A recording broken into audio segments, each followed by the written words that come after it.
2, 2, 2, 2, 2, 2, 2, 2, 2, 2, 2. 20, 20, probă, probă.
It's been a dominating performance.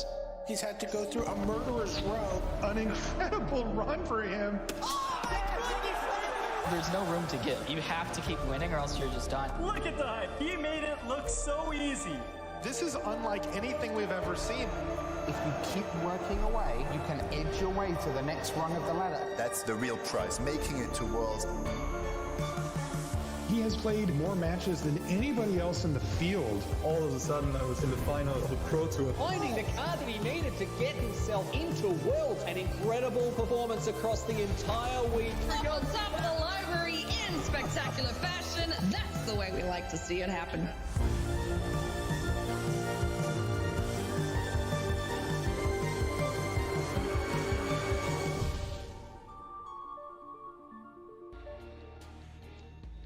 Hey everybody, welcome to coverage of World Championship. Bun găsit, dragi prieteni, Matei Dașu și Nectarie Popa suntem noi. Astăzi avem ultima zi de campionatul mondial de Magic the Gathering, ediția cu numărul 27. Cine va fi campionul mondial din 2021? Yuta Takahashi, Jean-Emmanuel Depra, Jan Merkel sau Ondrej Straski? Astăzi aflăm. Riley Knight, who will be with us for all of the action today. Mani, what are you most looking forward to? I just want to see if the miracle run from Yuta Takahashi Mani spune că vrea să vadă ce se va întâmpla astăzi. Acum este ultimul test al acestor decuri de standard. Look, the thing I love about the World Championship the most is the fact that there will be one player who will feature with their likeness on a Magic card in the future, and I just can't wait to find out which one. Riley spune că o să campionul mondial din acest an o să apară pe o carte. Să îi întâlnim pe cei 4 jucători menționați mai devreme. Ondrej Straski, Czech Republic. Ondrej Straski din Cehia. Yuta Takahashi din Japonia. Jean-Emmanuel Depra, France. Jean-Emmanuel Depra din Franța. Și Jan Merkel din Germania.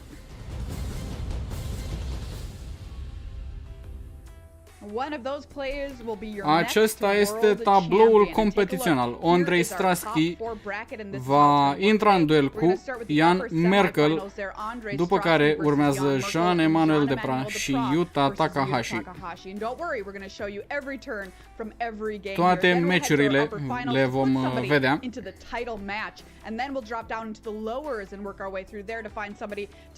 Pierzătorii din fiecare meci o să meargă în tabloul inferior, unde vor mai avea o șansă. Este cu dublă eliminare acest turneu. Să aflăm cum au ajuns jucătorii noștri aici, în top 4. Ondrej Straski a reușit o performanță incredibilă. A câștigat toate cele 7 meciuri pe care le-a jucat. Este de neînvins, o surpriză pentru toți cei care l-au urmărit. Acesta a câștigat în 2019 Mythic Championship, jucat la Richmond, tot campionat de standard. Yuta Takahashi, Jan Merkel și Jean-Emmanuel Depra s-au bătut toți cu Sampardi, acesta din urmă nereușind să se califice. 2 games, maybe 1 game. I can't remember how many it was. Not many games in standard. He won every single match to make it into the top 4. Toți jucătorii au câștigat acele 7 meciuri necesare pentru calificare. Și cei mai mulți nu au pierdut mai nimic. Primul meci al zilei, Ondrej Straski versus Jan Merkel, Izzet Epiphany la Ondrej Straski și Grixis Epiphany la Jan Merkel.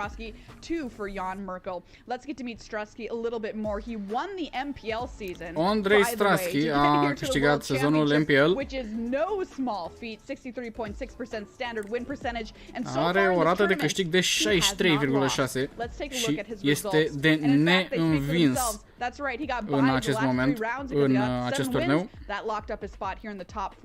Can he continue his incredible run? We'll find out. Aceștia de pe ecran sunt jucătorii învinși de el. I'm with Andrei Strasky ahead of his top 4 matches. Andrei, I want to get Relay Night în interviu în direct cu Andrei Strasky.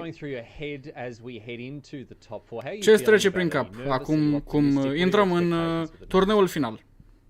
I feel good. I'm not nervous at all. N-am emoții. It's kind of weird. E un pic ciudat. But yeah, I mean, I haven't lost much in this tournament so far, so I just N-am pierdut nimic până acum în acest turneu. De-abia aștept să văd ce va aduce ziua de azi. Este foarte greu să nu am încredere în mine, câștigând tot până acum.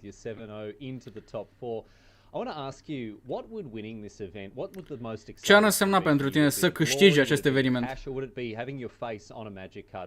și să-ți apară chipul pe o carte de Magic?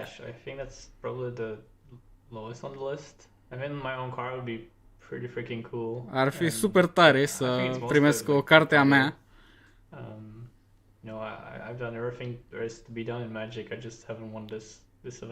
Vreau să câștig. Am făcut tot altceva în Magic. Vreau să câștig și un campionat mondial.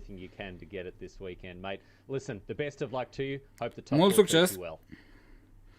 Vorbim după match. And that is Andrei Strasky. Acesta a fost Andrei Strasky. Cum a spus, e greu să n-ai încredere în tine când ești de neînvins. Jan Merkel în legătură directă în câteva momente. 73,7 rata de câștig a acestuia. 73.7% standard win rate as well, which is absolutely incredible. Take a look at his Aceștia run here. sunt He won his last 3 rounds and his tiebreaker to make it to the top 4. Talk about the sweat. Jan Merkel, no problem for this guy. Won the first Pro Tour he ever played in.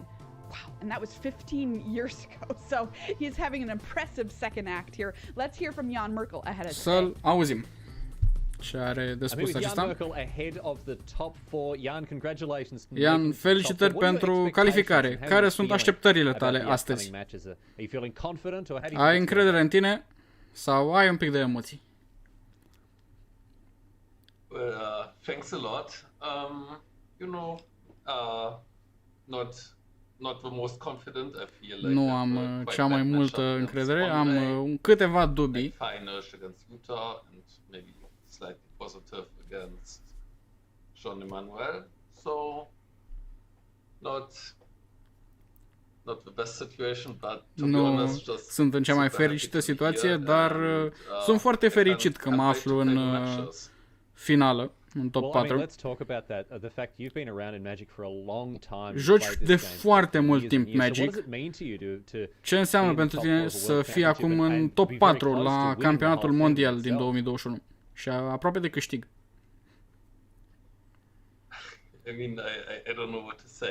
Nu știu ce să zic. Înseamnă foarte mult pentru mine. Îmi place să concurez la competiții de Magic.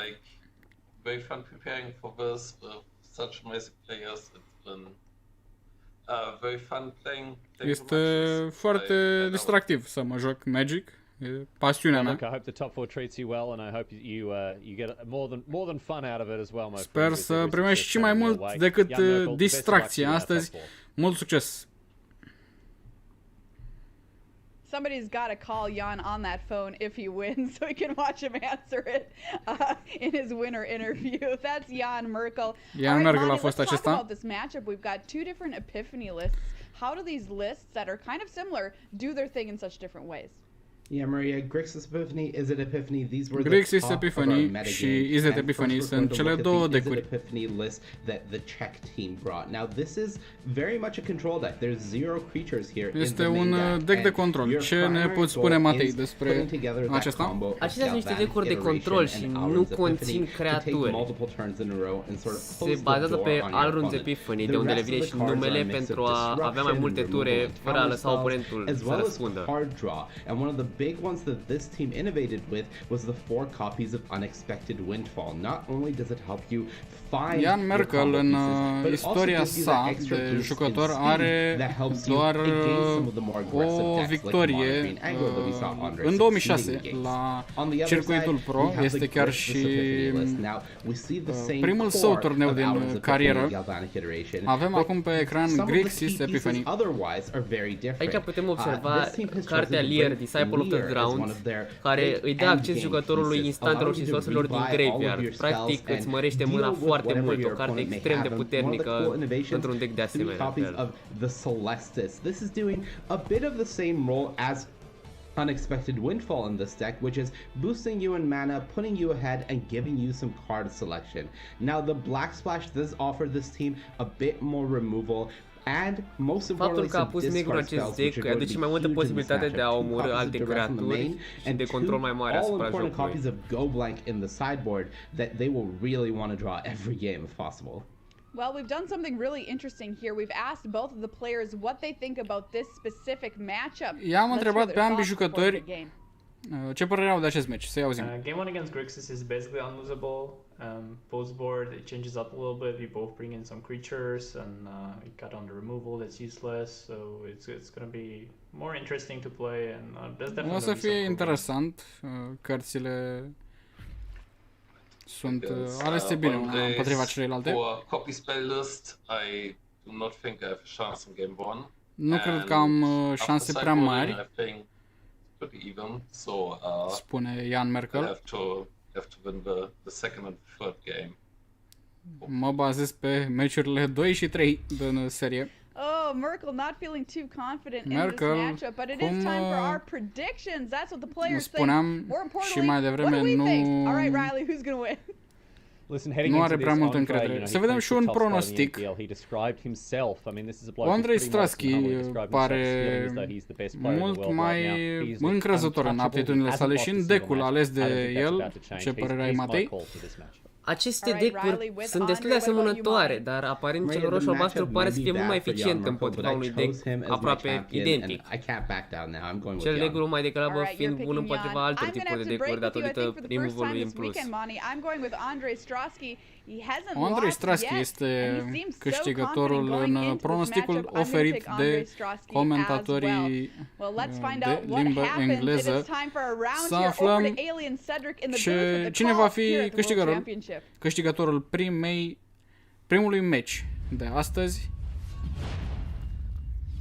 Thank you very much, Maria. Welcome to the upper semifinals of the Magic World Championship. Ailey Loney alongside Cedric Phillips. And this is going to be a doozy, Cedric. I cannot wait to see these two Grixis decks go at it against each other here.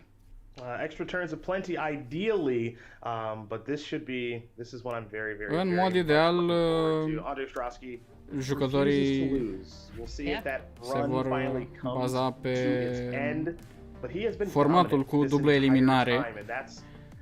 Este un match aproape ca și câștigat de Andrei Strasky, neînvins, după cum spuneam până acum în turneu. Începe chiar acum match-ul.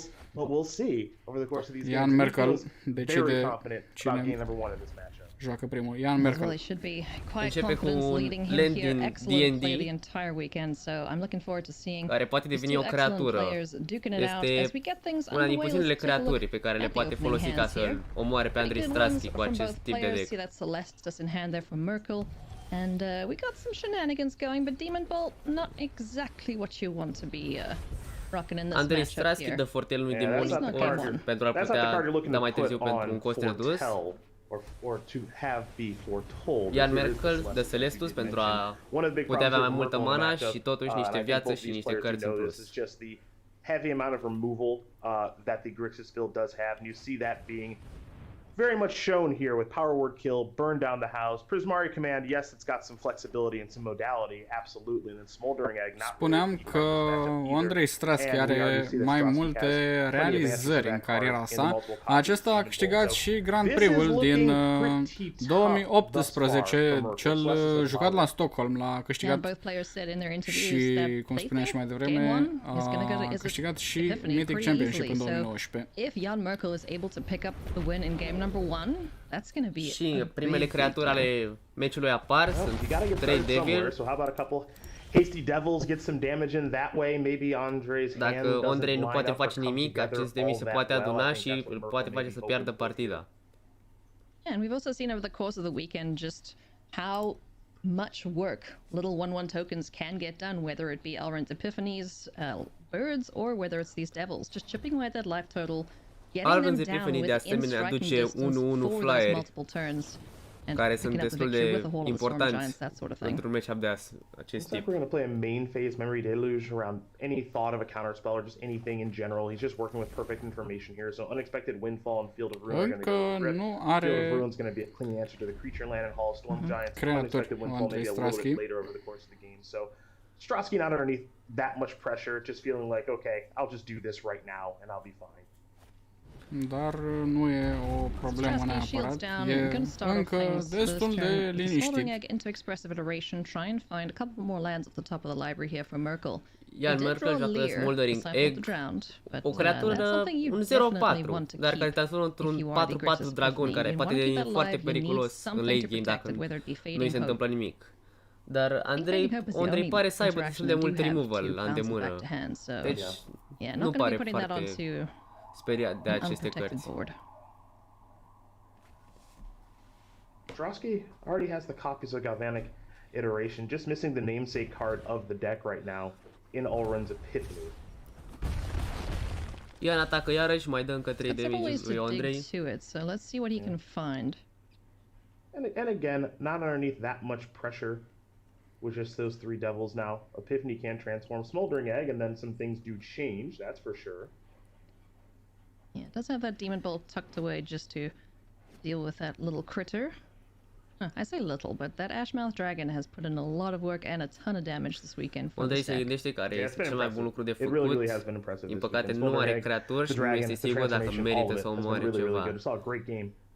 Din păcate, acei Devil, când mor, mai dau fiecare câte un damage, deci tot ce e acum pe tablă are potențial de a da 6 damage, lăsându-l la 8. Down to 4. These are alege să joace Unexpected Windfall pentru a crea 2 treasure-uri și potențial tura viitoare un Alrund's Epiphany. Let's see how their run in the top 4 goes. Let's see where Strasky goes from here. Main phase Unexpected Windfall. Discard a card, make a couple treasures, draw a couple cards, play Field of Ruin as your land for the turn, which he can cash in the treasures to activate if he so chooses. Picking up that copy of Jawari Disruption might actually matter here. We'll see, and we already know about the Demon Bolt that's hanging out over there. That's been foretold, but again, Strosky has been doing some digging with Expressive Iteration and Unexpected Windfall. Andrei își poate folosi un treasure pentru a da Demon Bolt-ul pe o creatură, să o moare în caz de urgență. Și acum vedem Alrund's Epiphany. Așa că Ian va avea încă o tură în plus. Iar dragonul acela este mai aproape de a ecloza. Demon Bolt can take care of the egg and can also Jawari Disruption Alrund's Epiphany. Andrei are potențialul de a face ceva. Do it, but it might just be worth it. So it looks like we're going to see the disruption right now on the Epiphany. We might just see the bolt now on the egg too. So. Alrund's Epiphany este contracarat de spelul Andrei și apoi omoară și oul. It's not going to get a chance as that foretold Demon Bolt takes care of. Aparent trădarea lui Andrei a dat rezultate. Turn ends up being a pretty good one there for Strosky. He's going to fall down to 11. Are avantajul mâinii mai mari, chiar dacă trebuie să se descurce cu 3 creaturi. If he wants to go about copying it, he can take care of another. So that also will give him singura problemă e că încă nu e aplicat Alrund's Epiphany. Again, the hand's not coming together that well, but you also, again, just got to remember that he's not really underneath that much pressure. He can kind of control the pressure with Demon Bolt and Fading Hope, so it's not the prettiest of starts here for Strosky, but Fading Hope poate evita acel damage dat de Devilul care moare, pentru că acesta este întors în mână, deci practic nu moare și dispare. Și datorită faptului că el are un mana cost de 0, va face și Scry 1, ajutându-l să găsească o carte mai bună. Iteration in hand, I'm curious if he wants to just cash one of these in. So there's 2 copies of Fading Hope or not. He looks like he's going to play a Snarl, reveal that mountain. Yeah, okay. Wasn't sure if this is the move he wanted to make here. Looks like he's just going to foretell a Demon Bolt. Mai pregătește un Demon Bolt pentru mai târziu. Happy to end the turn there. Pass it back to Merkel. It's going to go It's a nighttime, so let's see if we want to discard and draw. Aici Ian Merkel primește un avantaj datorită Celestului. Primește viață și poate să tragă o carte și să decarteze o carte. Renunță la un removal pentru că Ondrei nu pare să aibă creaturi. Yeah. I certainly don't want to make it easy here for Merkel to just slam a Hall of Storm Giants in with these 3 devils. That would be bad news, Bears. Yeah.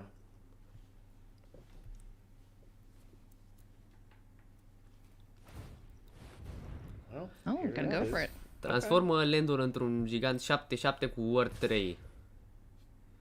Și dacă Ondrei nu face nimic, va rămâne la 1 viață, ceea ce este foarte periculos. Whatever Strasky wants to do can do it now, and it's going to target the Hall of Storm Giants and pay the Ward 3 on it.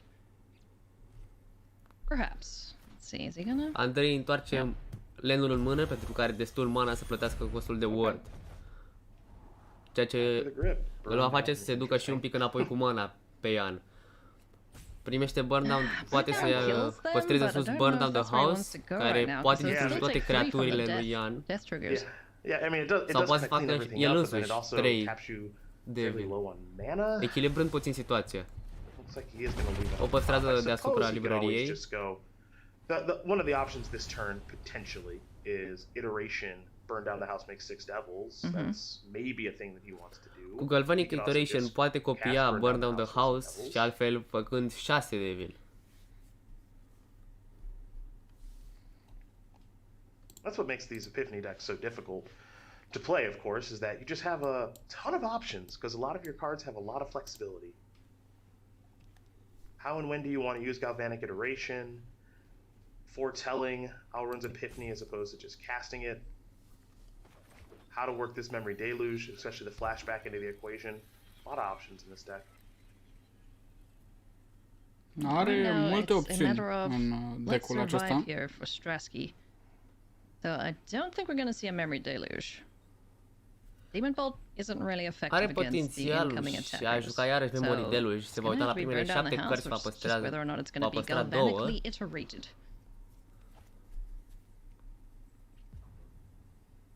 Nu mai are timp Andrei Strasky. For as much as we've watched him dominate this weekend, seems a little unsure. Alege să facă 3 devil. Okay. Pentru a echilibra situația. Ar fi putut, dacă foloseam Galvanic Iteration, să facă 6, dar a ales să nu o facă.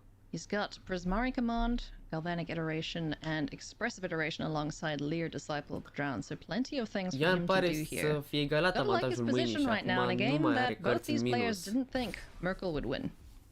Yeah, Merkel feels like he's a dog. Strasky feels like in his own words, he more or less. Ian decide să facă schimb de creaturi, astfel se mai poate da încă 3 damage lui Ondrei. I think he said basically unwinnable. Not entirely sure. Dar și el va lua 3. Or unlosable. Yeah, unlosable, excuse me.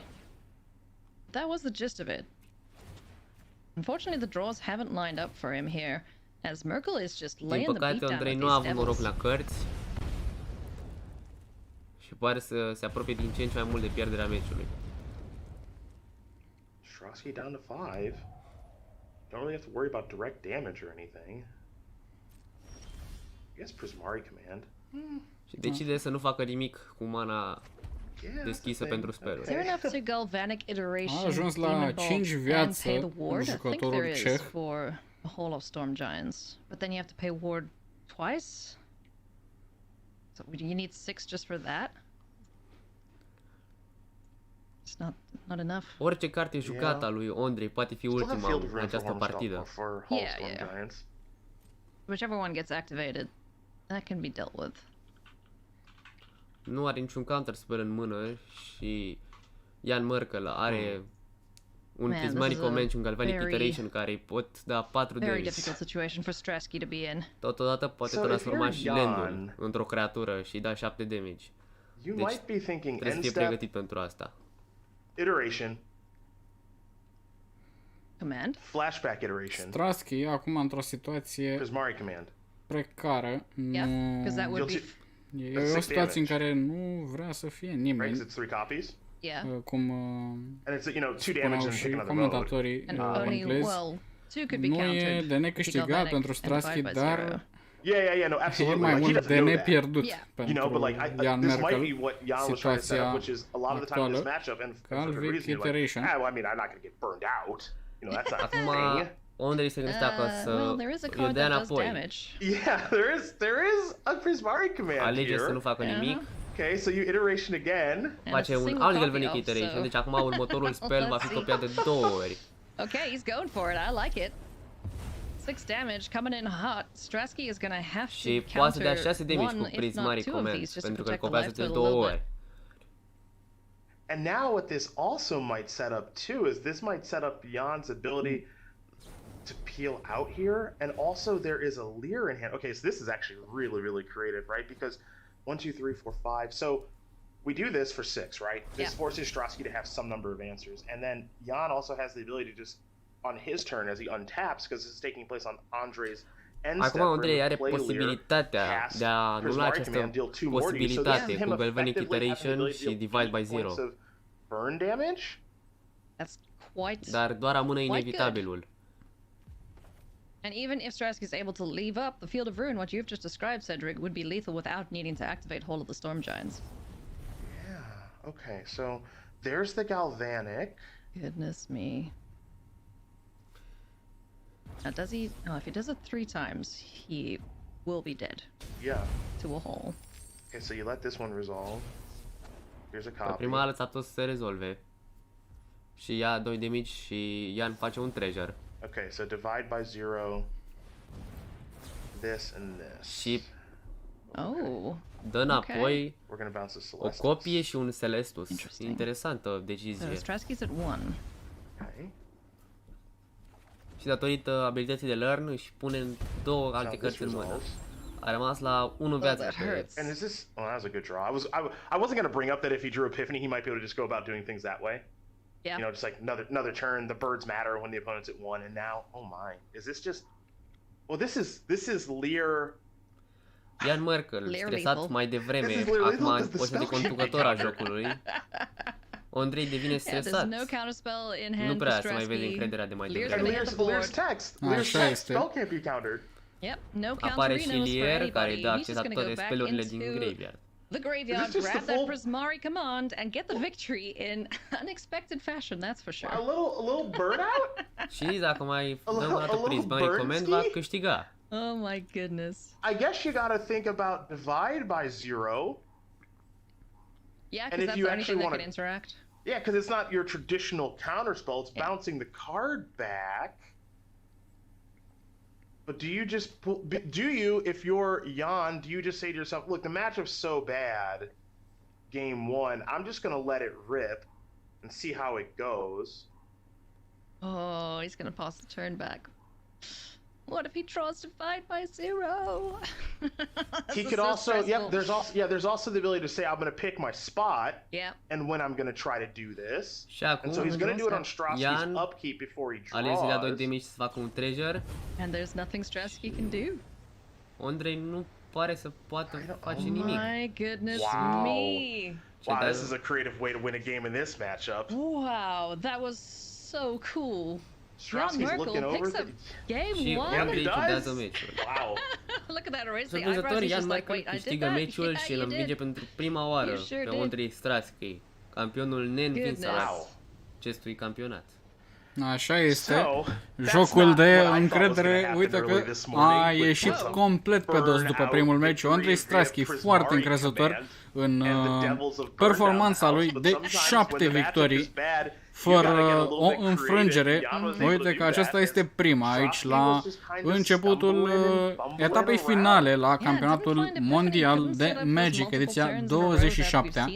Jan Merkel a început cu foarte puțină încredere în abilitățile sale și iese câștigător după primul joc al acestui duel inițial, best of 3, cel mai bun din 3. Asta înseamnă că trebuie să câștige de 2 ori unul din jucători ca să treacă mai departe. Pierzătorul ajunge în tabloul competițional inferior, pentru că este un turneu cu dublă eliminare.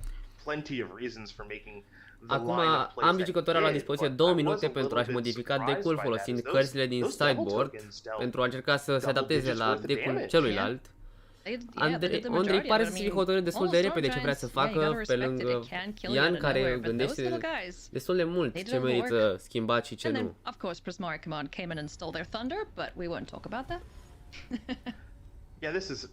Cei doi jucători s-au decis, așa că cel al doilea meci va începe. Andrei Strasky începe.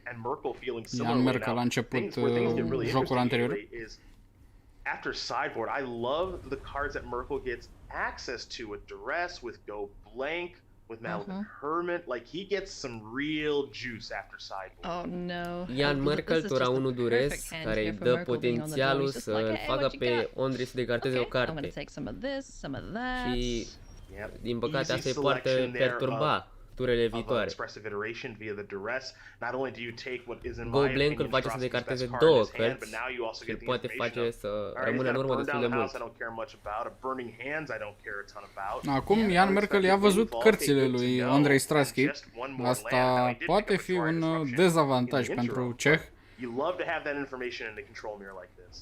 E foarte utilă informația atât de devreme în joc.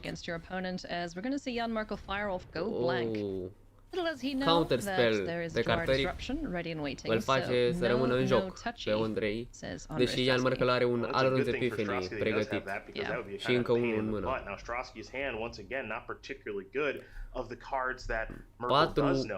4-1-1 flyeri pot da destul de mult damage rapid, dar Andrei are Burn Down the House, care poate elimina destul de rapid. Yeah, didn't draw a second red source, so can't fire off that unexpected windfall. And a second duress being drawn here for Jan Merkel, so I'm curious to see if he'll fire it off here or just happy to pass the turn back and Memory Deluge on the end step. Yeah, very, very good question here. You know, duress is a card so integral in this matchup and in this style of matchup, but it's a really good thing to kind of lead out with to clear the path. You know, obviously, if you have it on turn 1, a lot of the time you're going to want to cast it to just see what the heck's going on and how the next couple of turns are going to transition. But when you get into the mid and late game, you use it as kind of like a bulldozer to get your real thing through. Yeah. Clear the way, make sure my stuff isn't going to get countered. Ea joacă Memory Deluge pe finalul turei și ia counterspell. Against the Memory Deluge. Doesn't look like it, so quite happy din just to cauza let that Test go. of Talents, Oh no, he did go. aceste cărți sunt eliminate și din deck-ul său. Get that weak stuff out of here. Acesta îi oferă potențialul lui Andrei să se uite peste tot deck-ul lui Ian Merkel. Because Deluge was a way for Jan to kind of pull ahead here, and now Strasky's also getting some information here as well as to what the heck is going on in your hand and everything else. So și acum vede chiar ce are în mână și se poate pregăti. The Test of Talents is like a meaner duress. Oh, you wanna look at my hand? Sure, I'm gonna look through your hand, your library, and your graveyard. I'm gonna take all your Duress stuff. îți oferă informații din mâna adversarului, pe când Test of Talents din mână, librărie și graveyard. Hey, I'm gonna drop this thing on the battlefield and you do your worst. You saw him cross his fingers up there. He said, hey, apare if I și get Lier, to una cea mai tap with this thing, puternică. these discard spells are firing off and you are probably dead. Andrei o poate omorâ cu Burn Down the House. Board here and divide by 0. Sure, it's not great. There's still no second red source for a Burn Down the House, an unexpected windfall, anything like that. And he's gonna have to use it here. And Divide by 0 is the kind of card that's gonna buy a little bit of time. Joacă Divide by 0 ca să câștige niște timp. Learn, or if he wants to redraw this card. Yeah, I think he wants to get something out of his hand, try to find another land. Alege să decarteze o carte și să tragă alta. It's technically a land. Și primește un counterspell. But certainly doesn't feel like it for him right now. He's thinking, where's the second red source? Din păcate nu are cele indicator asta și rămâne în urmă. Go blank is the draw. Oh man, so if Merkel wants to, he can pick and choose first and foremost with duress, and then go blank and be like, okay, well, duress și go blank îl pot face pe Andrei Strasky să rămână cu o singură carte în mână. Go blank draw because we could see him lead with go blank and then duress something. Dar alege să o joace pe Lier. Strasky to the test again and say, here's Lier. You dealt with it with divide by 0 last turn, which is indicative of you don't have a clean answer. So how about we try again? And I've gotten untapped with my busted card. Acum Andrei lasă mana liberă pentru un counterspell. For Strasky. Yeah, his draws have not been favorable in this game. The rest can't be countered. Nothing can be countered. Gonna take a look here and just start picking apart the hand. He has 2 black mana to work with, so îi dă counter unui spell doar dacă oponentul nu plătește 1, iar Jan Merkel are destul pentru a anula acest efect, deci este inutil să încerce. Doar dacă se decide să facă și Galvanic Iteration. You can also make a very strong argument for burn down the house. Remember, none of the spells can be countered, so you don't really have to worry about disruptions counter aspect. It's more of like you're kind of, you're taking a land that ETB's tapped, so I mean, this hand is just going to get shredded apart, I have to imagine, because now we can go blank from the graveyard. Yeah. And we haven't even played our land yet for the turn, which could be Blightstep Pathway, and then play the duress that's also in hand. He's just going to rip it to shreds. Mai poate să joace încă un go blank și un duress. My goodness me.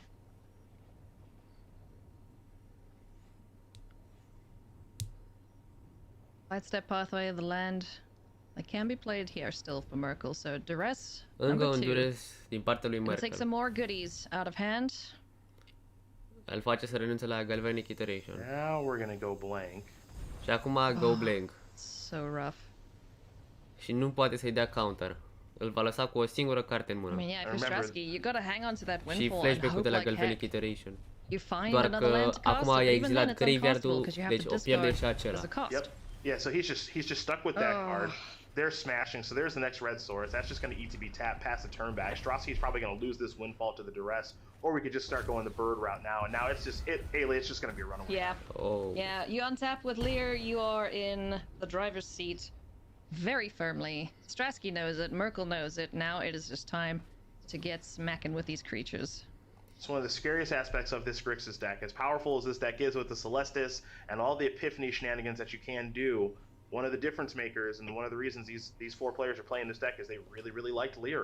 Not only in the mono green matchup, but also in this one. If you get to untap with it, it's extremely difficult to lose. Unul din cea mai puternică cărți din acest deck, de aceea a fost foarte popular în deckurile din acest campionat. Just want to point out that the person who wins here has 6 games to go if they want to be world champion. Viață, trage un land. 6 matches. That is an incredible difference. Și decide să renunțe meciul. Jan Merkel 2-0 în primul meci. Într-un meci în care chiar nu se așteptă să câștige. Așa este. Victorie pentru Jan Merkel. Mai are de jucat doar 6 jocuri, spunea mai devreme, 6 jocuri pentru a ajunge în finală, iar Andrei Strasky are de jucat 6 întregi serii pentru a reveni. Reacția lui Jan Merkel, se uită probabil la cineva care e acolo cu el, a jucat foarte bine tot anul. Ambii au jucat foarte bine tot anul. Un început excelent pentru o primă zi. Luăm o foarte scurtă pauză de publicitate, revenim imediat, rămâneți cu noi.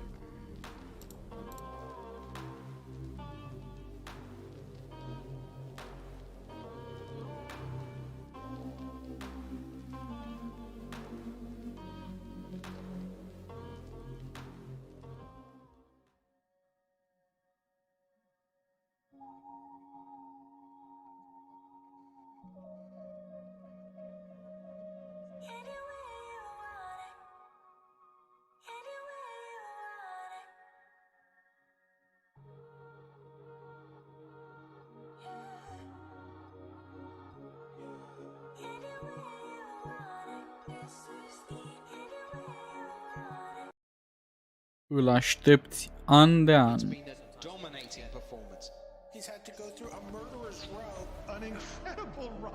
Nu mai poți de nerăbdare.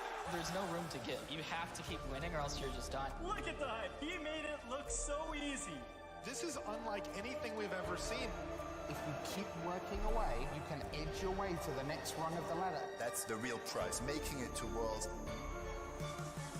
He has played more matches than anybody else in the field. All of a sudden, I was in the final of the Pro Tour. Finding the card that he needed to get himself into Worlds. An incredible performance across the entire week. Up on top of the library in spectacular fashion. That's the way we like to see it happen. Cei mai buni jucători din lume în cea mai mare competiție din viața lor. Campionatul mondial de Magic. Astăzi de la 7 seara, în direct la ESPORTURI TV 1.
Welcome back to coverage of World Championship 27. Bine ați revenit la Campionatul Mondial de Magic, ediția cu numărul 27. Jan Merkel a câștigat primul meci împotriva lui Andrei Stransky. O victorie nemaipomenită, 2-0 într-un meci de care chiar nu era sigur. Meciul 1 incredibil. Mă simt foarte bine, spune Jan Merkel. Am avut un deck ciudat, dar uite că totuși a scos rezultate. Am avut un dezavantaj mare.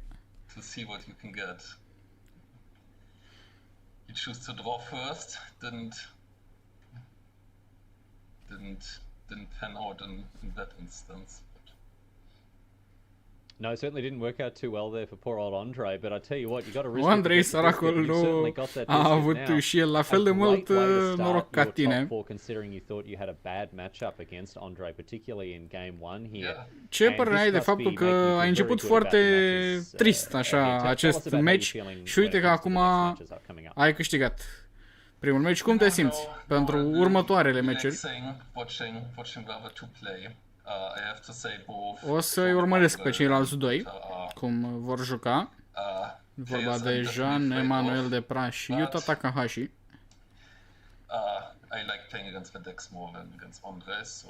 Îmi place să joc mai mult contra celorlalți decât contra lui Andrei, dar să vedem ce îmi va rezerva viitorul. Mult succes, spune Relay. Mulțumesc. Acesta a fost Jan Merkel, câștigător în semifinala superioară. Andrei Stransky, pierzătorul n-a ieșit încă din concurs, a ajuns în tabloul inferior. Jean-Emmanuel Depra versus Yuta Takahashi urmează în câteva momente. Thumbs up for Monty. Let's preview our next feature match that we're going to see. Să vedem următorul match. Cum spuneam, Yuta Takahashi versus Jean-Emmanuel Depra. Easy Dragons versus Temur Treasures. Both of these players the only player in the tournament to bring their deck. Jucător cu vechime, Yuta Takahashi a început în 1998 să se joace Magic the Gathering. all weekend. 64,3% rata de câștig. Acesta este parcursul său. L-a bătut pe Stanislav Țâfca, Deisato, Jean-Emmanuel Depra, Keisuke Sato, Gabriel Asif, Deisato din nou, Yoshisuke Ikawa, Noriyuki Mori, Sam Pardi și Mats Perling pentru a se califica. În legătură directă cu Yuta Takahashi.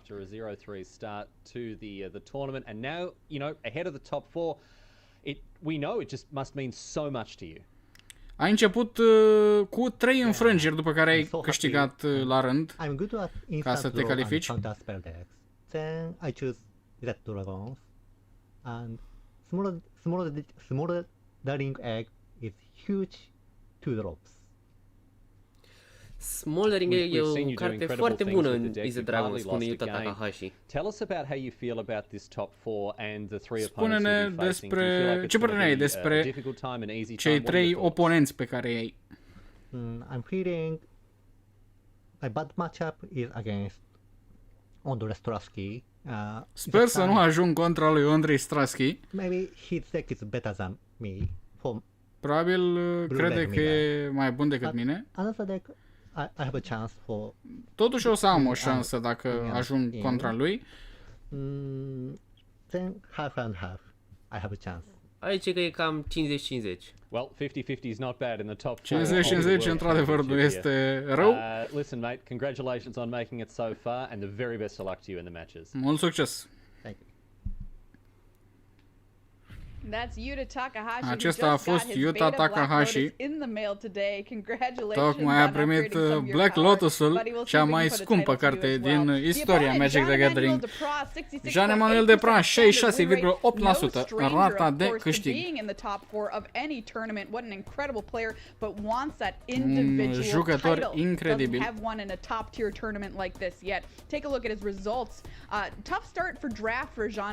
Început dificil la primele 3 etape de draft, dar la standard a avut doar 2 meciuri pierdute, Mats Perling și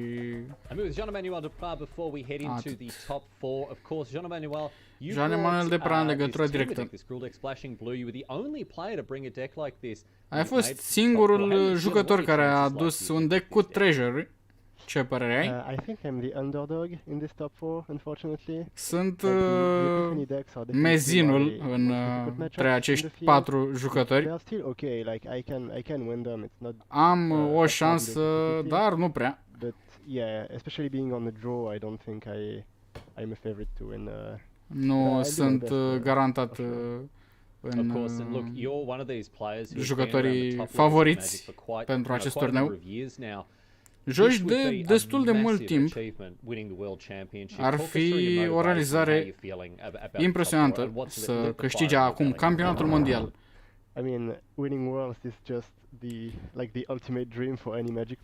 Orice jucător de Magic are acest vis să câștige la un moment dat campionatul mondial. Este cea mai mare realizare pe care o poate avea. Yeah, you always have it with you, so mereu te gândești la asta, cum ar fi să câștig un campionat mondial. With my image, like it's something I actually care about, and I already have some design ideas, but am deja niște idei pentru designul cărții cu chipul meu, dacă voi câștiga campionatul mondial, spune Jean-Emmanuel Depra. Ești foarte motivat, mult succes! Thank you. Ooh, I want to hear about Jean-Emmanuel Depra's ideas for his card design if he takes down Vreau să aud let's talk about these decks, Monty, designurile pe care le are Jean-Emmanuel Depra, spune Maria Bartoldi. Să vorbim un pic despre deckuri. Yeah, Yuta Takahashi actually brought the third different flavor of blue-red. Yuta Takahashi aduce al treilea mod de a juca roșu-albastru, Is the Dragons. Is it Dragons? The main key defining factors 4 copies of Smoldering Egg, 4 copies of Goldspan Dragon. Neapărat trebuie Make să ai this deck Goldspan a Dragon de decent bit 4 more ori și tot Smoldering Egg de proactive than 4 the other ori. Epiphany decks. We do still see a suite of counter spells as Are well as totodată removal spells câteva counter like spell-uri, Dragon's 3 Fire, arunci notably you to Epiphany pick și that destul card de mult removal. because it deals 4 damage. He was trying to target things with 4 health in the field like other Goldspan Dragons.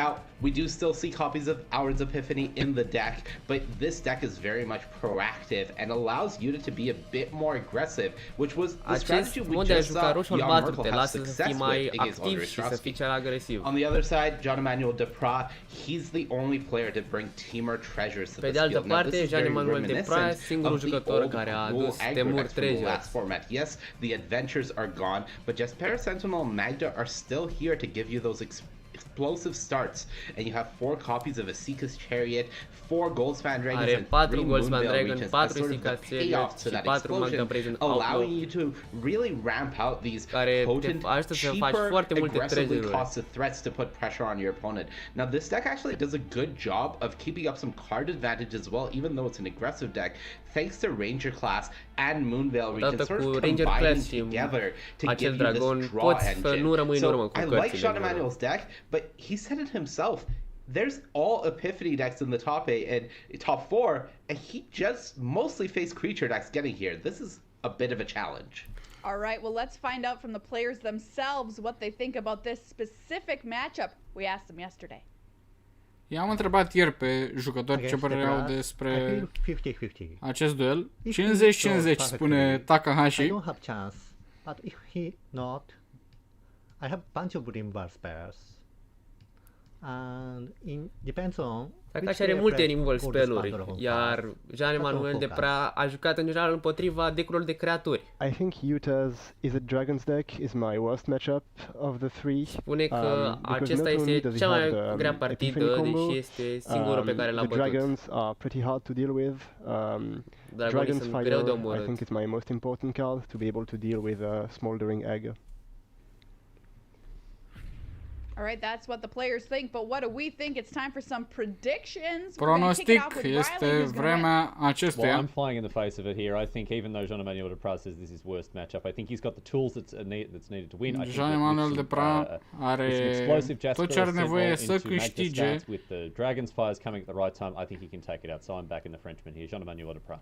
Jean Emmanuel Depra. Riley just made it even easier for me. I'm going to pick Yuta Takahashi. Alegerea lui Riley.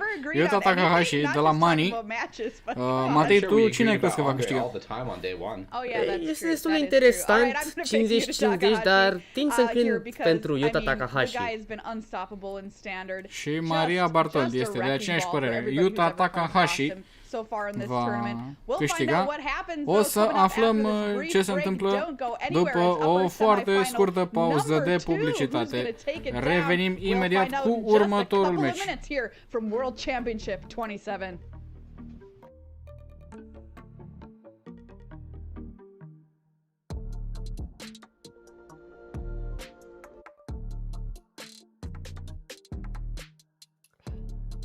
I wouldn't define my success in this tournament by how well I performed in terms of record, but rather in terms of how I played. I remember Reed Duke going last in his first World Championship, and then going on to become one of the best players of all time. And all I want to do is to play well and feel like I played well.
子供の頃このカイブッティがワールドチャンピオンになるのを見てこの舞台を夢見てきました。今最大のチャンスが自分にあるのでこのチャンスを生かしたいと思います。応援よろしくお願いします。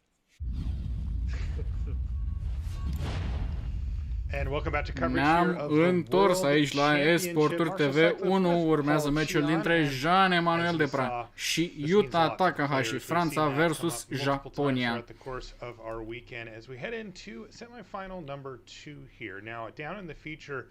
Paul, we've got Jean-Emmanuel Depra on Teamer Treasures, and he is going to be facing that man right there, Yuta Takahashi. Yuta Takahashi acum pe ecran. Is it Dragons versus Teamer Treasures. Yet to drop a match. That's right. He went 0-3 yesterday in the booster draft portion, putting himself in a horrible position for top 4 Yuta Takahashi 7 wins in a row. A început foarte prost prima zi cu 3 înfrângeri, dar după care a revenit și uite că a ajuns acum în faza finală a campionatului mondial. Începe meciul. You know, I would also maybe lean towards Yuta Takahashi a little bit here. Yuta was talking about, you know, if John Emmanuel does get those really quick starts with Jaspera Sentinel into Magda into Dragon, those are really tough to beat.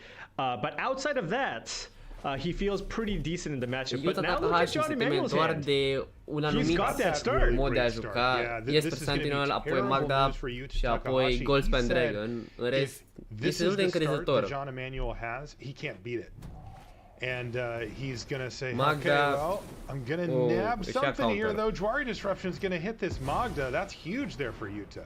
That was gigantic. And this is Yuta understanding this matchup, and just the way that you lose is with the start where he goes turn 2 Magda. Oftentimes, if you're on the play, turn 2 against an aggressive strategy, you just run out Smoldering Egg, right? It just, you go, all right, I'm gonna go Smoldering Egg and then I'll have Disruption for it. Whatever you have to follow up. He did have a divide by 0-2, but he realizes how backbreaking it would be if Jean-Emmanuel did have that start, and now he's set up pretty well here. I mean, he's not going to be able to turbo flip his egg, but he's got answers for the next couple of things that Jean-Emmanuel can deploy. Din păcate nu a jucat Smoldering Egg de vreme, deci nu va putea întoarce Dragonul periculos prea curând. But as a result of this line of play, these eggs are in hand, and they are losing their chance to flip every single turn. Now, if he can make this game go very long, that won't be a problem. They actually turn over quite quickly once you get going. But he's giving up a lot here by taking this more passive stance. He is, and now because he was going to miss a land drop for the turn, he has no choice but to run out the environmental sciences. So now he's gonna run out the egg, and Jean-Emmanuel now has free reign this turn. This is a turn for him to really, resolve something powerful. Now, he was talking about how he's going to have to rely pretty heavily on Dragonspire to deal with Smoldering Egg. This is a card that he's really concerned about, but he also wants to put pressure on the battlefield. So probably wants to just run out this move. He could also just play Ranger class and just make sure he gets a Smoldering Egg off the battlefield. Acel dragon în mână.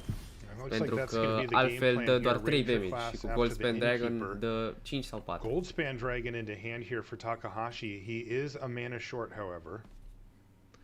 Yeah. Dă egal cu power-ul lui Goldspan Dragon. Bit of a tough situation here for Utah. Several different options. You can run out the Memory Deluge to make sure you hit your land drops, but you're not really adding to the board or disrupting what your opponent's doing in any way. The alternative line is to use maybe Prismari Command, maybe even kill the treasure, maybe kill the wolf. Or kill the wolf and give yourself a treasure and just give yourself a little more mana to work with so that you can ensure that you'll be casting Goldspan Dragon next turn while disrupting what's in play. Aici face Memory Deluge, pune 4 countere pe Smoldering Egg. Încă 3 și se transformă. Puts it really close to transforming Prismari Command in hand even already at the ready for next turn, but I wonder if Jean-Emmanuel can get far enough ahead that it may not matter. Yeah, Jean-Emmanuel really doesn't want to crack this treasure if he needs to, but it is a good use of his mana here, right? That he does have that one extra forest in play. And that Smoldering Egg is almost certainly going to flip next turn. Smoldering Egg foarte probabil se va transforma tura viitoare. How big of a deal is that going to be? You know, we've seen board states where the dragon hitting the battlefield has been effectively devastating, right? Where it just completely tears the whole thing up and leaves the opponent with really no way to get back ahead. Is that going to be the case here? Yeah, I mean, if you look at John Emanuel's hand, he does have two of the 3 copies of Dragonfire, and he was talking about how important this card was in the matchup. So while Yuta's tapped out, remember, Yuta has counterspells. This, now with the 4 counters, you really want to try to get this off the battlefield. Yeah, tough spot there for Yuta. Using Fading Hope on your egg after you've already kind of gotten a bunch of counters on it doesn't feel super great. He's just going to let it go. The key extra text on Dragon's Fire coming in very handy here for Jean Emmanuel is often it will do 4 damage rather than its default 3, and that's a big deal when people are playing Goldspan Dragons and Smoldering Eggs.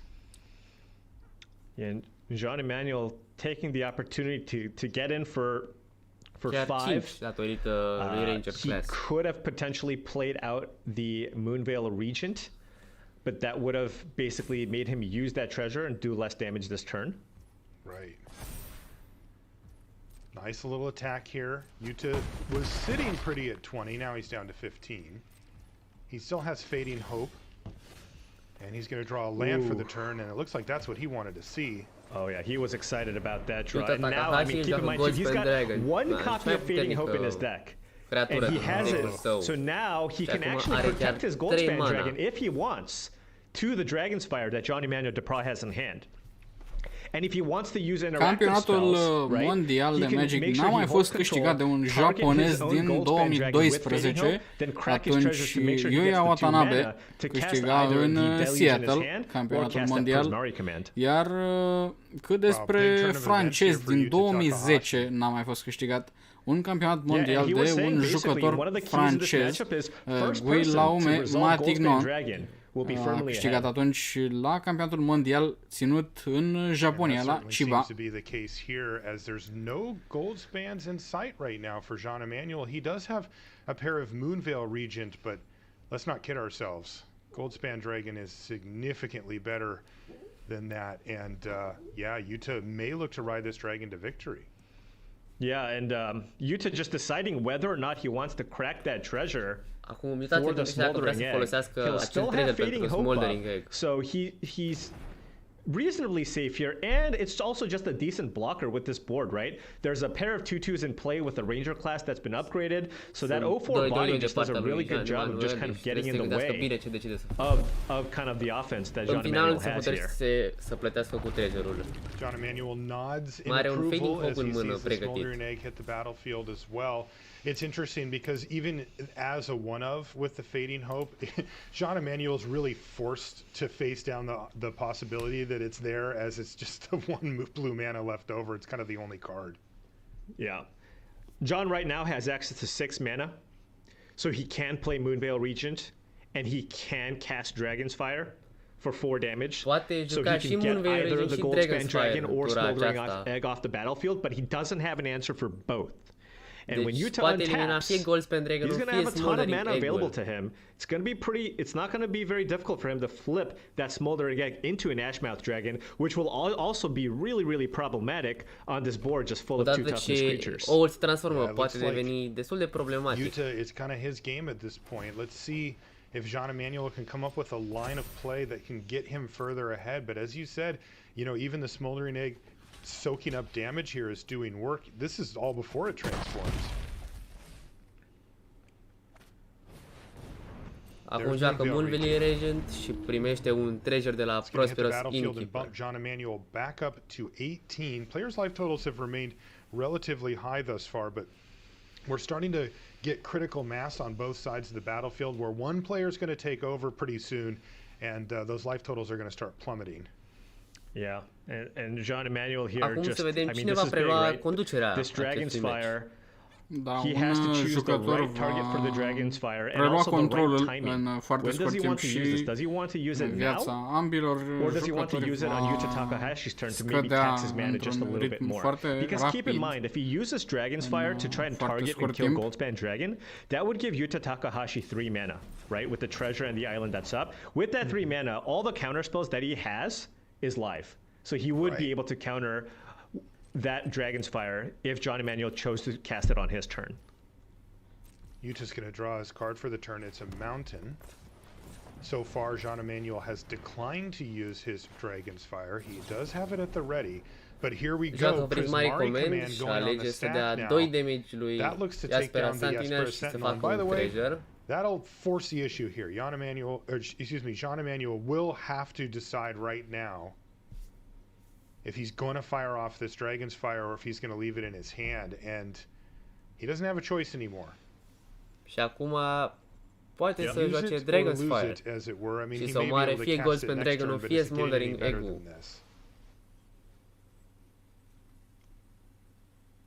Yeah, and Jean has shown a lot of patience here with this Dragon's Fire.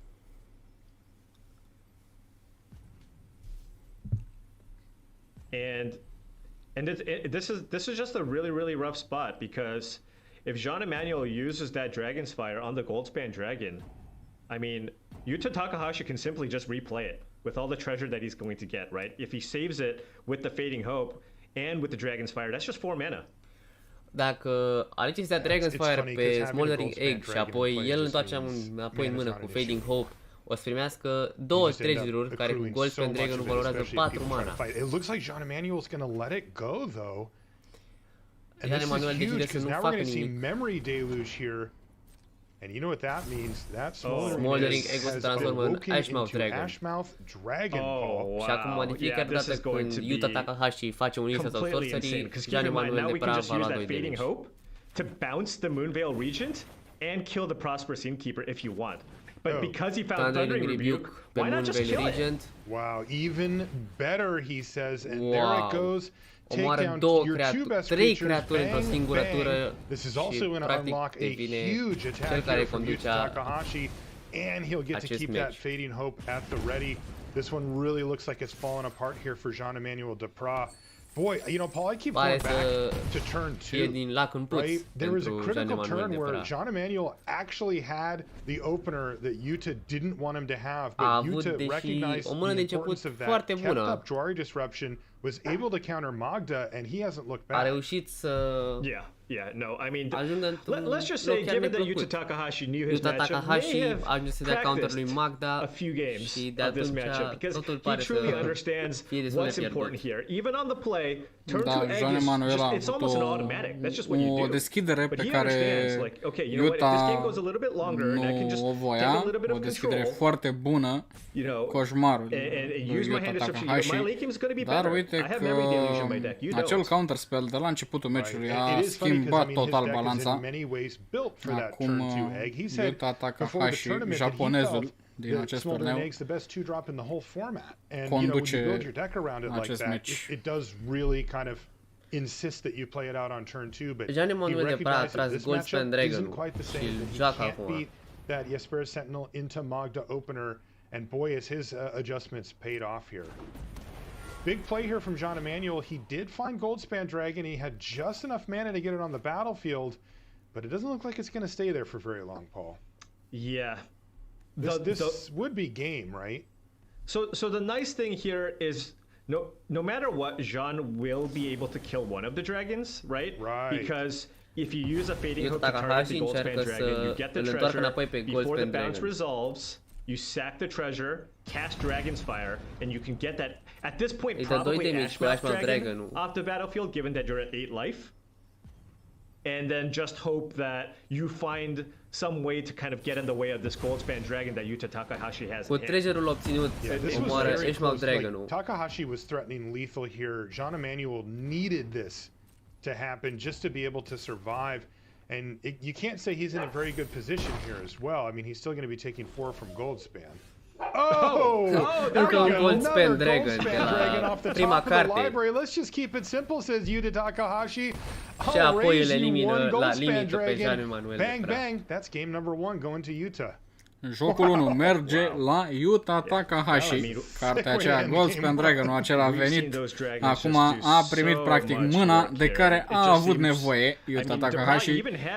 Acum jucătorii schimbă la nevoie decurile cu cărțile din sideboard. Jean Emmanuel Depras nu a folosit deloc albastru tura trecută. Yeah, really impressed by Yuta Takahashi there. Look, his deck helped him Amândoi out a acum little își bit at the modifică end to kind of seal decurile the deal. pentru But a încerca să fie cât mai adaptați decurile oponentului și a-l învinge cât mai ușor. Because Jean Emmanuel, boy, he must have looked at that opening hand and thought, oh wow, I got it all here. I'm good to go. Când a primit mâna de deschidere, Jean Emmanuel de Pras a gândit, wow, am tot ce-mi trebuie pentru a-l învinge pe Yuta Takahashi, până când a văzut counterspell-ul din tura 2. Now, things change a bit after sideboard here. We see Jean Emmanuel does have a couple of additional answers to Goldspan Dragon. We're bringing in those 2 copies of Disdainful Stroke. Un minut mai are Jean Emmanuel de Pras să își the Goldspan Dragon here along with the Memory Deluge, but actualizeze decul și îl adapteze pentru but in matchups like this, următorul joc, where it is, you know, there is some attrition involved. You know, it can be quite powerful. And see that on the corner that 3 și copies începe of meciul 1-0, conduce Yuta Takahashi. Is the Dragons versus Temur Treasures. Am văzut că o carte poate să schimbe balanța jocului chiar din primele runde. We saw Jan Merkel advance while knocking Andrei Strosky down to the lower bracket. Nobody's out of the tournament just yet. So take a deep breath. Everything's okay. But boy, that pierzătorul din acest meci nu este eliminat, va juca cu Andrei Strosky în tabloul competițional inferior. To the championship match. So let's get underway here in game number 2, Paul. How's that opener look for Yuta? Well, Yuta's hand is fantastic. I mean, you have a few lands, you got interaction, and you have an egg. Yuta păstrează din prima mână. You don't have mână. any of your clunky, expensive cards in your hand, so you got to be happy with that hand. Pretty much perfect. He's going to leave things off actually with Shatter Skull smashing. He's got Hall of Storm Giants Mountain as well. Wow, that hand is nice from Yuta. This is the smoldering egg opener. Also no spells yet from Jean Emmanuel. Tura 2 Smoldering Egg pentru Yuta Takahashi. And right into play. How long will it sit on the battlefield? Looks like a very short period Jean Emmanuel o distruge imediat cu un Dragon's Fire și arată Goldspan Dragon. Crack that egg.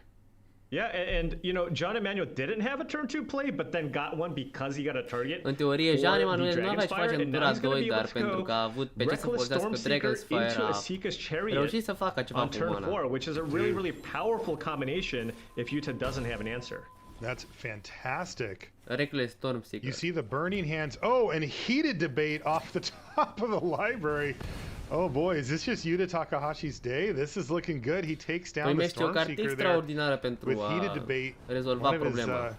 Da, e ziua lui Yuta Takahashi. Este clar acest lucru. Cel puțin până acum a avut o mână foarte bună și în primul meci și în al doilea.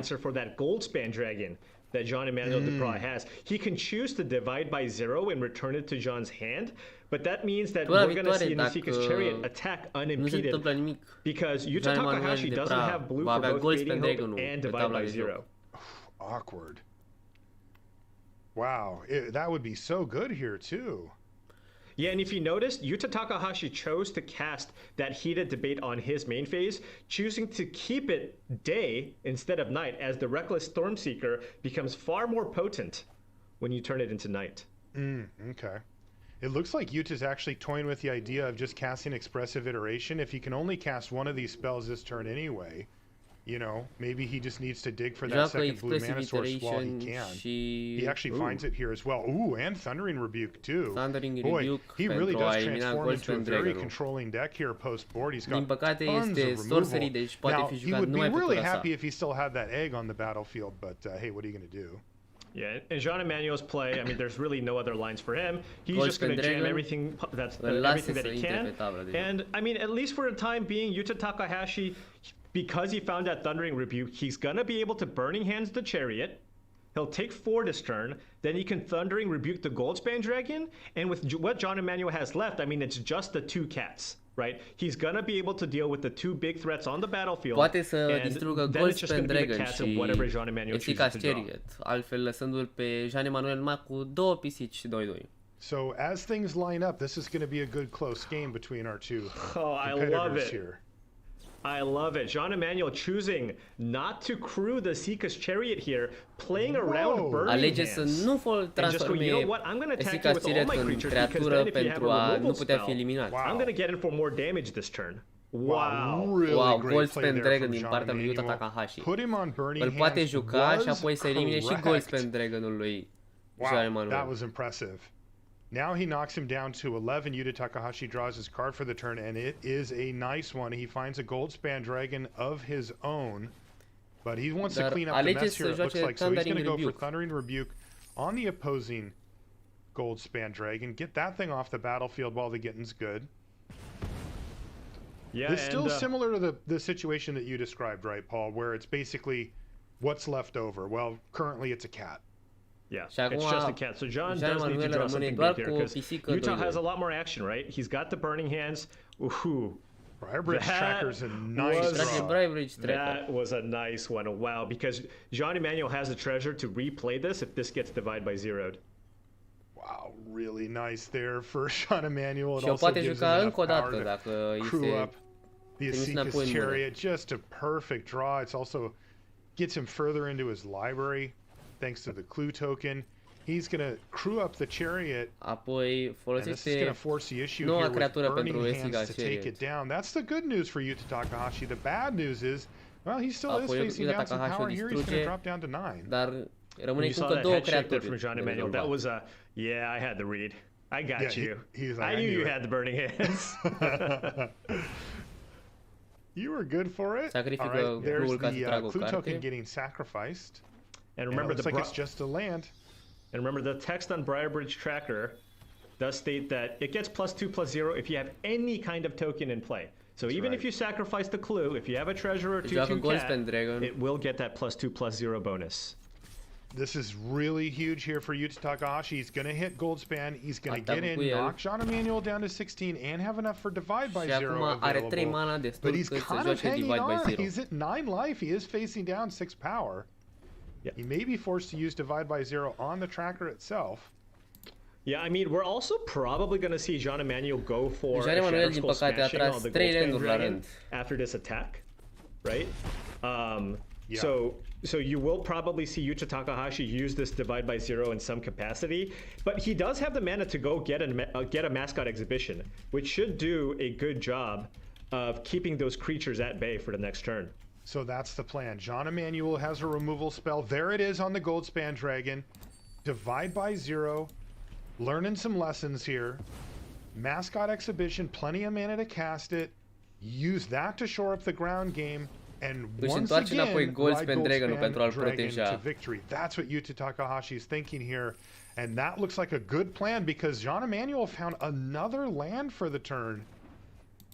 He just can't seem to put together, you know, a couple of good draw steps in a row. He's found some decent stuff. He's so close. He is so close right now. He's cut him down to 3. And Yuta Takahashi actually has mana to play Goldspan Dragon, attack, and then cast Mascot Exhibition. Oh, poate să joace Goldspan Dragon, să atace și apoi să joace și Mascot Exhibition. Deci el poate proteja de creaturile lui Jean-Emmanuel so much because every time this enters the battlefield, it's always 1 or 2 more mana than I think I'm going to have. I mean, this thing just generates so much mana. I believe genera foarte multă mana de-a lungul unui joc Goldspan Dragon. All of the things. I think you're right, Paul. Still, what a huge turn here for Yuta Takahashi, trying to keep that pressure up. So if that is the case, though, that would mean that, you know, a Goldspan Dragon for Jean-Emmanuel Depras should seal the deal. You know, he has outs here to win the game, depending on how Yuta wants to go. I wonder if Yuta wants to play the Goldspan, but excuse me, but not attack with it. I know that's probably like... Wait, that's a line? You can do that? Yeah. It actually doesn't say must attack every turn, even though I've never seen one not. Yeah. And now Jean-Emmanuel is probably thinking, okay, well, you could have done Goldspan into Exhibition. You probably have a 2 mana source of interaction here. You have to put Jean-Emmanuel observă că nu joacă Goldspan Dragon pentru a folosi acest combo și se gândește că probabil are ceva de 2 mana în mână. Kill an opposing Goldspan Dragon because he kept his in his hand. Și are potențialul să omoare orice creatură joacă Jean-Emmanuel. Takahashi. Here comes Kessig Naturalist now. from Jean-Emmanuel. Hey, it's a spell. It really isn't the one that he wanted to see at this point, but he'll take it, I guess. Ooh, Hall of Storm Giants. Now we're going to see Goldspan Dragon hit the battlefield once again. There is a Hall already on the battlefield too. Yeah, I wonder how Utah's going to choose to attack here. I believe the Dragon is certainly going to get in there. Just a question of whether or not he wants to also get in with the Flyer. Right. One of the most devastating cards that Utah needs to be mindful of is potentially another Shatter Skull Smashing here off the top, right? A Shatter Skull Smashing will get 2 creatures off the battlefield. Jean-Emmanuel Depras has access to 8 mana, 9 mana with the Forest in his hand to basically just ensure that he'll kill any 2 creatures on Utah's side of the battlefield. You saw how close of a call that was. That Spirit almost or the Inkling almost getting in. And he's like, you saw him just kind of give a head shake and go, no, I'm going to hold it back. But wow, if Jean-Emmanuel keeps drawing this poorly, it's going to be easy for Utah to cruise to victory here. We have ourselves a very close game, but Jean-Emmanuel just can't seem to find the spell he needs at the time that he needs it. Last turn it was Kessig Naturals, a couple of lands before that, and a land this turn as Yuta Takahashi gets ever closer to victory. Yeah. And look at this. He's actually looking at potentially killing the tracker here maybe and unlocking some attacks on the ground. Right. I mean, you do have a Hall of Storm Giants here too, right? And your opponent's at 12. Maybe he's also trying to basically turn his lands into lethal attackers potentially. Also, poate să atace chiar și cu landurile. No, that wouldn't work. Never mind. All right, well, he finds a smoldering egg, and you know, this is perhaps one of the downsides of smoldering egg is that when you do draw it way late in the game like this, it takes quite a bit of work to transform it. Not impossible by any stretch, but... Uh-oh, are we getting frisky here, Paul? I think it's time to bash in for 7 here with the Hall. And this is going to force a chump block, right? Can he double Hall here? He could, but he doesn't have a lethal attack however you slice it. So he's going to go for the if he attacks with the 2/1 Spirit here as well, that's going to force a chump block here from the cat. That's right. It looks like he wants to keep a flyer back for a Goldspan. To a Goldspan, right? Yeah. And this does the exact same thing, right? This is an attack here for 14, meaning that Jean-Emmanuel needs to block one of these creatures. Now, given the way that this attack has happened, Jean-Emmanuel can choose to trade maybe a 2/2 for the 3/2. But given that he doesn't have any answer to the flyer, he might want to just jump to 7/7 just to give himself a couple of more draw steps here instead of just losing next turn. Jean-Emmanuel kind of puts his hands up like, așa că okay, I guess I'll block. So down to 5 he goes. He is facing lethal in the air. Jean-Emmanuel needs a real miracle here off the top of the library, or he is going to be forced down into that lower bracket. What does he find? Un counter spell pentru non-creature spell-uri. Din păcate, nu ce avea nevoie. Jean-Emmanuel here, this draw has just not come together. Utah covering his bases nicely, astfel, Jean-Emmanuel de procedează meciul și Yuta Takahashi câștigă cu o victorie impresionantă 2-0. Așa este, Ian Merkel se va duela cu Yuta Takahashi în finala tabloului superior, iar Jean-Emmanuel Depras va merge să se dueleze cu Andrei Straski în tabloul inferior.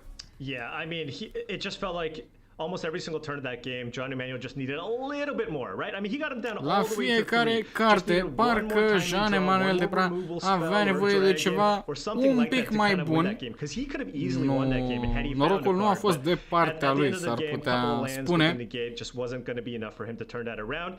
And by that time, I mean, you know, you saw the mascot exhibition along with the dragon just kind of take over that game. That's right. Well, that again, nobody's eliminated just yet. Încă nu este nimeni eliminat.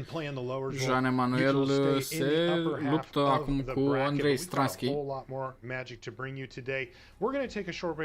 Luăm o scurtă pauză, revenim imediat, rămâneți cu noi.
Hey everybody, welcome back to coverage of World Championship 27 as we get ever closer to our title Ne-am match. întors, ne apropiem din ce în ce mai mult de a afla câștigătorul. Ian Merkel se va duela cu Yuta Takahashi, după aceea Andrei Strasky și Jean Emanuel se vor lupta pentru a afla cine mai are încă o șansă.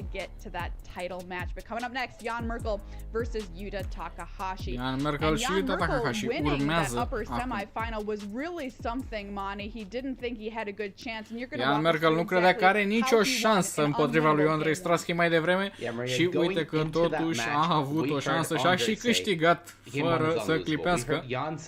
Game 1 is unwinnable. But how does one really Jan a spus că e de necâștigat primul meci. Well, it really has to be a combination of things going right, and it starts with, well, s-au aliniat your astrele opponent thinks pentru the matchup acesta. is kind of slow, so he puts you on the play. He takes the draw to have more cards to work with, and Jan capitalizes. A jucat un pic mai lent ca să adune cărțile de care are nevoie. That's the first step. Now Andre here, he's în cele din already urmă on the s-a back foot descurcat. because he's behind on mana. Turn 3, he's casting Expressive Iteration to kind of fix his draw. But there's a really important one of in Jan Merkel's hand, and that is Burn Down the House. Burn Down the House, a singleton in this deck, but it's so powerful at putting on pressure against opponents who aren't really doing anything. So Jan, well, he sees a window. This game is already unwinnable. He may as well go for it. Let's make some devils. Let's just start attacking face. 3 hasty 1/1s. And Andre, he's got a handful of interaction, but he doesn't really want to use them on these devils. He needs to save a Demon Bolt for a Leer. Jan has damage backup, and he's going to be able to win the unwinnable game 1 just off of a few things going right for him. și acestea l-au ajutat foarte mult să înceapă jocul cu dreptul după ce, după cum a spus și el, n-avea șanse prea mari. If you missed that game, Riley's actually got a recap of the whole match for you. Yeah, let's talk about what we saw in that in our first semi-final, because it really was incredible. We knew that Jan Merkel coming into this one considered himself the underdog. There's that key play. They burned down the house with Devils, I should say, getting in for a bunch of damage. And Strasky just not prepared for this, putting himself on the draw. Burn down the house a creat 3 Devil de partea fiecăruia și l-a adus destul de jos pe Andrei Strasky, care era foarte încrezător. And not what we expected out of Grixis Epiphany deck. In game number 2, the power of Lear once again put on display. And even though Andre had some interaction to kind of try to mess with what Jan Merkel was up to here, it's just we saw the Grixis deck post-board with these Black Disruptive spells, Duress, Go Blank, what have you, getting the job done and clearing the way here for Strasky. To go down in straight sets, really a result that we just absolutely did not expect. I mean, a 2-1 to Grixis un rezultat la care nu s-a așteptat nimeni, nici măcar Jan Merkel. The straight 2-0 to Jan Merkel. 2-0 câștigată seria. Absolutely. What a excellent match, and Monty smiling once again because he called it right. All right. We get it, Monty. We get it. Riley and I went down in the predictions. I'm sorry. I mean, like, it's on your face, Monty. I'm not calling you out. Your face is calling you out there. Monty este singurul care a ghicit performanța lui Jan Merkel. But that was a good call by you. Well, coming up, we've got the upper finals on the way. Urmează finala din tabloul competițional superior. Yuta Takahashi versus Jan Merkel. Is the Dragons versus Grixis Epiphany. Yuta Takahashi, un jucător cu 6 ani de experiență în plus față de adversarul său neamț. 64,3 rata de câștig la japonez. Standard win rate for Yuta Takahashi, known for playing fairly versus o rată de câștig de 73,7. Un jucător mai tânăr, dar cu o rată de câștig mai mare. Got through the Challengers Gauntlet, got through the Rivals Gauntlet in an unbelievable year, and what a cap it would be for him to take this thing down in that unbelievable year. Let's talk about these decks though, Monty. Break down this matchup for us. Jan Merkel, când și-a început cariera, a participat la primul circuit pro din 2006 din Kobe și acolo era primul său meci profesionist și primul său turneu profesionist și a bătut tot ce a văzut în cale. A fost singura mare victorie din cariera sa, ce drept, dar a venit, le-a luat fața tuturor și a câștigat. Poate face și astăzi, în această seară, același lucru. A început cu o încredere în el foarte scăzută, vizibil, și uite că a câștigat împotriva neînvinsului din prima etapă a acestui turneu, Andrei Strasky. Vedem acum deck-ul acestuia lui Jan Merkel, Grixis Epiphany. It's just given this deck so much potency against the creature decks, making sure that you can just play a Lear, start rebuying removal spells. However, notably, this deck has some problems with the Goldspan Dragon. They don't have that many ways to answer one. You have one burn down the house, one blood chief's thirst, a demon bolt. You don't really want to be fading hope on Goldspan Dragon. They do have Lear to rebuy some of those, but it can be a bit of a challenge for Jan Merkel to answer all of the problematic dragons being presented by Yuta Takahashi. Extrem de bun împotriva dragonilor acest removal. Let's hear from the players themselves. We asked them specifically about this matchup. Here's what they had to say.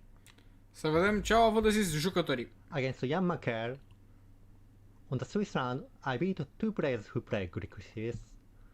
I feel each other matchup.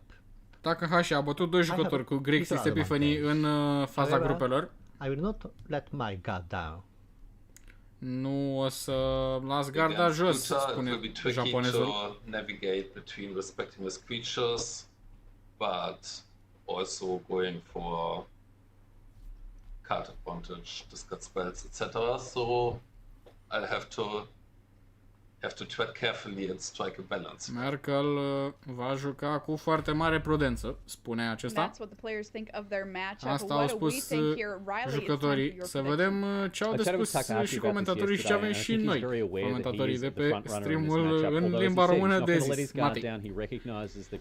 Este destul de interesant acest match-up. Cred că oricare dintre ei are potențialul de a câștiga. Totul depinde de ce va trage și deciziile fiecăruia. Yuta Takahashi spune Riley. Twice yesterday. Well, those players are Jan's teammates. They've been talking. They've been trying to figure out a way to beat the matchup, and I think Jan's coming prepared. I'm picking my champion, Jan Markel. All right. Well, I'm gonna have to go with Yuta Takahashi here. Undefeated in standard. We'll see if he remains Yuta Takahashi de neînvins în standard. Să vedem dacă rămâne de neînvins sau nu. And we're gonna do it coming up after this ad break. Stay put. Pauză de publicitate, revenim imediat cu duelul dintre Jan Merkel și Yuta Takahashi la Campionatul Mondial din 2021.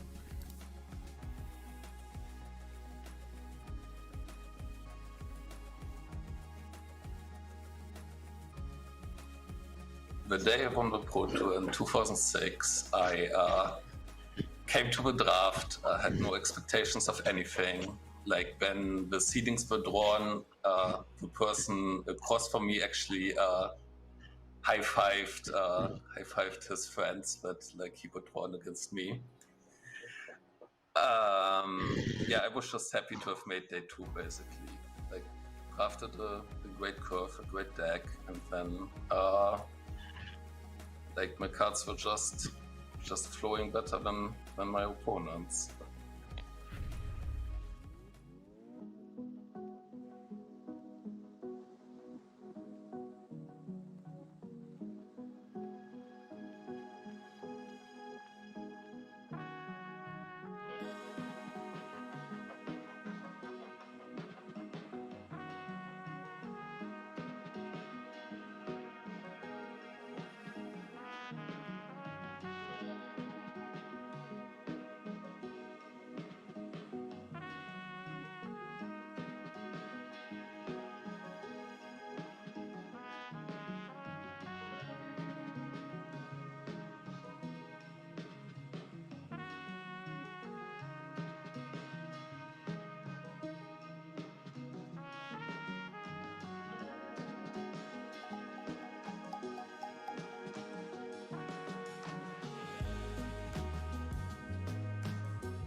haven't interacted much with Yuta Takahashi personally, but I do know that he was my Fairies rival, right?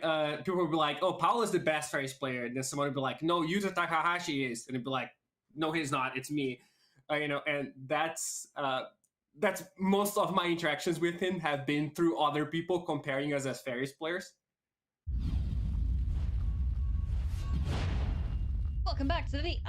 Bine ați revenit aici pe ESPORTURI TV 1. Ian Merkel se luptă cu Yuta Takahashi pentru un loc în marea finală și pentru premiul de $75.000 plus $50.000 pentru participare. Into the format with the rotation, kind of disappointed a little bit in results early on, but clearly he stuck with it and he has found something that has worked for him because he is still undefeated in constructed. Yuta Takahashi este de neînvins în standard.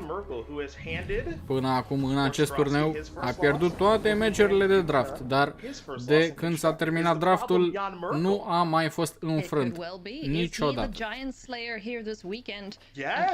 Începe meciul între Ian Merkel și Yuta Takahashi.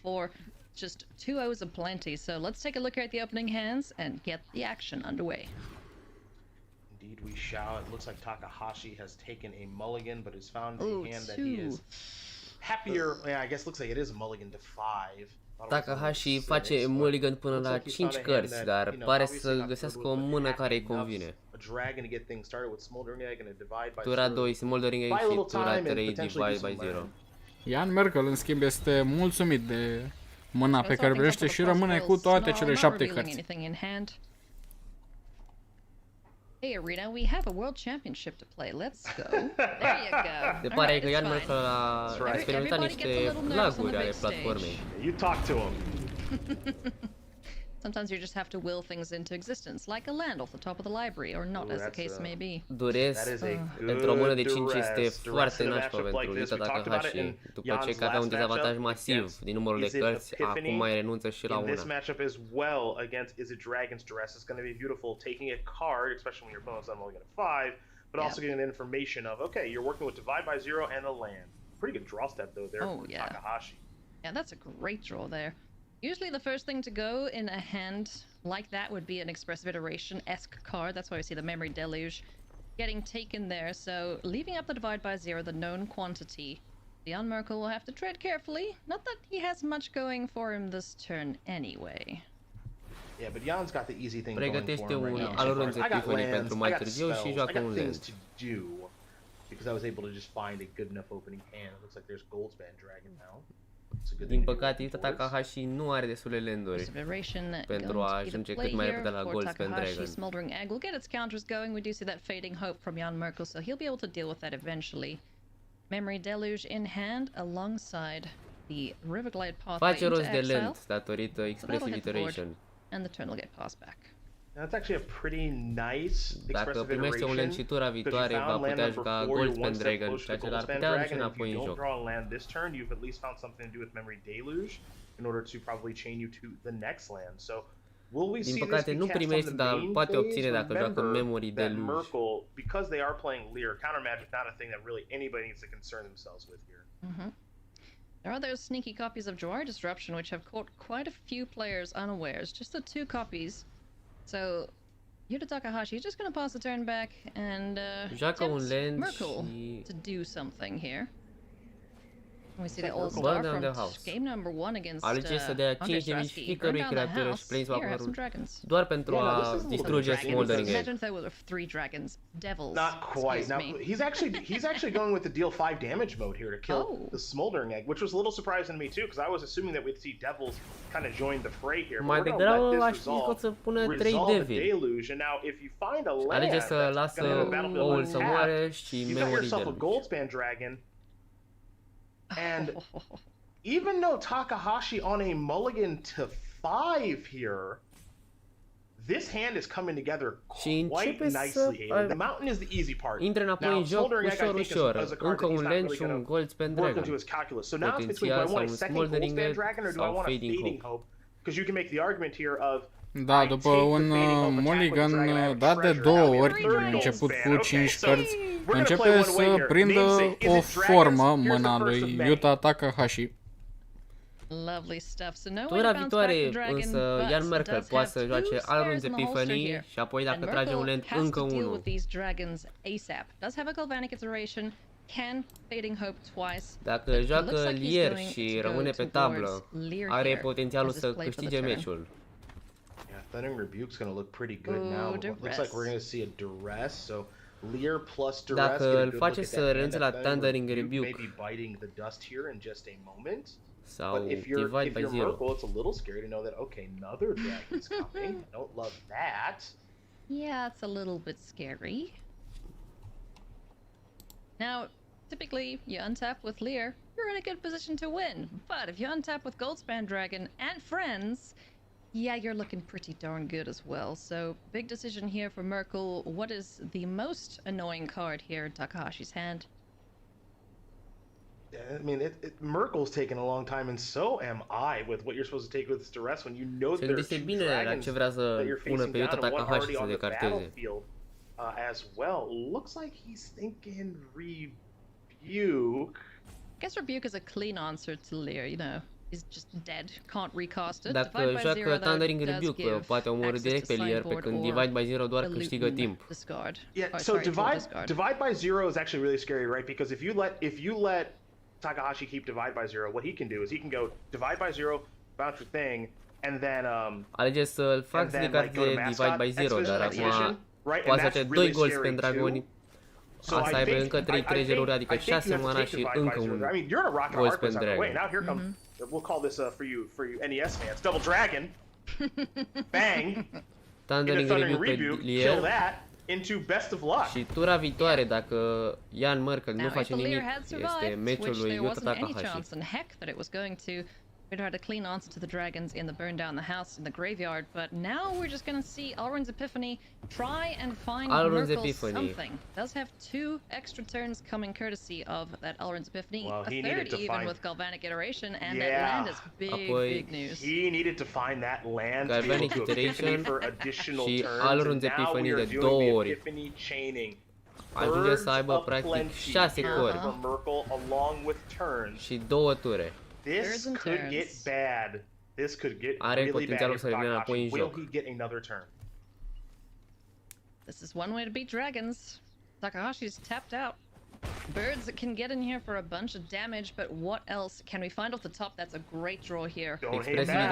Let's see, what do we find? Să vedem ce va trage. What does he find? Okay, a swing and a bit of a miss here, and Spikefield has her in just a couple of lands, so not din păcate nu primește cărți bune. He's got 4 turns. Yeah, in that situation, you're probably looking for something like a Hall of Storm Giants. Obviously, another Epiphany looks pretty nice there as well. So you come in here for 6. It's going to bring you down to 12. Îl lasă pe Yuta Takahashi la 12 și devine ultima lui tură.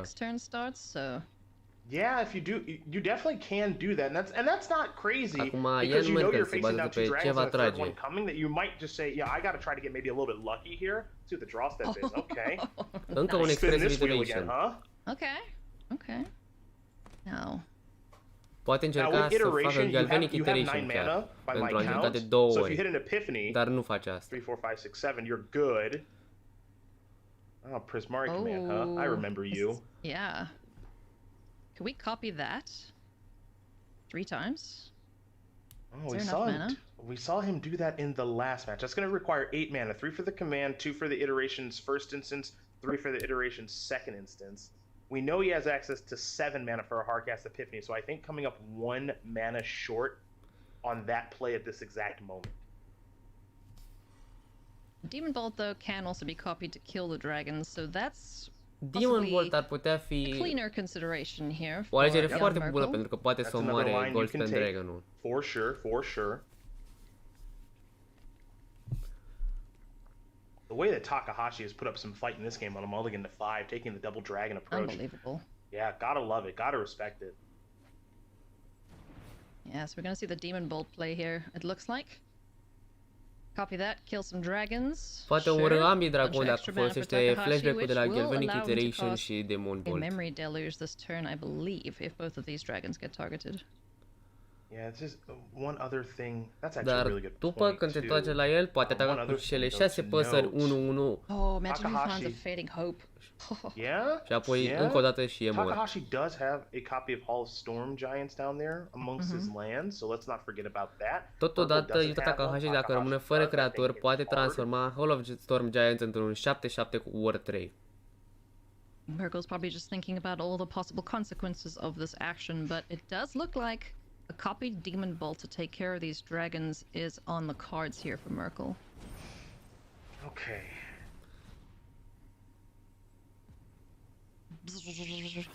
Demon Bolt time, let's go. Demon Bolt de 2 ori pentru a omorî cei 2 dragoni. Alright, there's your first target. Now here's your second one. Uh-huh. See if there'll be a deluge here in response. Oh yeah. At the very least, there's going to be the floating of mana. At the very least.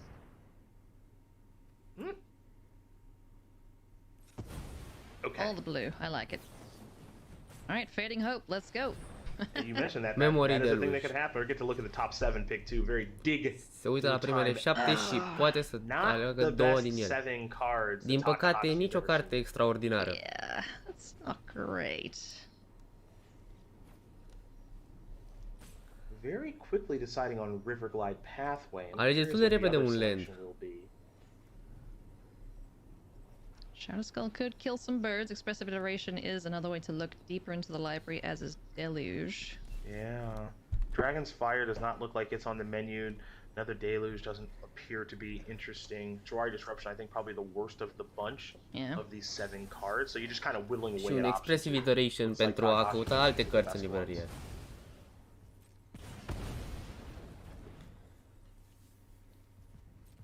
Demon Bolt, a great innovation in this tournament as far as removal spells are concerned. Yeah. It's been really, really good basically every time we've seen it. Alright, so Merkel getting in some extra swings here with these birds, just leaving one back on și atacă cu 5 păsări, una cât să blocheze Goldspan Dragon-ul. Și apoi dacă mai atacă încă o dată, îl lasă la 2 viață, destul pentru a-l putea omorî cu Prismatic Command. Ooh, hey, he was happy about that. He was happy about that, interesting. Is that what he was looking for this entire time? I'm curious what the thought process is right now.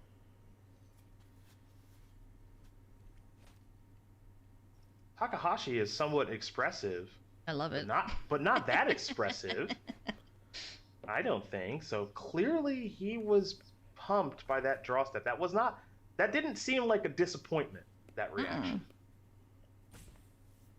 That felt like a heck yeah to me. Yeah. Me too. Here comes Goldspan Dragon, Fading Hope looming in hand there for Jan Merkel. Does he fire it off here to prevent the swing? Man. Looks like the answer is no, so here comes the dragon. Atacă cu dragonul și face un treasure. Oh man, this is tense. I mean, so... Are 3 mana la dispoziție. But just because you left it back doesn't mean you have to block with it. Dar nu trebuie neapărat să blocheze. And Merkel's doing his best to line up the win here, and with 6 attackers, excuse me, the Spikefield Hazard and Prismari Command, he could well get the win here. He could. He very well could. Chiar dacă folosește Divide by Zero pe o pasăre ca să minimalizeze damage-ul primit, tot nu este destul pentru a-l opri pe Jan Merkel să câștige. Okay, yeah, they're all coming. Not leaving anything back this time. I don't think Takahashi's got a way out of this. Da, nu cred că e posibil ca Takahashi să câștige. That could be the test spell here for Merkel and Prismari Command.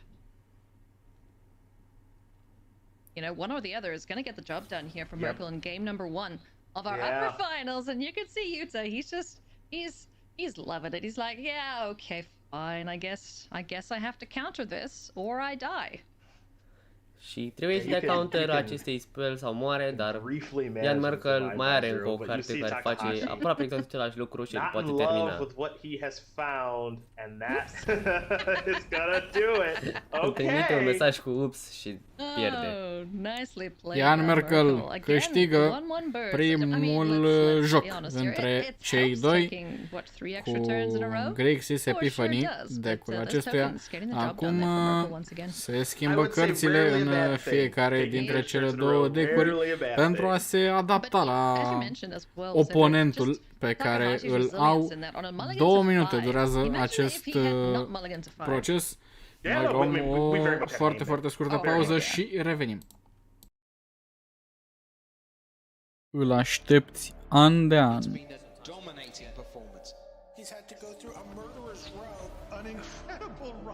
Nu mai poți de nerăbdare.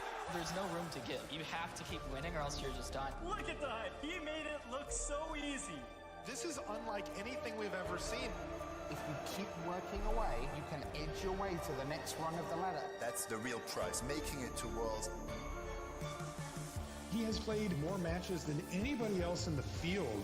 All of a sudden, I was in the final of the Pro Tour. Finding the card that he needed to get himself into Worlds. An incredible performance across the entire week. Up on top of the library in spectacular fashion. That's the way we like to see it happen. Cei mai buni jucători din lume în cea mai mare competiție din viața lor. Campionatul mondial de Magic. Astăzi de la 7 seara, în direct la ESPORTURI TV 1. Ne-am întors cu meciul dintre Ian Merkel și Yuta Takahashi. Ian Merkel conduce în acest moment cu 1-0 această finală a tabloului competițional superior. După acest meci urmează Andrei Stransky versus Jean-Emmanuel Depras. Acum intrăm în meci. Yuta Takahashi de data asta primește o mână foarte bună. Nu trebuie să facă niciun mulligan. Dar și Ian Merkel are tot o mână foarte bună. You know, you bring those cards in with the intention of both drawing them and having them be impactful, and he's drawn 3 sideboard cards, so not a bad start there for him. And for Takahashi, got a dragon to work towards, a deluge to kind of bridge the gap, and same thing can be said for Expressive Iteration, so I'm expecting a pretty good game here. Yeah, first thing on the board, Malevolent Hermit. Does Takahashi deal with this straight away? Does indeed, goes to Shadow Skull smashing, and gets rid of this pesky little Hermit. It will come back as a 2/2 flyer, unless Merkel has something else to do. Poate întoarce pe Malevolent Hermit ca un 2/2 flyer. Yeah, let's get that guy start. Și acum non-creature-urile nu pot fi contracarate. Now, if you are memory de lui Yuta Takahashi. If you're Takahashi, you're just saying I'm gonna let it rip right now. Now, dissipate doesn't look the best right now, but he may want to keep that. I mean, again, this is one of those spots that you can make an argument for all 4 of these cards. Yeah, why isn't Memory Deluge just draw 4 cards? Come on. Well, that's not too powerful, right? Well, we might have to have a conversation about that off cam. We can't have that happen. That would be quite gross. As is Duress, taking a look here in Yuta Takahashi's hand and is going to start picking apart. Are potențialul de a juca Duress și cealalt spell care face să decarteze 2, lăsându-l pe Yuta Takahashi la numai 3 cărți. Goblin era cealalt spell. Now we're going to see the Go Blank follow-up, which we've seen previously this weekend. So 2 cards are going to bite the dust here for Takahashi. Dissipate and Hall of Storm Giants look to be the targets. There's already a Hall of Storm Giants in the battlefield, so...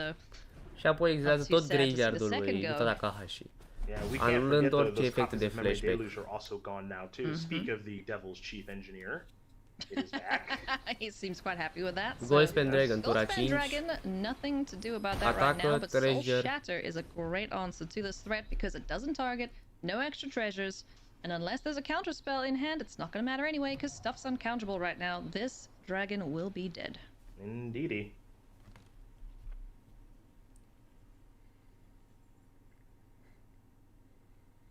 Yes, indeedy. Merkel's setting up for quite a nice 1-2 punch here. Can foretell Elrond's Epiphany, fire that off next turn, and kill the dragon on Yuta's turn. Pregătește un Elrond's Epiphany There's always a question of, is there a reason to soul shatter right now? It looks like he believes the answer is no. Looks like he's going to do it on the upkeep. Okay. Și apoi soul shatter. Memory deluge here. Did he keep in the fading hope? Each opponent sacrifices a creature or planeswalker with the highest mana value among creatures and planeswalkers. Ceea ce îl face pe Yuta Takahashi să sacrifice dragonul. Do this on the upkeep as opposed to just on your own turn. Only because of the ability to sacrifice the treasure for a meaningful amount of mana while Goldspan's still there. So yeah, good point. Yeah, I don't know if that's a hiccup or not. Obviously, I'm going to lean towards the player playing in the tournament who's better than me, but I am going to try to nu cred că este un play optim să joci soul shatter pe tura oponentului. Îl lasă să folosească treasure-ul pentru 2 mana în loc de 1, dar Ian Merkel s-ar putea să aibă o opinie mai bună și totuși el e în campionat, nu eu. Unfortunately, though, Malevolent Hermit and Benevolent Geist, they don't really play too well with each other, so we won't see any countering from this creature until the Geist is off the battlefield. Prismari Command. That's one way to get rid of this pesky flyer. Yeah, Geist is getting a little work done, slow and steady as it were, but now we are going to see Prismari Command. Yeah, this little of this. Prismari Command ca să omoare Benevolent Geist-ul și să facă un treasure. And counter the Epiphany. Și apoi propriul său Malevolent Hermit. With Deluge in the holster, it's a pretty good turn. Oh, that's so good. Spikefield Hazard. Another one off the top. Not what Merkel wants to see. Knows that he can't fire off the Epiphany clearly or cleanly, so we'll go to taking care of this Hermit. Do we let it die, or are we going to sacrifice? Or do we let it be exiled, I should say? Or sacrifice it? Dacă nu folosește treasure-ul ca să-l sacrifice, va fi exilat. Well, that's actually a tough decision because the treasure matters. So yeah, that's gone for good. Okay.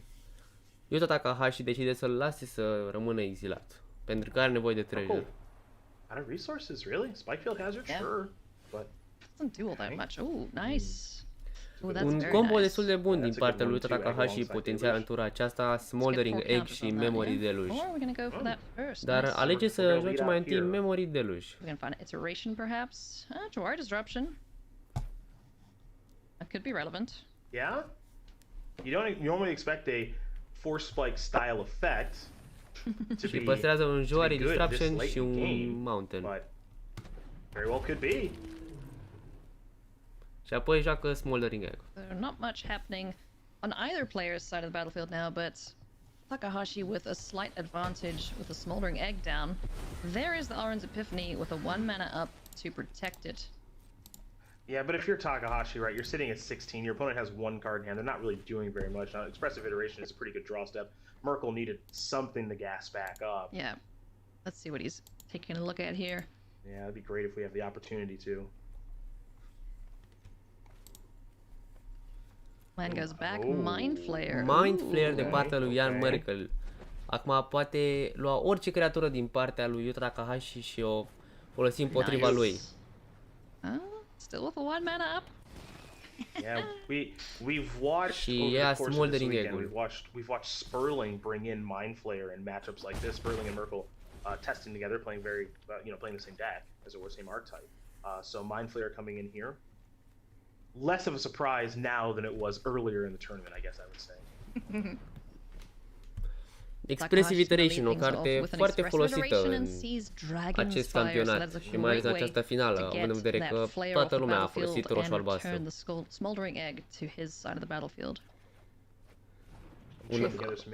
Un Dragonfire și un alt Expressive Iteration. Cu Dragonfire poate omorî Mind Flayer și să primească înapoi Smoldering Egg. Yeah, shaping up to be a nice turn. You can see just how impressive Expressive Iteration is too, because its ability to just kind of gas you back up, or in the off chance that you do have enough mana to kind of chain them together like we're seeing right now. And now we're finding the goods. Now we're finding the goods. I think it's time for Jawar Disruption to become a land, as one of these counterspells is gonna come to hand here. That would be my assumption, is one of the counterspells is gonna come to hand. I mean, this is another one of those spots where you can make an argument for all of these cards, right? Yep. You want to add Goldspan Dragon to your grip? Okay, makes a lot of sense to me. Card's busted. You know, if you wanna add negate to your grip over test and talents for some particular reason, I would be surprised if that were the case. But here you go. Goldspan's gonna go over to the side. You mentioned disruption is probably going to be a land now. Acum se joacă cu cărți din Innistrad Midnight Hunt și Dungeons and Dragons Adventures in the Forgotten Realms, două serii lansate recent. Pentru a afla cum puteți obține 6 boostere cu astfel de cărți, puteți intra pe site-ul nostru www.esporturi.ro la secțiunea jocului Magic the Gathering. De asemenea, acolo sunt postate zi de zi cele mai noi știri din Magic the Gathering și alte e-sporturi. Al Runes Epiphany de partea lui Yuta Takahashi, ceea ce îi transformă Smoldering Egg-ul, dar Ian Merkel decide să renunțe. Prima oară când avem o egalitate în această mare finală. Da, o mare finală a tabloului competițional superior este primul meci în care ajungem în jocul decisiv. Este 1-1 scorul între Ian Merkel și Yuta Takahashi. Acum, din nou, au 2 minute jucătorii să își actualizeze decurile cu noi cărți pentru a se adapta oponentului. I mean, this match, so much on the line. Two fantastic players, bringing two innovative archetypes here to the tournament. And for Takahashi, again, what you and I have gotten to watch, and Marshall and Paul, and unreal run from 0-3. Unbelievable. You win this game, you still haven't lost Constructed, you're into the finals.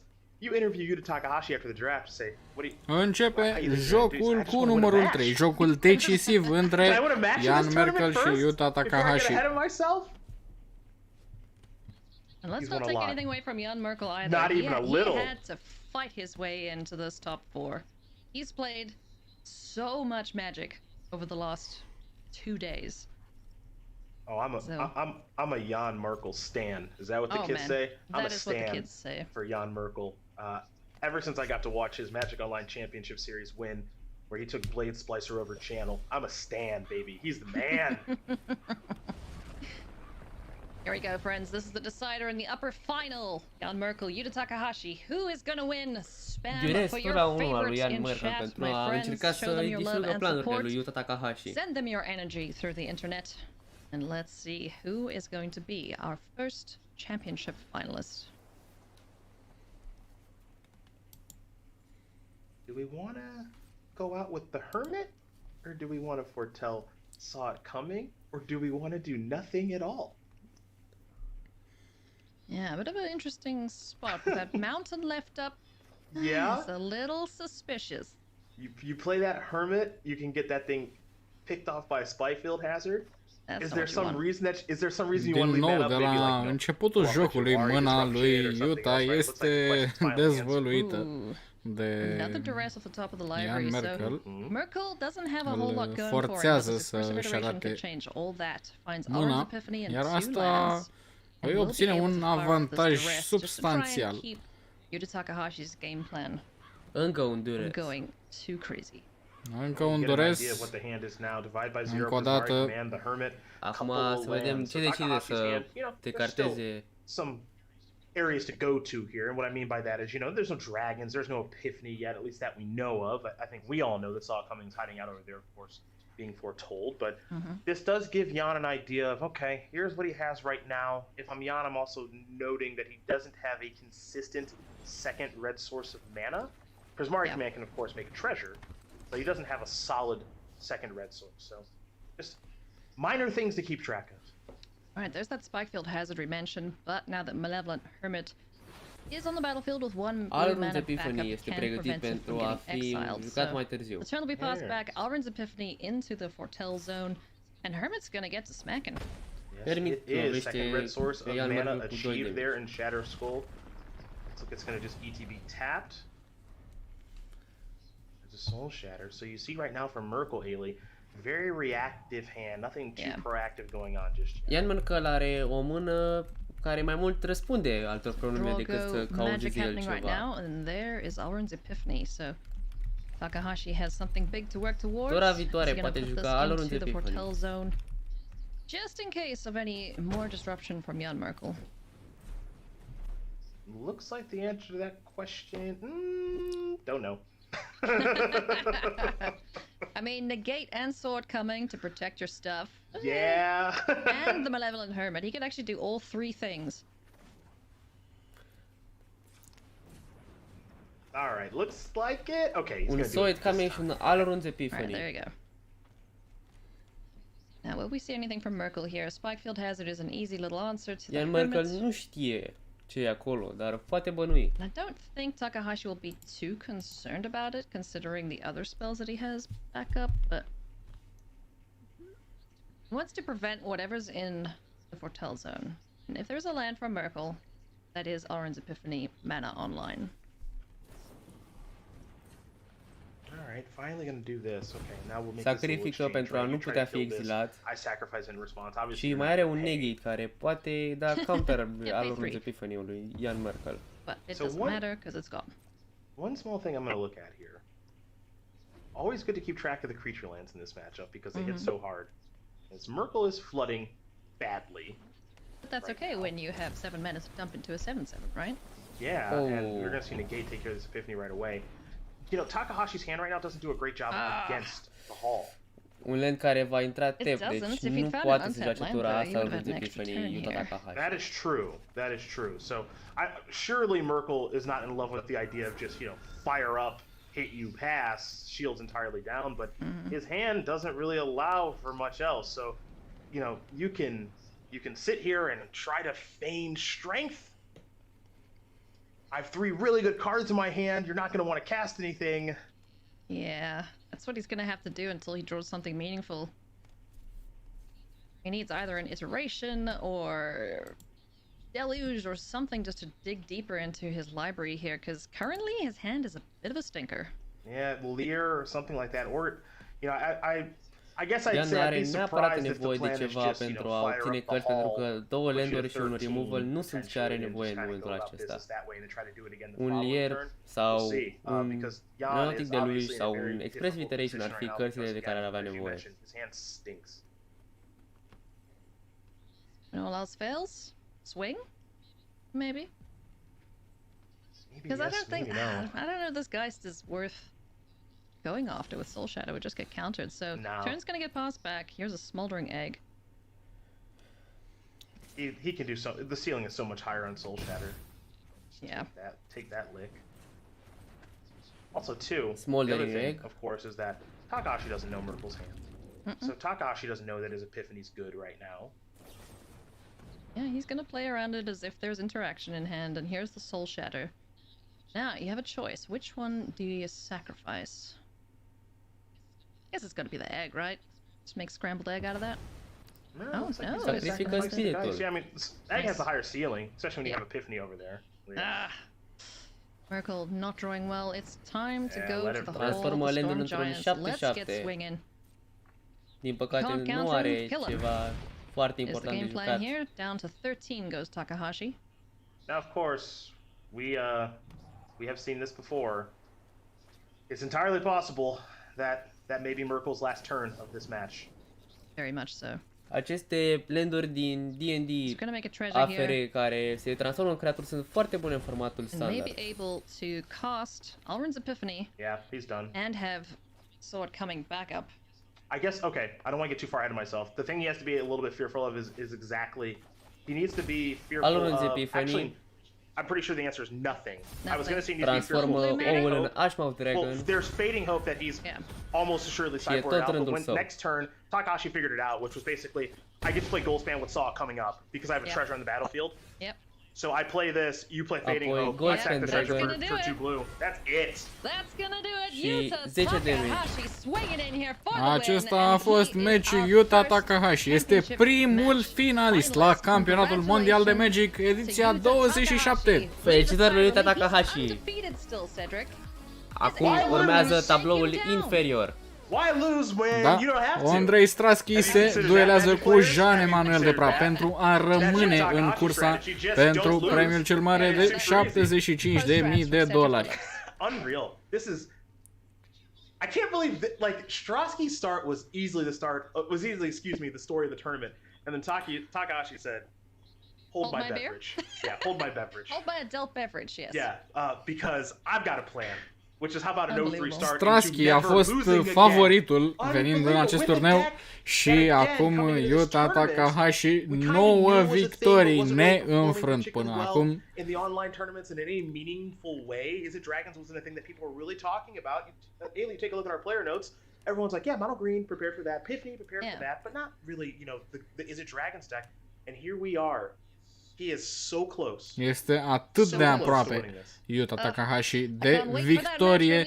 De-abia aștept să vedem un oponent pentru Yuta Takahashi. Luăm o scurtă pauză, nu plecați nicăieri. Revenim imediat.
Hey everybody, welcome back to coverage of World Championship 27. We have our first finalist in Yuta Takahashi. Ne-am întors să avem primul finalist, de fapt, Yuta Takahashi.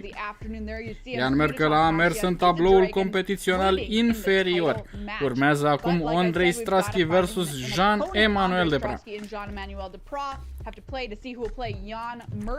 Câștigătorul dintre aceștia doi se va juca cu Jan Merkel. Takahashi talked to Riley just after his huge win. Yuta Takahashi a vorbit cu Riley to secure his spot in the title match. Yuta, what a result for you. You must be thrilled. Talk to us about that match and how you feel now. Spune-ne ce părere ai despre match. I could stay calm and keep up my mind. So staying calm, making sure that you're on top of things. That's good. You've got a long way to go now. There's a couple of hours before the title match will be played. What are you going to do between now and then? O să mai fie o pauză cam de o oră până vei juca tu. Ce o să faci? O să mă relaxez și o să mă bucur de celelalte meciuri, spune Yuta Takahashi. Sperăm ca și voi, cei de acasă, să faceți același lucru. Să aveți o experiență plăcută urmărind campionatul mondial de Magic. Yuta Takahashi neînvins în standard până acum. Să ne mai uităm încă o dată la tabloul competițional. Andrei Strasky, Jean-Emmanuel Debra este meciul care urmează. Andrei Strasky și Ian Merkel au deschis seara. Ian Merkel a câștigat cu 2-0, deși a venit cu probleme de încredere la început. Jean-Emmanuel Debra și Yuta Takahashi a fost următorul meci. Yuta Takahashi a câștigat din nou fără să clipească, 2-0. A urmat finala tabloului superior, Yuta Takahashi versus Ian Merkel, 2-1. Tocmai am văzut înainte de pauză acest meci. Astfel, Yuta Takahashi, japonezul, i-am spus de foarte multe ori numele, japonezul a ajuns în finala campionatului mondial, iar acum urmează să înceapă transmisiunea tabloului competițional inferior. Andrei Strasky versus Jean-Emmanuel Depra este următorul meci pe care îl vom urmări. And go the distance, and for Yuta Takahashi to fulfill that is just incredible to see. Yeah, it's been some amazing stuff this morning, and now we're heading to our lower bracket, and this is where we start eliminating people. Aici începem să eliminăm jucători. Andrei Strasky versus Jean-Emmanuel Depra. EZ Epiphany versus Temur Treasures. Decul bazat pe treasure-uri nu a funcționat pentru Jean-Emmanuel Depra în meciul său contra japonezului. Poate acum va merge 63,6 rata de câștig al lui Andrei Strasky. Aici vedem drumul său către finalul campionatului mondial, neînvins. După cum spuneam, vorbim acum despre Jean-Emmanuel Depra. Este un meci eliminatoriu, se joacă cu o miză foarte mare, rămânerea în concurs. 66,8% rata acestuia de câștig. Jean-Emmanuel Depra's road to the top four a little bit rougher than somebody like Strasky who just won out. Acesta este drumul lui Depra la turneul final. Un drum cu mai multe hopuri, a pierdut câteva meciuri, dar totuși a ajuns aici. Să vedem cum va decurge meciul. Vedem acum decurile Andrei Strasky cu EZ Epiphany. He did pick up a loss in that upper bracket. I don't think it's really going to affect anything. And this deck is prepared to deal with creatures. So now Andre is really happy about the matchup. Este făcut pentru a se ocupa de creaturi, care este exact decul lui Jean-Emmanuel Depra. Acesta e unul din cele mai bune meciuri ale decului său. To just go fast. So I think Andre is feeling really good about some of the individual card choices that he's brought when it lines up specifically for this matchup. On the other hand, Jean-Emmanuel Depra with his Temur Treasures deck, he also really came prepared to kind of go over top of and beat the other creature decks. He was looking for a field of green. He got a lot of green matchups to make it here where those Dragon Spires really got to shine and he was able to just go faster than them. But this deck from Andre just feels like it's going to be a really big hurdle. He's beat it before. He beat Stan Cifka on the exact same list in the Swiss, but now it's best 2 out of 3 matches. So it's not just that Jean-Emmanuel needs his deck to cooperate once. He needs it to cooperate twice. 2 matches, 4 games it has to go right. Yeah, it's a lot absolutely. To ask for. a lot to ask for indeed. Here, best 2 out of 3 matches in the lowers, everybody remember that. Let's talk to the players now and find out their thoughts on this specific matchup. We asked them about it yesterday. Okay, so starting first against Depra should be a huge advantage for me. Este o provocare pentru mine să încep primul, spune Strasky. First on the board usually is the one. My matchup against Andre's deck is pretty tough. It's mostly about speed because I can't really interact with what he's doing. I only have a few counter spells. Are foarte multe counter spell-uri contra creaturilor mele. Va fi greu, spune Depra. All right, Jean-Emmanuel thinks it's going to be a tough Va fi un match foarte dificil pentru Depra. Pronostic, Matei. I haven't said anyone else. Whenever it's been Strasky, I've backed him, and I'm going to back him here again against șansa lui Andrei Strasky de a se întoarce înapoi în turneu. I'm basically the same as Riley. Și eu sunt de aceeași părere și se pare că și comentatorii sunt de acord. Andrei Strasky este un deck, nu, are un deck mult mai bun decât Jean-Emmanuel Depra. Nu știu ce a avut în cap Depra când a ales treasure-uri, dar sincer nu mă așteptam la un asemenea deck să apară în noul standard, dar aparent dacă a ajuns în finală este destul de bun și dacă sunteți jucători de standard ar putea să încercați să-l creați sau să fiți pregătiți când vă duceți la un concurs local, dar acum din cauza pandemiei nu prea mai sunt, dar totuși dacă aveți norocul să aveți grijă. Da, luăm o scurtă pauză de publicitate, revenim.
And welcome back to coverage here of the World Championship. Marshall Sutcliffe with Bine ați revenit.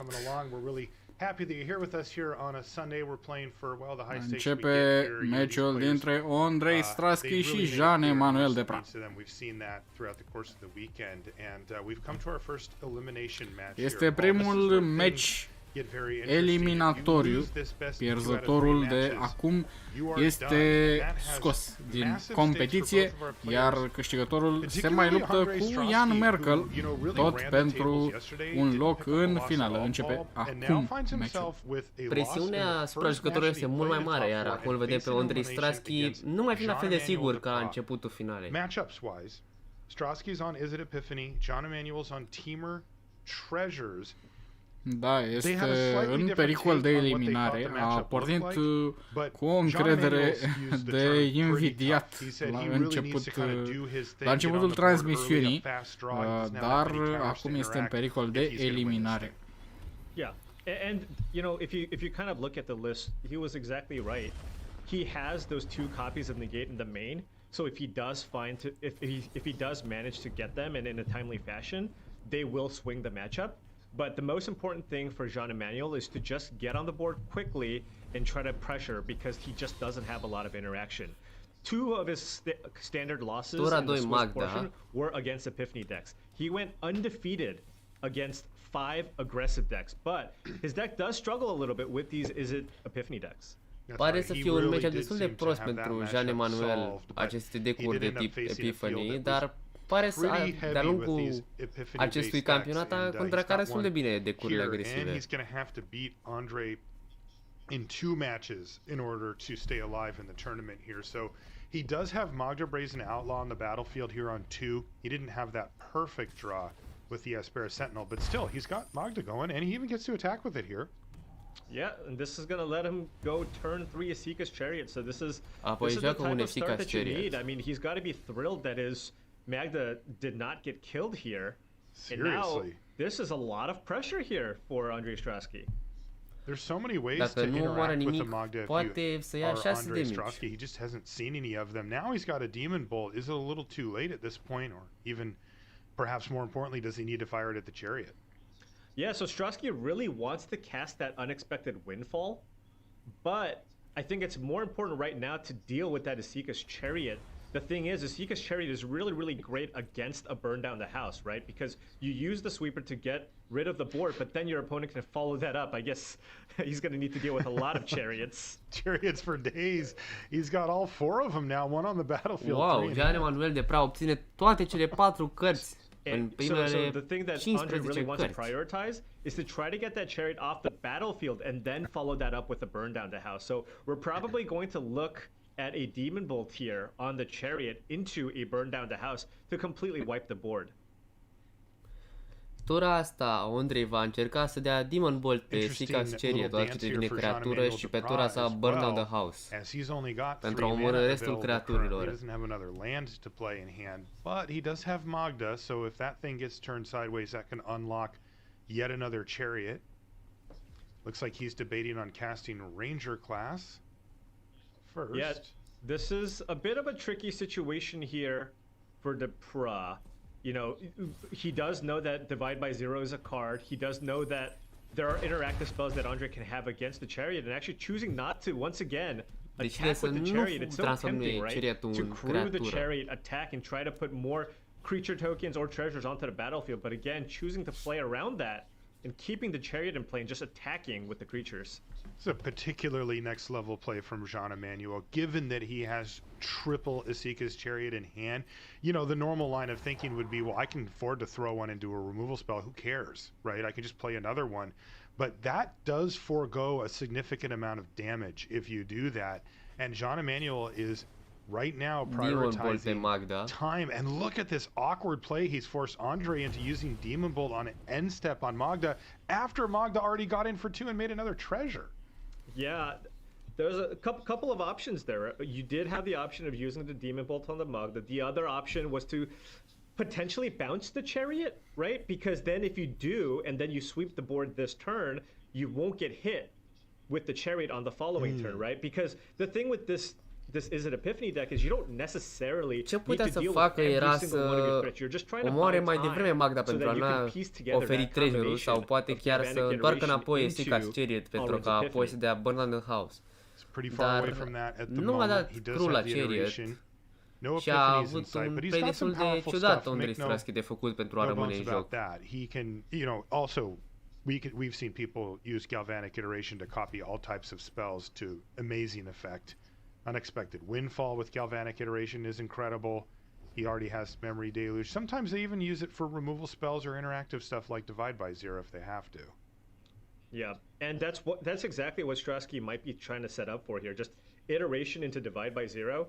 If you see a Chariot being crewed, or the proc casting a spell or a creature to try to crew this Chariot, then all of a sudden he can get 2 permanents off the battlefield, and then look to try to continue to hit his land drops by getting cards like Environmental Sciences. Interesting here, he does find a land for the turn, and thanks to the treasure last turn, that does give him access to Goldspan Dragon, but no, din păcate va trebui să-l sacrifice, pentru că sunt două legendare identice. This will give him effectively a free way this turn to crew the Chariot that he's already got, thanks to the 2/2/2 cats. Și poate da până la 10 damage tura aceasta. Yikes, Strasky's at 12. E destul de mult, really keeping the heat on Jean Emmanuel. He is basically taking every opportunity to get damage through early rather than trying to play the more value-oriented game plan. And it is paying off for him right now. He told us before the match that it's pretty tough and he needs a fast draw, and he is leaning into that here. Yeah, and you really have to be careful at managing your life total here, because keep in mind, unlike playing against mono green, this Gruul deck has access to haste, a giant haste creature in the Goldspan Dragon, right? So if you sweep the board but you go down to 4 or less, all of a sudden the Goldspan Dragon can just hit you and kill you out of nowhere. Jean Emmanuel de Pral poate omorî pe Andrei Strasky cu un Goldspan Dragon. All right, this is Seeker's Chariot is going to resolve. Strasky, you can tell he's feeling a little bit of heat here. John Emmanuel Duprat, full pedal to the metal. He's going to crew up the original Seeker's Chariot, and that is finally going to prompt a Divide by Zero. That is going to be on the Chariot, so it's going to limit the damage to 6 here. Yeah, Strasky really wants to just try to naturally draw a land here, because he has to cast Burn Down the House now. He's at 6, there's 10 creatures on the battlefield. Woo! Okay. Got there. Island off the top of the library. He wants to just keep hitting these land drops. Cast Burn Down the House. He finally has stabilized, but there's a lot of firepower for Jean Emmanuel, including a Goldspan Dragon in hand. This is still going to be very close, even with this Burn Down the House sweeping the board. Yeah, and Duprat is thrilled about that. He can... Poate să joace un Goldspan Dragon și să-l aducă pe Andrei la 2. Reaction here, but he can go Goldspan Dragon this turn. Put Strasky down. And as it stands, Strasky does have a Burn Down the House that he'll be forced to cast just to get rid of that dragon once he goes down to 2 here, because he has no other way to get it off the battlefield. So close here for Jean Emmanuel. You know, with the Goldspan Dragon hitting the battlefield, he could up the Ranger class and even get him down to 1. I wonder if Jean Emmanuel is looking to keep that Goldspan Dragon still in his back pocket and run out a Chariot instead, because that still presents a threat that Strasky probably still has to wipe the board with. Okay, another land off the top here for Andre. Andre got Environmental foarte sigur la începutul acestei seri și acum devine din ce în ce mai stresat. Yeah, so if you cast the Environmental Sciences, you go up to 8. Best of 3, Jean Emmanuel de Prat este dat afară de tot în campionat. Nu există o a treia șansă. Poate că a venit prea sigur această seară. Also cast Burn Down the House. Now, you know Strasky really wants to cast that Deluge and Windfall, but because of the pressure that the Duprat's been applying, he just hasn't been able to cast his card draw spells. Okay, he's going to go for Galvanic Iteration here. Galvanic Iteration și Burn Down the House. He's going to make Devils here, Paul. Okay. And you see him look up to the sky. He's like, I hope this works. Și speră să This is reușească. going to buy him a good amount of time. Now, I mean, he's still going to take 4 damage here from the Goldspan Dragon, but then Din we'll need păcate to asta find an nu answer îl to protejează that. de Goldspan Dragon. Prosperous Innkeeper off the top of the library here for Jean Emmanuel. Boy, this has been a close one. You can tell just by the expressions from both of the players. Right on that razor's edge, Jean Emmanuel with multiple times now to get his opponent down to just 1 life.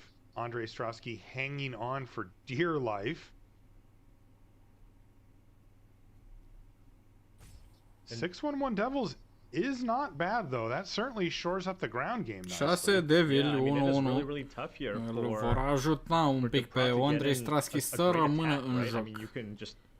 Dacă atacă cu 2 pisici, blochează cu un Devil fiecare și apoi cu damage-ul de pe moarte le omoară. Deci, practic, 2 pisici pentru 2 Devil. Nu este un trade foarte bun. Alright, there's Goldspan Dragon hitting the battlefield finally. He is forced to burn 4 viață garantat. Because he didn't hit a land drop Dacă decide să atace. Da. Trebuie să găsească o modalitate să mai dea încă 2 ca să câștige. Și un treasure dacă decide să atace. Ambii jucători își folosesc timeout-urile. He's going to put Andre Strosky down to just 2 life here, Paul. 2 viață. He can play the Prosperous Innkeeper. It's kind of free. You can sack a treasure to play the Innkeeper and you get that treasure back. Poate să joace Prosperous Innkeeper folosind treasure-ul și primește un treasure înapoi. In the face of 6 Devils.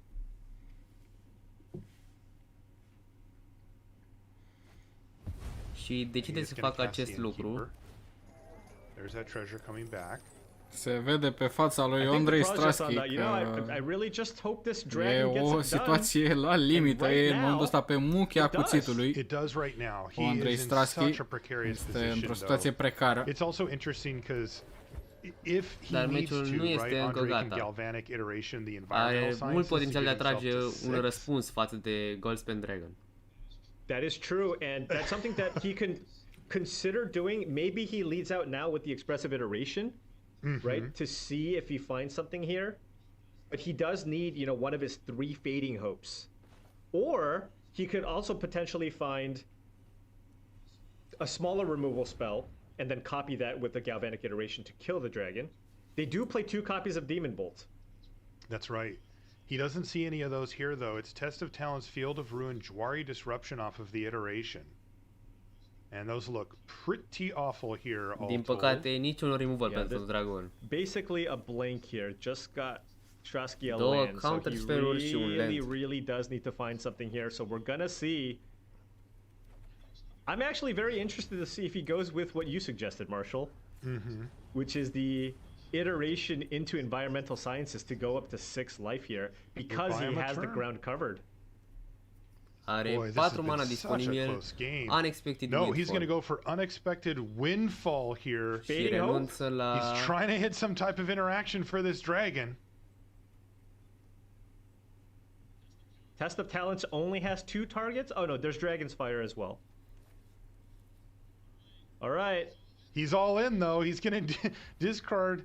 Well, one of these 2 cards is going to be the Test of Talents. Can he find a way to interact with this dragon? Din păcate, încă un land și un counter He spell. had Jwari Disruption and Mountain, and he's going to have to scoop him up. And Jean Emmanuel Depra picks up a critical game 1. Super close game the whole way. Meci foarte strâns între cei 2 jucători.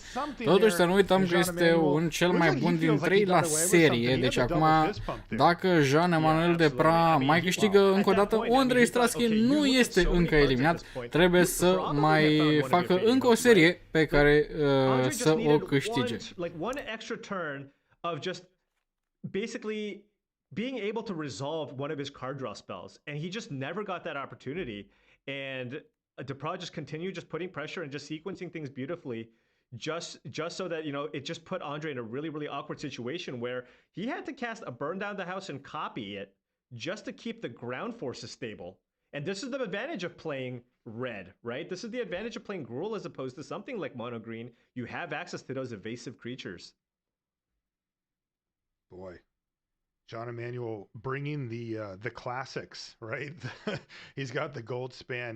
He's got to seek his chariot. And he's just like, hey, if you forgot about how good these cards are, I'm going to remind you, right? I mean, there are reasons why these cards have dominated Standard for a while. And even though we've seen a big shift in the card pool for Standard, these are still two of the top cards. And the players who are leaning into them have been really rewarded. Yuta Takahashi as well, you know, leaning into the Dragon plan and doing very well with it here too. So Goldspan Dragon, baby.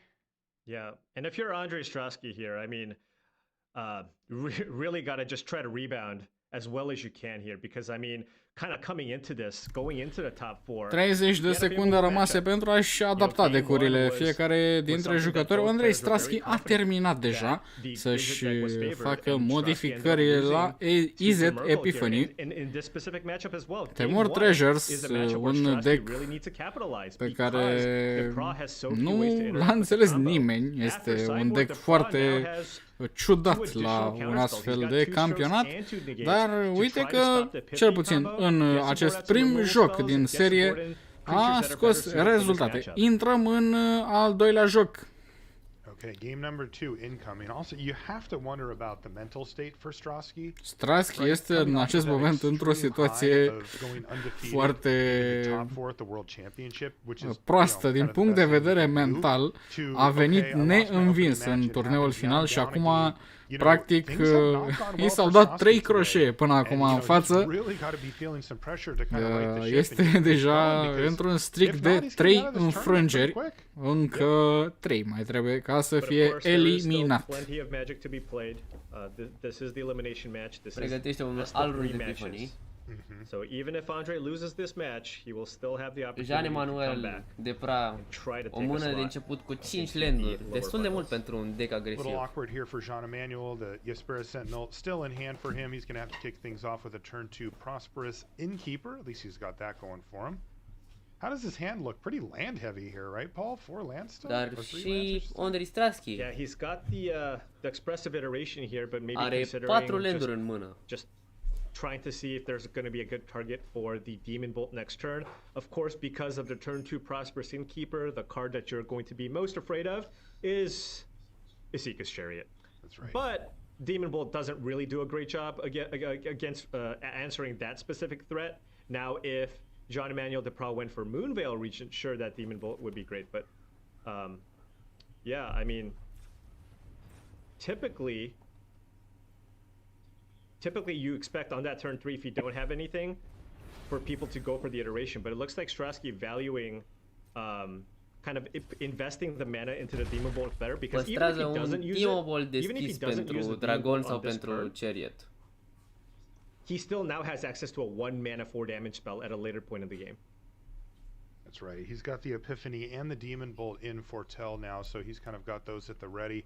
Jean Emmanuel, well, he's still got some action here. It's not Isika's Chariot, but he's got Briarbridge Tracker that he could cast. He also could play a Yespera Sentinel. His draw step for the turn, not great. It was Shatterskull Smashing to go with the other 3 lands in his hand. He now has 4 lands. A little bit tough here. He's going to need to find one of his heavy hitters in the next turn or 2, but Briarbridge Tracker's nice. Yeah, he definitely will, especially because of this Demon Bolt that Strasky will likely use on the tracker. That's going to just buy Strasky a lot of time here, right? Because now you look at the process, he's got nothing. He's got a 1/2. He's got 1 power, and it would join the 1 power that he has on board. Oh, and here's Smoldering Egg now for Andre Strasky. This is the type of card that can match up very, very well with what Depra has currently. Now, if Depra can find one of his 4 or 5 mana threats, then we could be in a much different scenario. But right now, Smoldering Egg threatens to just dominate this board. Yeah, mana a little awkward here. The Field of Ruin, of course, a nod to the various creature lands in the format. But this deck is also very mana hungry, right? You're playing cards like Expressive Iteration, you have Memory Deluge and Unexpected Windfall, both cards that require double blue, double red. So sometimes I found that the mana in this deck can be a little bit annoying to deal with. And it looks like din păcate nu poate să joace și Smoldering Egg și Expressive Iteration. Nu are destulă mana colorată. An extra red source maybe for a later turn. Just to upgrade it. Yeah. No, he's going to play a second one after playing the Smoldering Egg. And what is it? Okay, Reckless Stormseeker. Now, that wasn't one of his high-end threats, but it's right in the middle and certainly better than what he had before. Yeah, definitely something that it can play. This Smoldering Egg doing a good job, though, of just kind of getting in the way, right? I mean, this Reckless Stormseeker, you play it, it's a 3-3 if you give it haste. So that's right. Strasky can get it in front of it. The question is, what does the Pro... I don't believe the Pro has the mana to go Stormseeker. Oh, no, he does. He can go Stormseeker, haste, attack, and then Shatter Skull Smashing for one. To finish off the egg if Strasky does choose to block. Okay, yeah, if he can do that, then that seems like a really nice line. Now, curious to see what Andre would do given the Fading Hope here. He could avoid the whole mess. Now he also has the option to block the 1/1, but no, he's going to go ahead and throw Smoldering Egg to soak up the 3 damage, drop down to 18. I mean, the thing is, if your opponent goes, sack my 2 treasures to Shatter Skull Smashing for 1, I think you're happy with that, right? So he's like, okay, go for it here. He's got a clue and a treasure. Oh, excuse me, that's what it is. Yeah. And he's already dropped his land for the turn. So it's just going to have to be this Yespera Sentinel. Go up to 23. Now Smoldering Egg's doing work here. Soaking up 3 damage. Ooh, Burning Hands. Not great. Yeah, Burning Hands not quite as strong against the Gruul deck. A lot of the threats that are very annoying cards like the Reckless Stormseeker, the Dragons, nu are nicio creatură verde așa mare momentan. This was a card that's tailor-made to be extremely effective against the mono green variants, but again, era mult mai bună împotriva decurilor verzi mono agresive. Cele cu Werewolf Pack Leader. He's finally going to upgrade this Field of Ruin, it looks like. Yeah, I mean, he really needs to just get a second red source here in play. Ondri Strasky are nevoie de încă un land roșu, așa că va sacrifica Field of Ruin pentru a-i distruge landul lui Jean-Emmanuel Depra.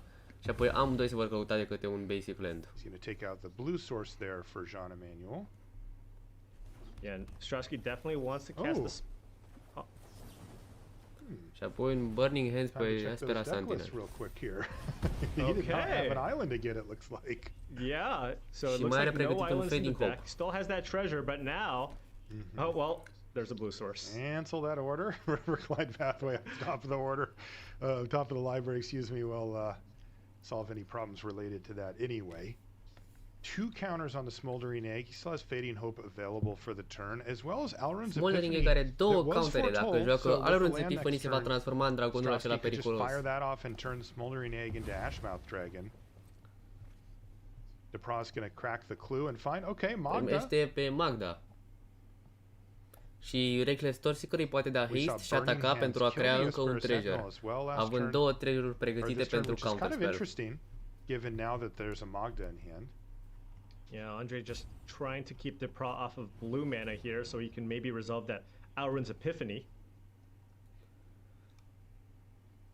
Is that going to work here is the question, and the answer looks like no, right? He still has a land drop to give. Ondri Strasky decide să îi dea bounce pentru a se asigura că Alrund's Epiphany va take a little less damage and prevent Depra from getting a treasure here off the Magda by giving it haste. Yeah, so Depra nu mă scuzați, a dat bounce lui Reckless Stormseeker pentru a nu putea ataca și nu ai da putea crea treasure-ul. To prevent Strasky from doing so, which dar Jean-Emmanuel nu jucase land-ul, așa că are tot 2 mana disponibil pentru a-i da counter. Strasky debating whether or not he wants to just go for the Epiphany here, just to flip the Smoldering Egg. Knows that there's a solid chance that this will get countered, but hey, you still have an Ashmouth Dragon to work with here, which Depra needs to answer. But Depra has clean answers to both, right? You have the Staple Stroke here for the Epiphany, then you can untap and Shatter Skull Smashing the Ashmouth Dragon, and I imagine you do not want to let Strasky untap with an active Ashmouth Dragon. Yeah, that seems like a Dacă Ondri Strasky păstrează Ashmouth Dragon, are potențialul de a da foarte mult damage creaturilor lui Jean-Emmanuel Depra și de atunci să câștige practic acest match. Oh, this is another close game between these two.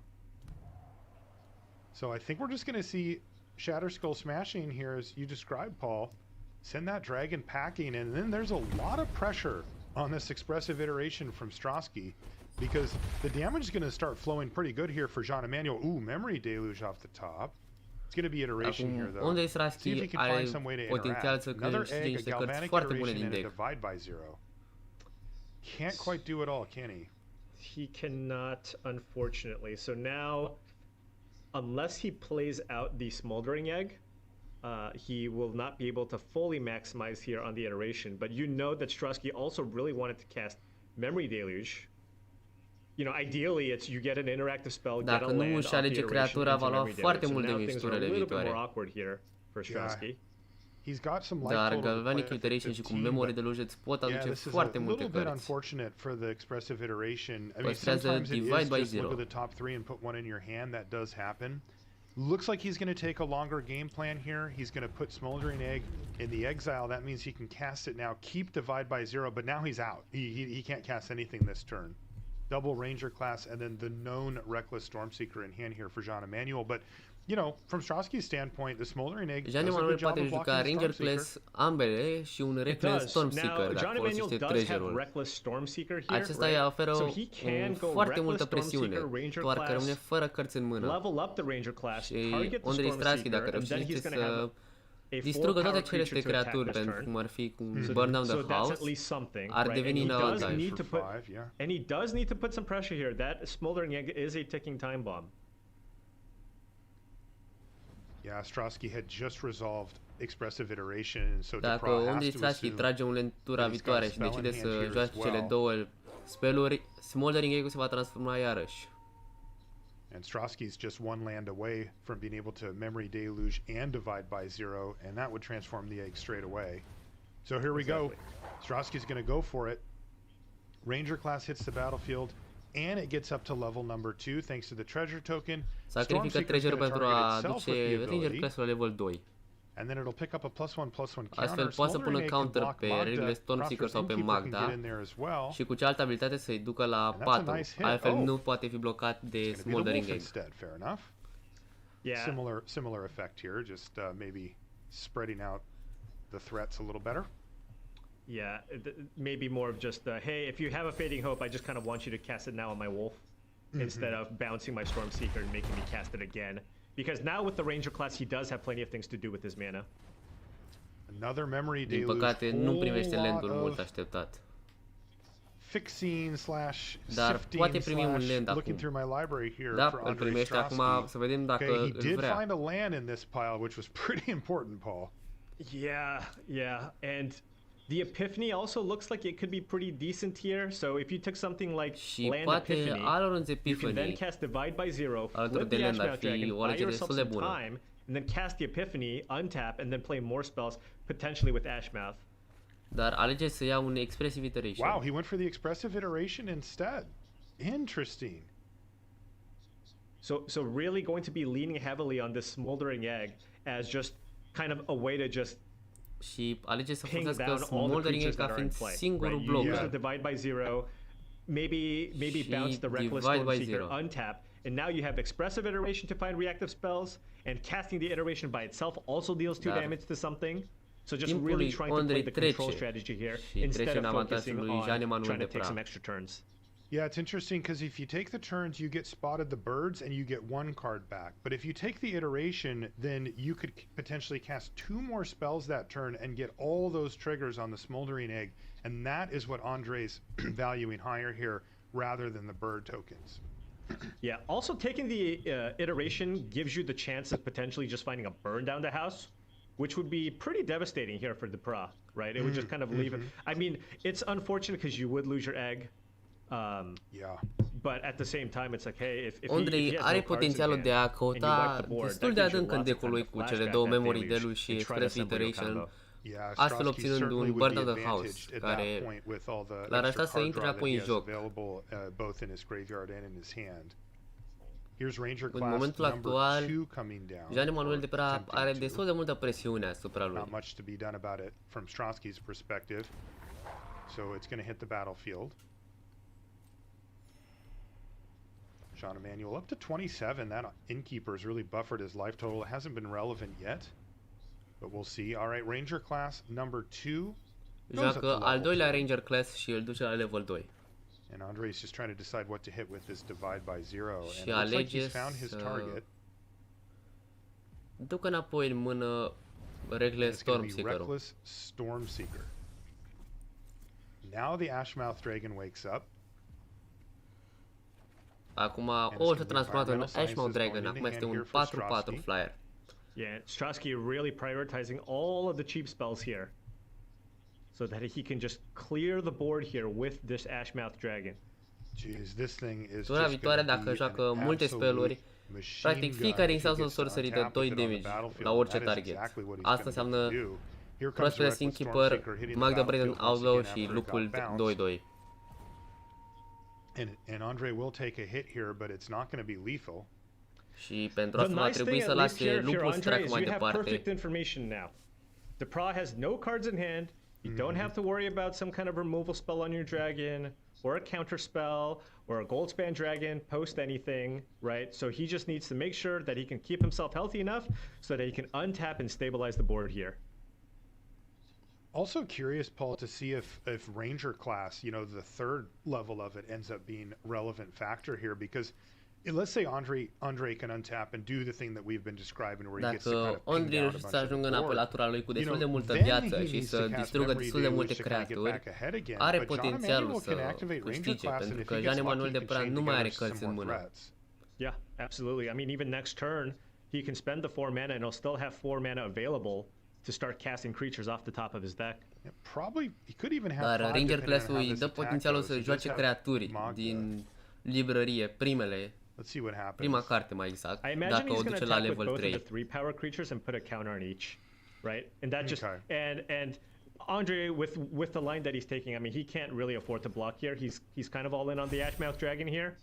So, given the perfect information, it's like, all right, astfel, doi lupi atacă și rămâne la 2 viață. I can kill all your stuff next turn. Yeah, that was particularly important too, because both of those got out of range there of a single Ashmouth și momentan Andre poate face până la 3 spelluri. Asta înseamnă că poate omorî doar 2 creaturi, din păcate. Cealaltă sunt cu toughness-ul mult prea mare pentru a putea fi omorâte de un singur spell. But yeah, I mean, now we're going to see fireworks, Paul. Yeah, I mean, we're going to see at least 3 spells being cast this turn, right?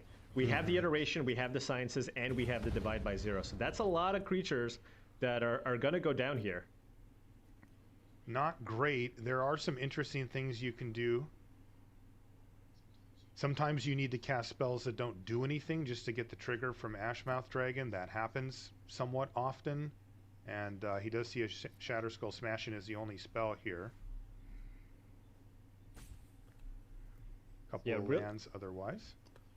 He really needs Dacă ia Shatterskull Pass-ul și îi dă chest pentru 4 mana, X va fi 2 și va putea să dea un damage Prosperous Innkeeper-ului și unul Magnei și 2 damage trigger-ului de la Ashmouth Dragon lupului și astfel îl va lăsa pe Andrei, pardon, pe Jean Emmanuel cu 2 creaturi care sunt din păcate destul pentru a-l omorî. It'll still attack for 4 and Andre cannot simply just eat it with the Ashmouth Dragon. Okay, here's Environmental Sciences now to finish off what was once a 4/4 wolf and bump Andre up to 4 life, but this is getting very precarious for him.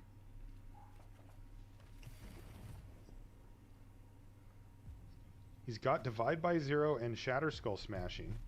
Right, but he can only play one of those spells, right? So that means you can bounce a creature and deal 2 damage to something. So you can maybe bounce the ooh.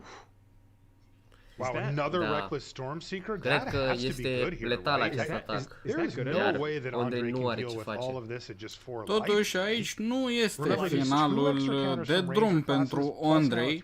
Suntem într-o serie best of 3. Asta, în termeni mai simplisari, aduce într-un best of 7. Wow, Reckless Stormseeker off the top here for Jean-Emmanuel Duprat. The perfect type of threat, you know, anything that had haste, he would be happy to see. And Reckless Stormseeker can give itself haste, and he's got the other Reckless Stormseeker as well. Jean-Emmanuel Duprat is up a game in our opening match here of the lower semifinal. You do have to win 2 matches to advance. but it looks like he's about to secure match number 1 after 2 really close games. Yeah. Două meciuri foarte aproape de a câștiga oricărui jucător. Dar se pare că Jean Emmanuel a avut mai mult noroc sau poate doar a jucat mai bine. Even in that scenario, 2 creatures will get through. The smallest creature is a 1/1. You just put a counter on the 1/1. Andrei nu are cum să lase mai puțin de 2 creaturi să atace și cu counterele de la Ranger Class fiecare vor fi minim 2/2. Deci asta este mai mult decât este nevoie pentru a-l omorî. Din păcate, cred că asta este tot ce poate să facă. You can divide by 0, loot, and try to find Spikefield Hazard. That might be enough to survive this turn. Oh, that's some business right there. Oh, yeah, that would be pretty sweet. I mean, it's really unlikely, but that's his only out here from what I see. He does play 1 in his list. The one of? Oh my. Oh, here it is, the big attack from Jean-Emmanuel Duprat. This is going to be desperation time for Andre Strosky. But Paul has found a way for him to survive. It's going to take a lot of luck, though. He's also got fading Există o posibilitate foarte mică ca Andrei să supraviețuiască dacă joacă Divide by Zero și decartează pentru a face o carte care dă un damage la... Oh, he's going to the hazard! Alright, so here we go. Divide by 0 to take out 1 creature. The trigger from Ashmouth will take out another. This is step 1. Oh my goodness. Trimite înapoi Reckless Stormseeker-ul. Okay. And I suppose Magda seems like a fine target here. One of the better ones. Apoi he's like, well, if I'm gonna find Spikefield Hazard, maybe I just cu trigger de la Ashmouth, the Reckless Stormseeker. Gotta find it. Click your hand. Și apoi discard something decartează și primește cartea. Incredibil! Incredibil! Primește exact cartea de care avea nevoie. Wow, the one-up in his deck, and Jean-Emmanuel can't believe it. Oh, Andre Strosky can't believe it either. He is giddy a tras cartea de care avea nevoie, extraordinar. Rămâne la 3 viață, dar omoară 4 creaturi ale lui Jean Emmanuel. Și acum s-a stabilizat. What? I need to get my head back in the game, and so does Andre Strosky, because that was an unbelievable top deck. What a find! He had 1 card. Este singura copie a acestei cărți în tot deck-ul și a tras-o. One of the best top decks I've ever seen. And I think it was for Strosky too. You could tell he couldn't help but laugh. Now he has to finish the job though. He has completely Dar acum Jean Emmanuel la 29 de viață. Stormseeker in hand, and he's got to be very careful here. He is not out of the woods yet. He is not. He needs to be mindful of Goldspan Dragon as well, so can't attack quite yet. And remember, we still have Ranger class casting creatures for free for Duprat off the top, and as you can see, he's already got a free card here on top. Jean Emmanuel Duprat poate juca chestii naturalist de pe librărie. I was looking at my notes for match number 2. I'm not gonna lie. All right, we're done here. I was ready to look at my notes for the next, you know, how he's gonna come back. But now you can see Strosky's hyped. I mean, I would be too. I mean, everybody's hyped. What's that? Untouchable at this point. Ce face acum Jean Emmanuel Duprat pentru a încerca să câștige? Every little edge. Every tiny edge you can possibly get. You always play your outs. You never give up, and that's why. Here comes Reckless Stormseeker. This is actually a pretty big problem here as well, because it's going to get a couple of counters on it, plus the haste. Și dacă atacă cu el, devine un 5-5. And ping it as well with the Ashmouth Dragon. That's right. So it's a must. Așa că trebuie neapărat omorât ceea ce face Andre Strosky.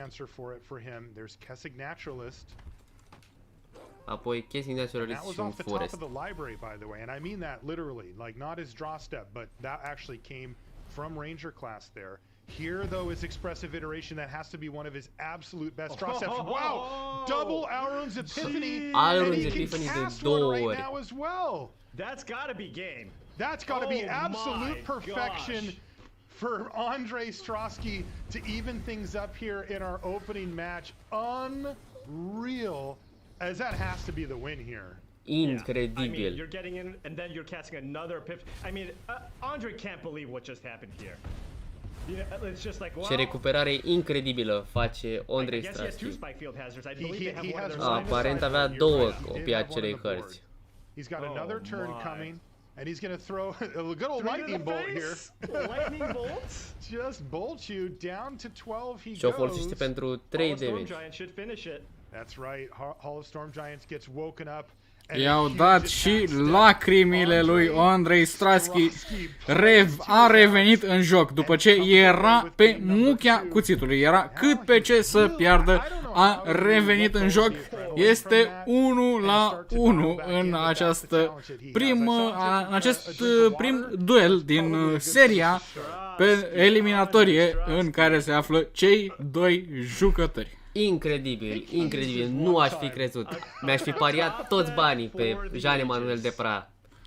Da, a făcut un clutch, cum se spune, Andrei Strasky, de necrezut. It almost feels crazy that we're going to play a third game here. Like this last game is actually going to decide this opening match, and that one isn't.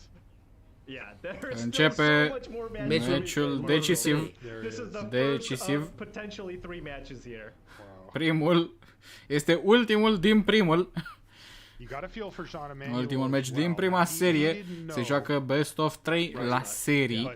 Asta înseamnă că oricare dintre acești doi jucători trebuie să câștige acest ultim joc și după aceea să mai câștige încă două. If you're just tuning in, we're in the lower semi. This is best 2 out of 3 matches between Jean-Emmanuel Depra and Andre Strosky. This is opening one, so nobody's actually won a match yet. But boy, if you just got here, you're going to want to rewind this one too.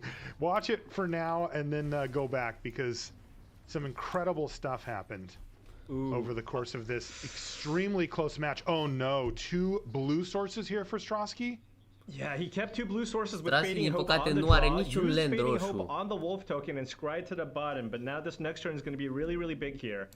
Depra has a pretty quick start here, can play a Reckless Stormseeker, probably considering Jwari Disruption as the one form of interaction that Strosky might have, and he does have the Den of the Bugbear and Lair of the Hydra. Ooh, and this is so good for Andre, because he didn't have anything.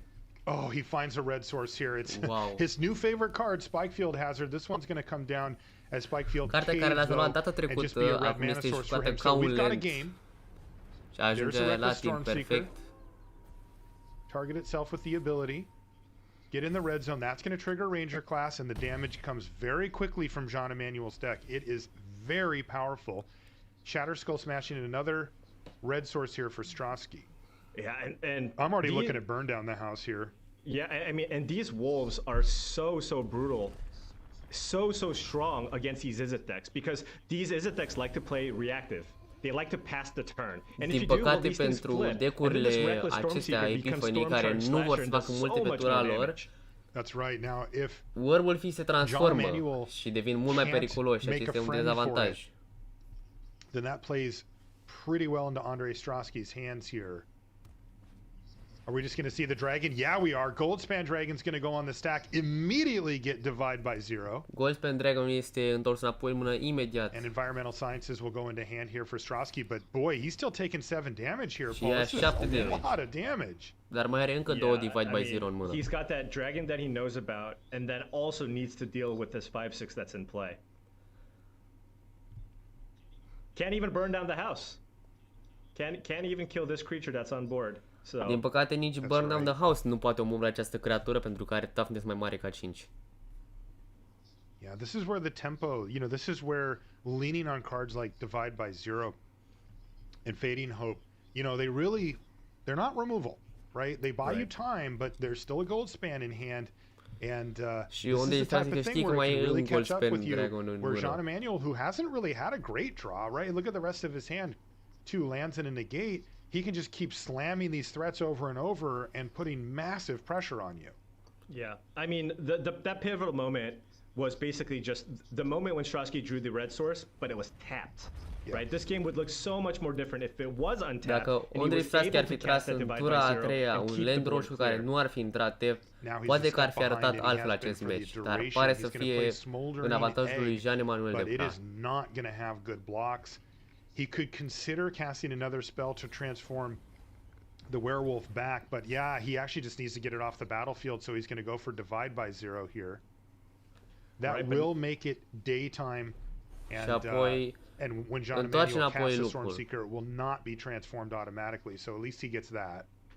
Right, but I mean, Jean Emmanuel now can go potentially Goldspan Dragon, beat you for 5 with the Ranger class with the Ranger class that's in play, and acum dacă joacă Goldspan Dragon-ul, poate să dea până la 5 damage dacă nu blochează. Strong here.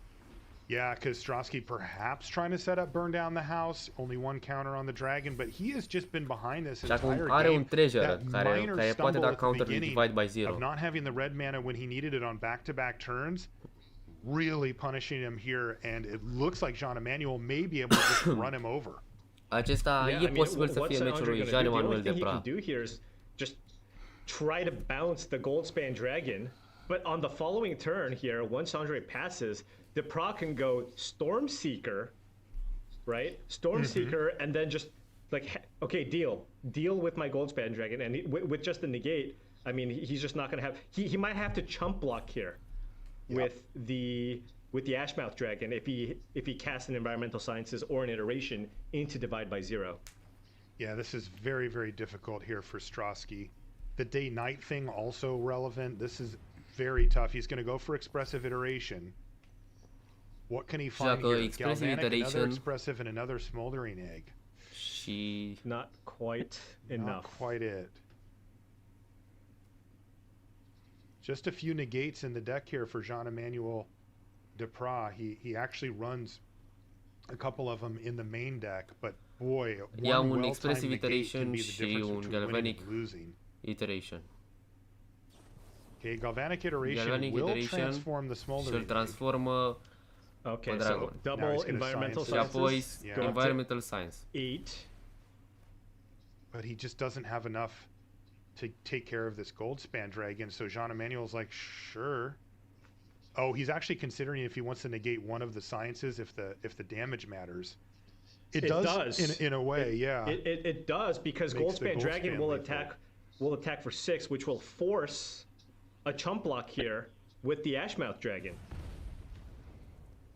So let's see if Jean Emmanuel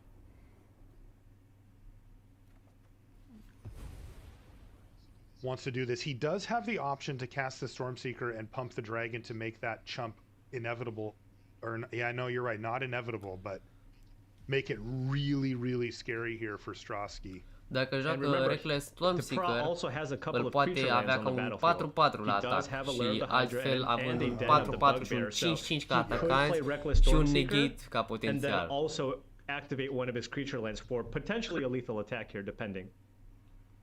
Dar e posibil să joace, să transforme și Lair of the Hydra într-o creatură și astfel să poate fi letal. Ooh, he draws Dragon's Fire off the top of the library, though, and that's easy mode here for Jean Emmanuel. One good top deck deserves another, he says. And there it is, Dragon's Fire for 5, and that means that Jean Emmanuel Depra câștigă prima serie din Best of 3, mai are de câștigat încă o serie ca să se califice, doamnelor și domnilor. Da, mai are încă o serie ca să se lupte cu Ian Merkel pentru un loc în marea finală.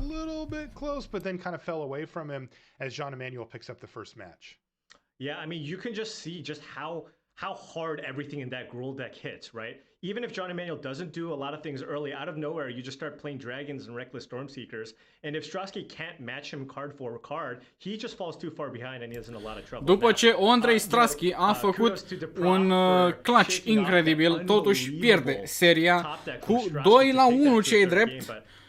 Urmează în foarte scurt timp să urmărim următoarea serie, dar noi până atunci luăm o foarte scurtă pauză de publicitate. Revenim imediat, rămâneți cu noi.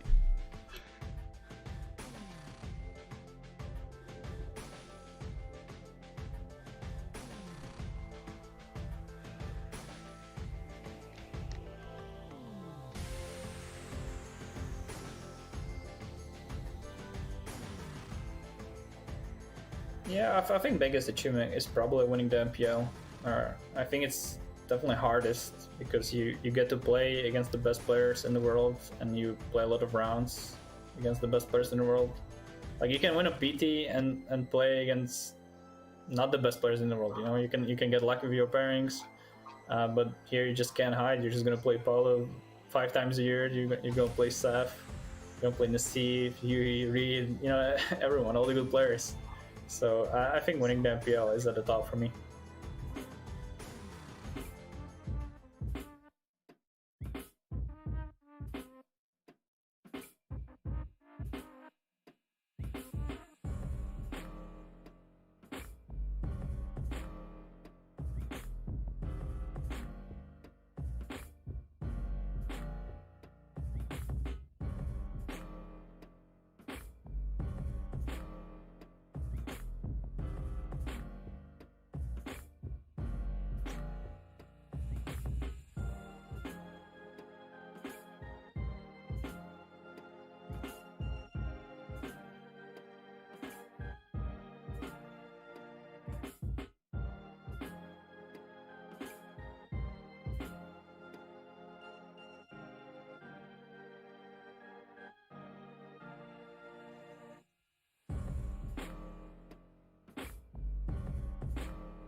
So Jean-Emmanuel Deprat is actually a player that I've gotten to watch more than I've gotten to sort of interact with personally. I think a lot of his rise was on, streamed events, and I just admire a lot of the passion that you see, that he plays with an intense focus, and then, if he's able to win or makes a mistake, you can sort of feel the excitement or the rush of victory, the disappointment of making a mistake. So this is a player that I think plays with a lot of passion and intensity. So a player I enjoy watching.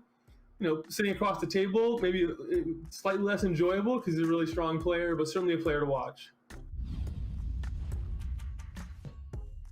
And welcome back to coverage here. Ne-am întors la Campionatul Mondial de Magic, ediția cu numărul 27. Competiția nu se va termina prea curând, se pare. Abia Jean-Emmanuel Deprat l-a învins în prima serie din Best of 3 la serii de Magic the Gathering în tabloul competițional inferior. Se joacă cu risc de eliminare. Andrei Strasky este acum în risc de eliminare și începe seria cu numărul 2. Dacă Jean-Emmanuel câștigă acum 2 meciuri, este noapte bună pentru Andrei Strasky. These players actually haven't faced each other up until today. They didn't play each other in standard. They actually were in the same draft pot as each other as well to kick off. Până acum cei doi nu s-au întâlnit unul împotriva celuilalt. Asta este prima zi când se luptă. For him, and they didn't play against each other there either. And I think Strasky's going to 5 here. I believe I saw a mulligan, and now we're looking at a hand with just 1 land. So Strasky primește o mână cu un singur land. This is keepable. I guess you're going to have to rely really heavily on Fading Hope to try to find some answers here. Strasky is on the play this game. Yeah, you are correct, by the way. They do play 29 lands in their deck, so... Hey, it looks like John Emanuel also sent his hand back, and look at that. He's going to 5. Double They're both on 5. Hey, fair game. Making it even, but I like John's hand. Look at that. That's a turn 3 Moonveil Regent. Hey, I'll take that on a mulligan to 5 any day of the week. Yeah, meanwhile, Strasky's hand just doesn't do anything.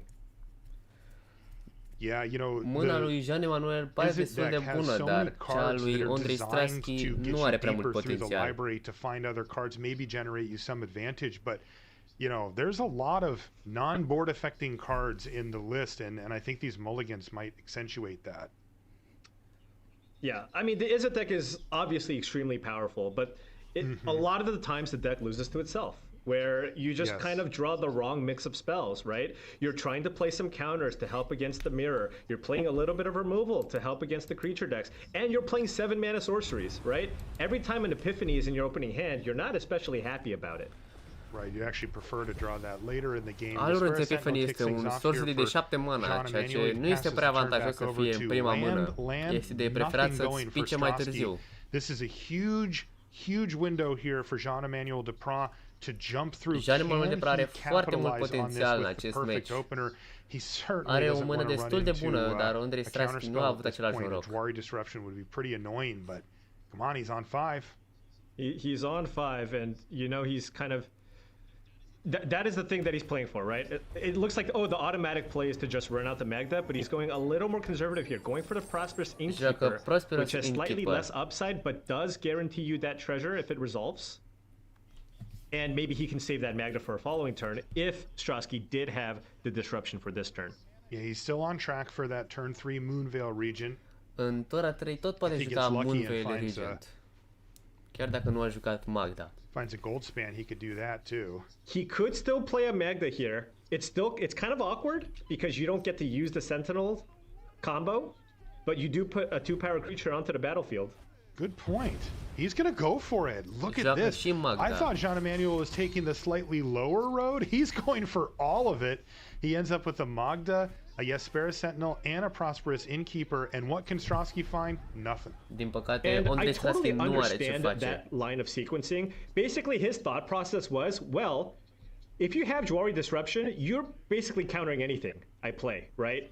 With that, if I try to play out that Prosperous Innkeeper, you didn't disruption it, so you probably don't have it. So then now, I know that the coast is more likely to be clear to cast that Magda, even though that sequencing is not ideal in terms of what you want to accomplish. That makes a lot of sense. So it was kind of some of both there. It was him saying, okay, I'll go middle ground, and then go, well, that leads me to believe that I can go high ground here. And here comes Moonveil Regent on turn 3. And S and Alrund's Epiphany, just nothing here for Strasky. He's got 8 power that he's facing down right now, and he can't do anything. And Depras has the one of the 2 negates that he's playing in his main. Strasky is digging for burn down to house, or he's going to die very, very quickly here. And Depras has the answer in his hand.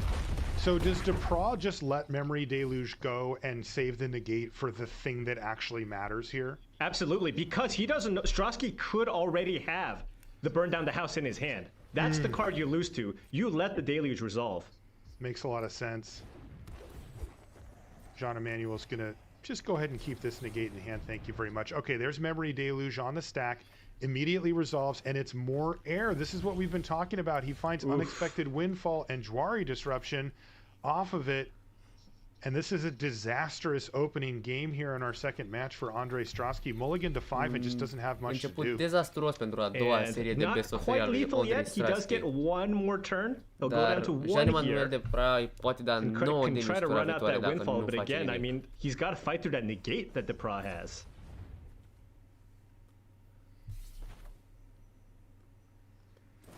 Looks like he's going to go for the main phase Windfall here. Get rid of this Jwari Disruption and try to find something. Fading Hope, perhaps. This is interesting. Jean Emmanuel's playing around with the idea of countering Unexpected Windfall. Always tempting, right? But he doesn't quite have lethal, right? He can get him to 1. Lui Jean Emmanuel. Oh, and with no cards left in hand, with the Moonveil Regent in play, you just get to draw cards. That is true. But he can't quite slam the door on the game, can he, Paul? încă nu a câștigat meciul that ăsta. negate was big because you know that if that resolves, now if Andrei Strasky does cast burn down the house with the Sasika's chariot, it will deal 1 damage to Andrei Strasky. Și Andrei Strasky cedează primul meci. Game number 1 goes to Jean-Emmanuel Deprat. Jean-Emmanuel Deprat câștigă primul meci. Really playing well today, facing down some tough top decks from the opposition and just marching right along.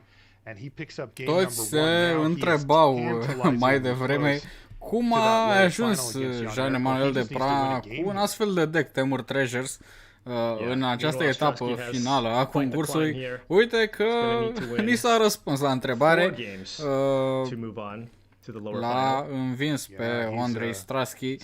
Din nou, este al 3-lea joc câștigat. Mai are nevoie de 1 și Jean-Emmanuel Deprat va merge în finala tabloului inferior împotriva lui Jan Merkel. Yuta Takahashi așteaptă de ceva vreme în finală. Își așteaptă un oponent. Acela poate fi Jean-Emmanuel Deprat, Andrei Strasky sau Jan Merkel. Oricare dintre cei trei are o șansă în acest moment să ajungă în final. Cei drept, pentru Andrei Strasky șansele sunt destul de mici, dar nu e imposibil. Acum vedem schimbările finale ale decurilor înainte de runda a doua. Energy, who decided just not to lose anything. Finishing touches on sideboards happening here in our lower semis. And I have to say, I really like Jean's setup after sideboard. It just seems like he got more meaningful upgrades to his deck, right? Having those additional counter spells because he's the aggressor and with the trackers, the full 4 copies of the Stormseekers. I mean, it just seems like he got more meaningful upgrades here. It does.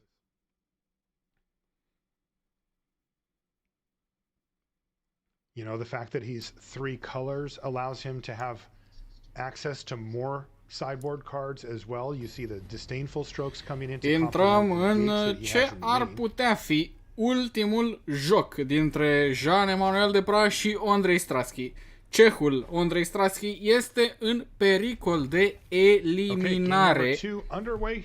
Este probabil, mai degrabă posibil, nu probabil, ultimul meci pe care îl va juca aici la Campionatul Mondial de Magic în ediția a 27-a. Imaginați-vă dezamăgirea sa după ce a venit extrem de încrezut în el și în decul său, neînvins, 7-0 în total și acum să fie primul care pleacă.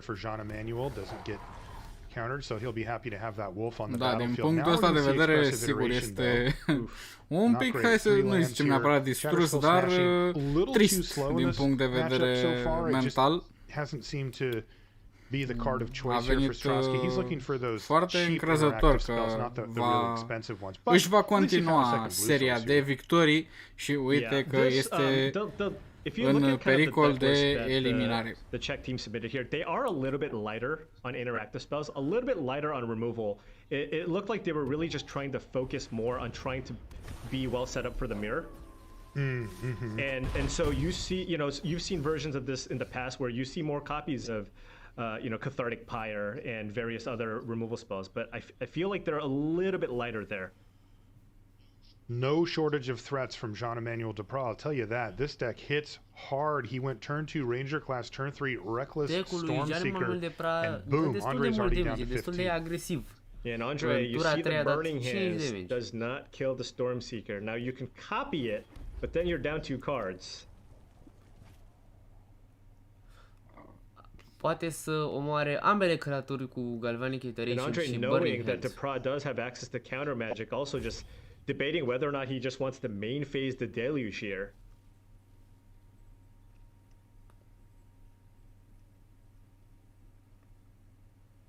Yeah, but Reckless Stormseeker is highly problematic in this matchup. Memory Deluge. primește Joari, You know, anything with Disruption, haste, Demon right, Bolt, against Smoldering these Egg bounce și spells Fading just Hope. keeps coming down and hitting you over and over Și and over. păstrează Fading Hope și You know, this Smoldering deck Egg. looks like it was very much geared towards green, where you don't see that nearly as often, but when you add red into the mix with Reckless Stormseeker, particularly, we see 3 of them, 1 on the battlefield, 2 in hand here for Depra. It really Depra adds are up 3 fast. Reckless Stormseeker. And Unul dintre cele Depra mai now bune in a cărți pretty din interesting deckul spot său. here. He Deci is poate very face aware removal-ului that this is the lui turn where Andrei Strasky Strasky. can untap and burn down the house, right? So it's rough because you don't want to just jam a Moonveil Regent here and just get blown out by the sweeper. So he's going to have to be a little bit careful here. His option is play Prosperous Innkeeper, right? And just attack with those 3 creatures, keep up the Disdainful Stroke. The other line is also just play the land as a blue source, level up the Ranger class attack. That also effectively turns day into night, which will make the Stormseeker much bigger. So I think those are the 2 considerations, because it seems like you don't really want to you don't necessarily want to leave yourself vulnerable here to a big sweeper. Yeah, you know, I like that line, Paul, because if you do transform, it's a 3/4, and you can pick up a counter here as well. Let's see what happens. Yeah, he's just going to throw the counters around. So this is basically Depra just saying, look, I can keep good pressure on you, and if Andre goes for burn down the house here, he's dead. Now Andre does have a pretty decent hand here to Andrei fight through the poate stroke. juca He un actually has a land bunch și of Burn Down the cheap House pentru a interactive omorâ spells in ambele his hand, creaturi a lui right? Janemonul He de can Pra, go something like dar un Smoldering Reckless Egg, Stormseeker Fading cu Hope plus 1/+0 your și un Storm counter Charge poate da Slasher 4 damage and use și Burning încă o tură Hands on 5 the damage. Wolf Deci token. peste 2 So he ture can't Andrei Strasky cleanly poate fi kind of mort prevent și himself clar from taking too much dat damage afară this din turn, acest at least with what he sees campionat currently. final. Of course, we know that there are a pair of Reckless Stormseekers still in Depra's hand. Yeah, Depra really kind of having Deși his noi way știm here. asta, He el gets to nu apply știe pressure. asta. Yeah, it wasn't the most Și mana nu efficient poate turn, să but ia he has decizii bazate pe his această bases decizie. covered, forcing Andre to take kind of awkward lines here. He's going to go for the Smoldering Egg plan that you outlined. This is really the only way that he could survive. Yeah, and I wonder if Strasky wants to go for the Burning Hands now to turn night back into day, right? Play 2 spells, and... He chose against it, Paul, and with double Reckless Stormseeker in hand, this nighttime thing could add Din up. păcate, acest e destul de periculos. Ce se poate întâmpla pentru Andrei Strasky. Încă un Reckless And we're going to see Stormseeker. another Storm Charge Slasher go on the stack, it looks like. There it is. Yeah. And This I card think that is look to the Strasky nu este sky fericit să was vadă what acest you lucru. had outlined, Paul. I think that Și mai Andre are might have încă been 2 thinking, mana pentru un counter he spell. had another one of those. Maybe I should have cast another spell here to turn it back into day.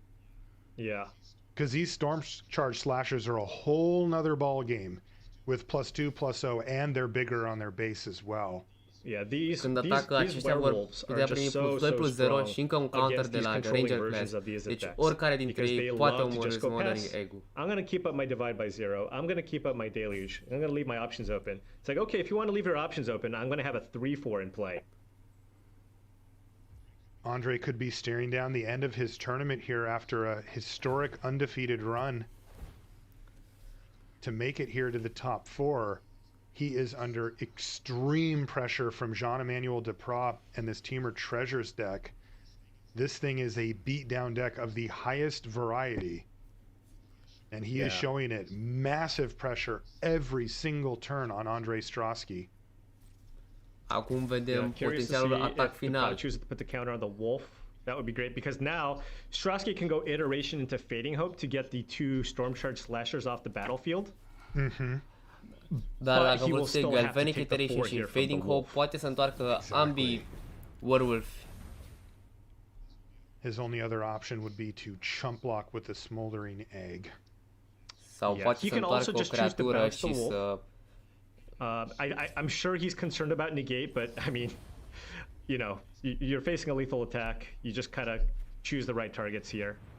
He is going to bounce the Wolf, but I saw another Grimace there from Strasky. I think he's unhappy with the way that he's playing here, Paul.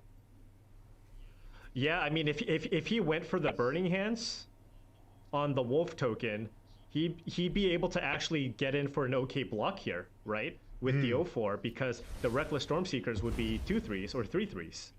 But now he's just gonna have to take 5 damage this turn off the Storm Charge Slasher. Și acum ia 5 damage de Down la to 4 Storm goes Charge Andrei Strosky. Is his tournament falling apart here? It looks like Dacă it. primește un lentur He's atare, under Jean Emmanuel Depra poate intense juca 2 pressure Reckless now, Stormseeker. both from himself but also from Jean-Emmanuel Depra, and this endless stream of haste creatures that he's been putting out in the form of Reckless Stormseeker. By the way, it's still nighttime. It is still Este încă noapte, deci Reckless Stormseeker intră cu partea periculoasă, adică Storm Charge Slasher. And Strosky does have double burning hands here. Are două burning hands în mână, deci poate omorî o creatură. Turn night into day. Și să transforme noaptea în zi pentru a intra mai slab. But keep in mind, then Depra can follow that up with the Stormseeker, give it haste, it'll get a +1/+1 counter, and it'll still attack. Dar totuși s-ar putea să nu fie destul. Which would trade with the Ashmouth. Boy, you can't help but feel for Strosky here as you saw him lean back in his chair. It just has not gone well for him today. He's going to take out the Den of the Bugbear with Field of Ruin. Yeah, and you can just really see that one turn, that one tiny difference in terms of his sequencing there, not turning with night into day. Stuff, yeah. I mean, look at how close this could have been, right? If he was able to get for a block, maybe he's at 7 life here, right? And then if you can stabilize with an Ashmouth Dragon, it doesn't look that bad. Și transformă noaptea în zi și Now he's at a dragonul său. precarious life total. He's Dar down nu to poate să 4, atace. but he does have Ashmouth Dragon now on the battlefield. Jean Though, Emmanuel as it primește un stands, land. he's completely tapped out. Can Jean Emmanuel finish him off here?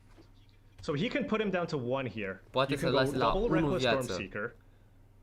One of them is going to be a 4/4. That's the one that has to be blocked, right? So that'll be a trade. And then the other one gets in for 3 points of damage. And then you just say, okay, Andre, do your worst. In this case, the worst would be burn down the house to get them off the board. And then we've got a game. The alternative is to just force this trade here, play Prosperous Innkeeper, and keep up Disdainful Strip. He's going for it, though. Here's Reckless Stormseeker number 2. So they're each going to give haste și vor fi, unul va fi 4-4 și al 3-3. One of them will pick up a counter from Ranger class. Și astfel Andrei este obligat să-l blocheze. Attacker and must be blocked by Strosky, forcing a trade down to 1. He goes. Andrei Strosky is really on his last legs here. He doesn't have any more wiggle room whatsoever. Yeah, so if Andrei Strosky goes burn down the house to make tokens, then Depra can simply just play Moonveil Regent, give it haste and attack. Dacă joacă Burn Down the House, dar nu alege să omoare creaturile și face Devil-ii, Jean Emmanuel Depra poate juca dragonul și dă haste cu Reckless Stormseeker-ul și astfel câștigă meciul. With what he has. He can also, of course, choose to dig deeper here with the Unexpected Windfall. Yeah, he does not know what's in hand for Jean Emmanuel. Andrei Strosky I think if he does pe muchia prăpastiei, n-a câștigat nimic astăzi. A avut o zi foarte proastă, din păcate. A avut un parcurs istoric, fără înfrângere în faza grupelor, în 26 de ediții de campionat mondial. Niciun jucător nu a ieșit din prima etapă neînvins. El a scris istorie, dar este aproape eliminat în acest moment. Aproape eliminat din campionatul mondial. Let's see what he can do. He is not dying this turn. Andrei Strosky is at 1 life, and he will stay that way until his turn. He's got to find some way to interact. Heck, even the Prosperous Innkeeper is a threat now, and he finds Jwari Disruption off the top of the library. He's going to dig deep here. Galvanic Iteration into Unexpected Windfall. This is going to generate him 4 treasure, and he's going to see 4 cards. Are nevoie de mult noroc pentru a face ceva. And he didn't find it. That is going to do it. Jean-Emmanuel Depra is going to take this down. Jean-Emmanuel Depra este câștigătorul din această semifinală, din tabloul competițional inferior. Jean-Emmanuel Depra se va duela cu Jan Merkel în următorul Best of 3 de la Best of 3 USA. Felicitări lui Jean-Emmanuel Depra, dar Andrei Strawski din păcate va părăsi această competiție, fiind primul care pleacă. Da, după un parcurs istoric, uite că este eliminat primul. Chiar și clutch-ul din seria de meciuri de mai devreme nu l-a putut salva. A fost învins acum de Jean-Emmanuel cu 2-0.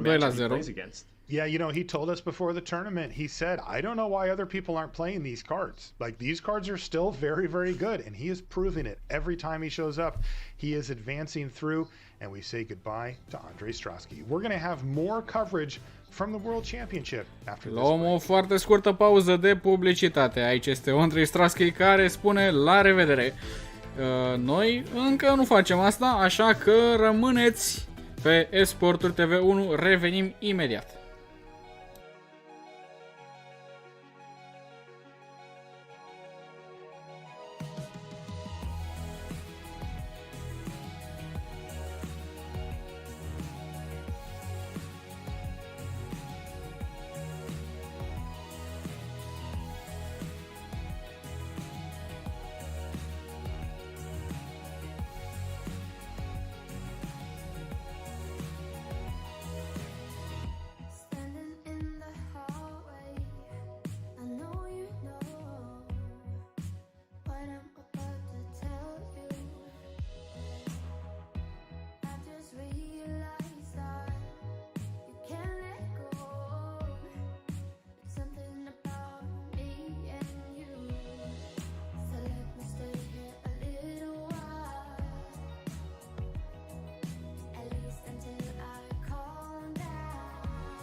Crazy Monday, I know it shows,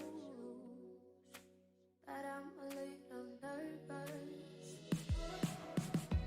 I've just realized that I can't let go. There's something about me and you, so let me stay here a little while, at least until I calm down.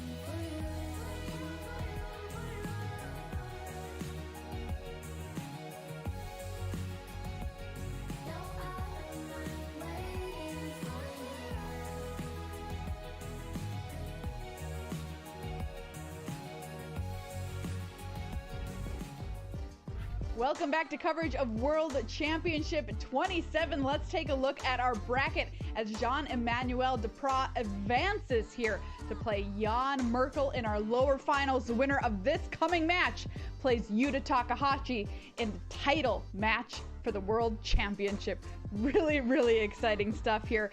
And Monty, well, we had quite some games there in this past match, including a historic top deck. Talk to me more about this.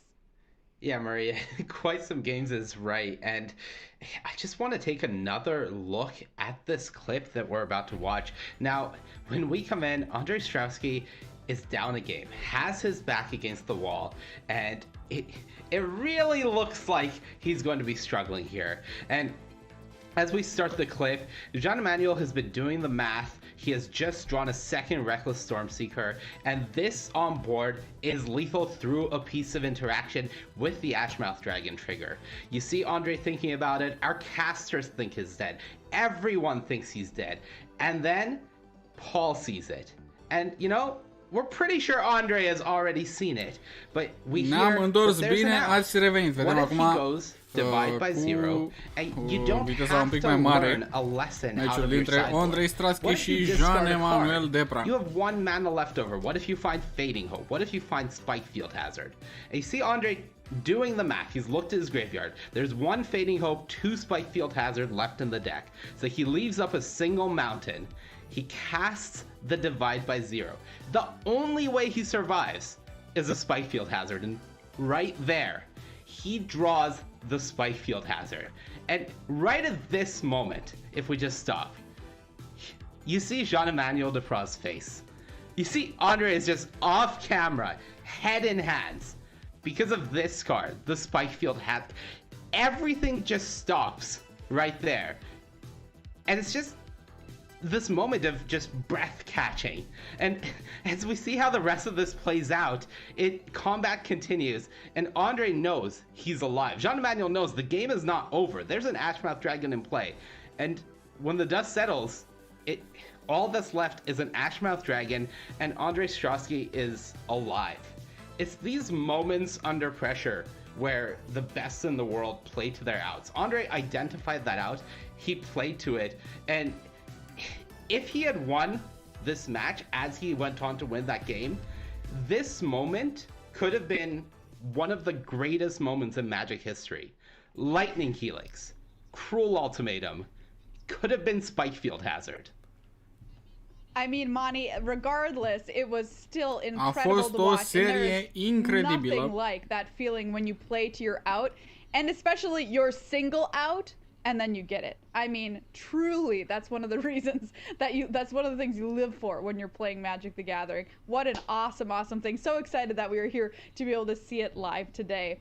Well, what we're going to do now is actually take ourselves back to the beginning of the tournament when we had draft, which was so exciting because it's been such a long time since we've played draft at the highest level, and the first time here on Arena, and kind of talk about what happened and how that shaped the tournament from there. These were the draft archetypes we were looking out for when our players went to draft. We had 2 pods, of course. Let's take a look at our first pod here that we had. We followed Paulo Vitor Damarosa and his draft. We saw every pick from every pack, and this is indeed how the pod ended up. What colors the players ended up in, and the records for the players. Paulo from this pod ended up going 2-1, playing a black-white deck, but you see Andre Strosky down there with 3-0. He was the person to take down this pod, and indeed the rest of that day of the tournament went undefeated that day and the next. Let's take a look at his white-black deck that he ended up here on. Asta e o ironie sorții. Yota Takahashi a pierdut toate meciurile de draft și le-a câștigat pe toate de standard, dar Andrei Strasky a câștigat 3 drafturi și 4 standarduri ca să ajungă aici în etapa finală și totuși a fost eliminat primul, în timp ce japonezul este acum în marea finală și așteaptă să vadă, așteaptă cu sufletul la gură, cum sperăm că sunteți și voi de acasă, așteaptă să vadă cu cine se va înfrunta în marea finală, care începe, cred eu, în cam vreo oră. Până atunci vorbim despre meciul dintre Jan Merkel și Jean-Emmanuel Deprat. Let's take a look at our second table here. This table we're watching Dar înainte de asta să vedem și masa a doua de draft.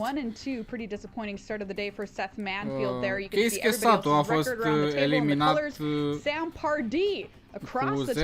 0-3 și Sam Pardee a câștigat toate meciurile, dar a fost eliminat în cele din urmă, neajungând în etapa finală. But here, Pardee had a really just rock solid white-black deck that was able to rip apart everything that his opponents were doing there.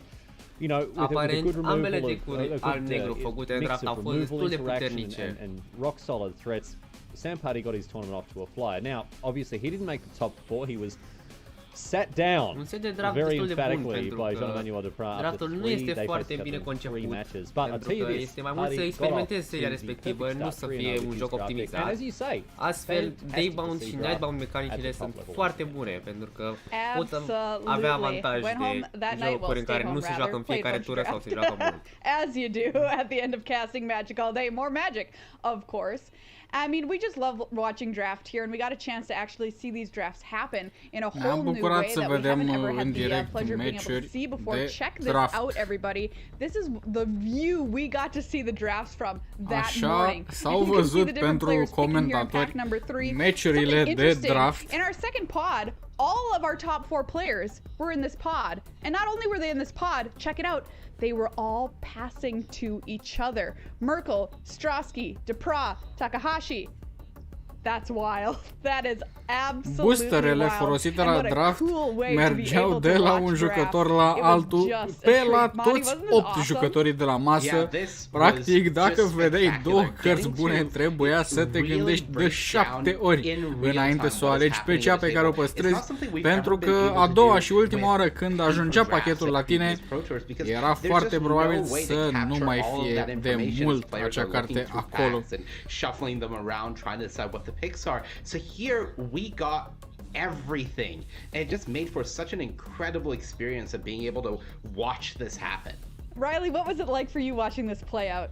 Look, this was just unlike anything. I've watched a lot of drafts from a coverage perspective for a very long time, but being able to follow an individual card around the table, being able to see exactly how, like, you go, oh, no, don't go to red, don't go to red, there's a really good uncommon coming, like that sort of thing.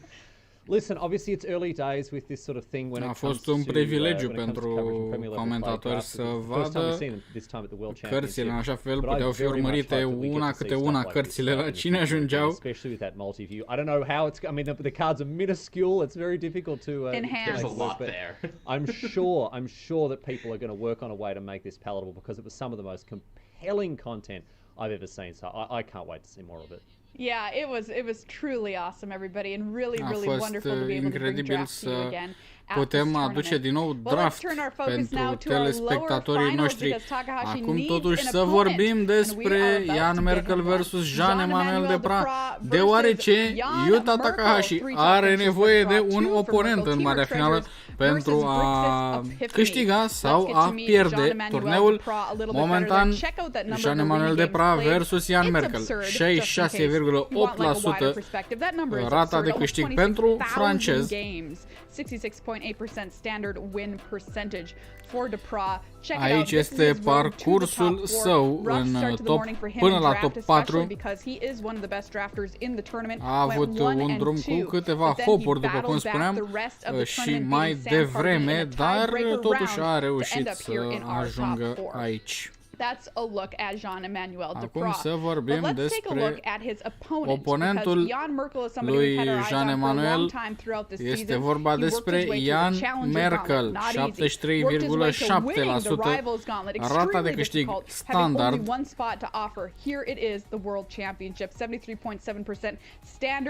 Acesta este parcursul său, tot așa un parcurs cu câteva hopuri, dar un parcurs care l-a adus aici în etapa finală. Să vorbim despre deck Grixis Epiphany. Maria, I keep underestimating Duprat's deck. Decul lui Jean-Emmanuel Duprat a fost subestimat destul de mult și totuși a avut un parcurs destul de bun în acest final de campionat. So far, he's just continued to perform with it. Yes, he got a lot of creature matchups in the Swiss, but when the time came against Andrei Strasky, well, the deck performed, and I can see why he has these haste creatures that make life for control decks a nightmare. Those Reckless Stormseekers and Goldspan Dragons really team up to just make sure that you can refuel damage after a sweeper. On the other side, Jan Merkel's Grixis Epiphany list, well, this deck was kind of tuned and brought to beat creatures. We see more cheap removal, and we see Lear. That card is an absolute house when it comes to creature matchups, because when you play it, ești cea mai bună creatură. Este atât de puternic efectul de a putea reutiliza Isodești Soseriu încât fără această carte decul ar fi mult mai slab. If your opponent tries to remove it, you can just use that Fading Hope to put Lear back in your hand and do it again the next turn. There's going to be a lot of focus on Lear when it comes to this matchup for Jan Merkel. All right, that's a look at the decks, but what do the players themselves think about this exact matchup? Well, you don't have to wonder because we asked them. Let's listen in. So I faced the Grixis deck twice in the rounds. Am mai jucat împotriva deckului Grixis al lui Jan Merkel de 2 ori, până acum am pierdut de fiecare dată. Spune Depra. Este un deck care se bazează pe cartea Lear.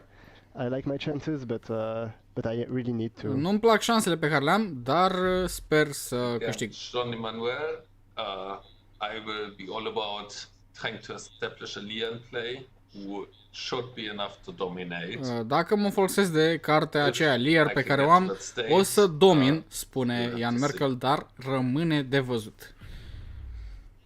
That's the players' thoughts on this Asta au avut de spus jucătorii. Pronostic este vremea acestuia. Matei?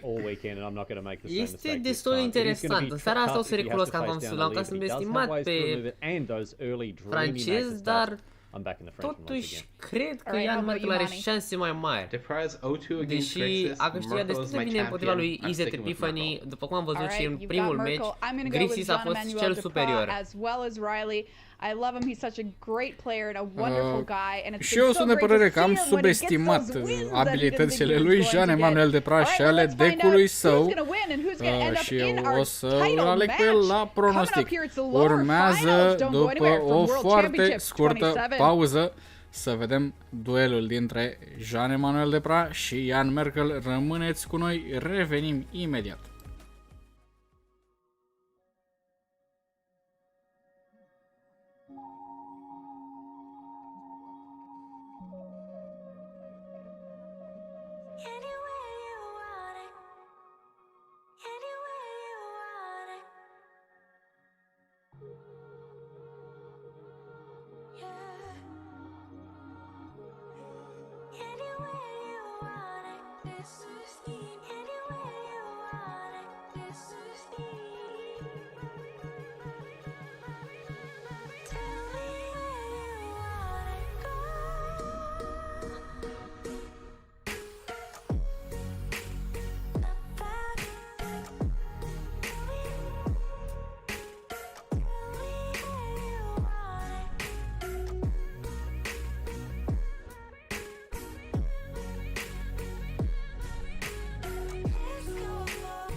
Bine, ați revenit pe Esporturi TV 1.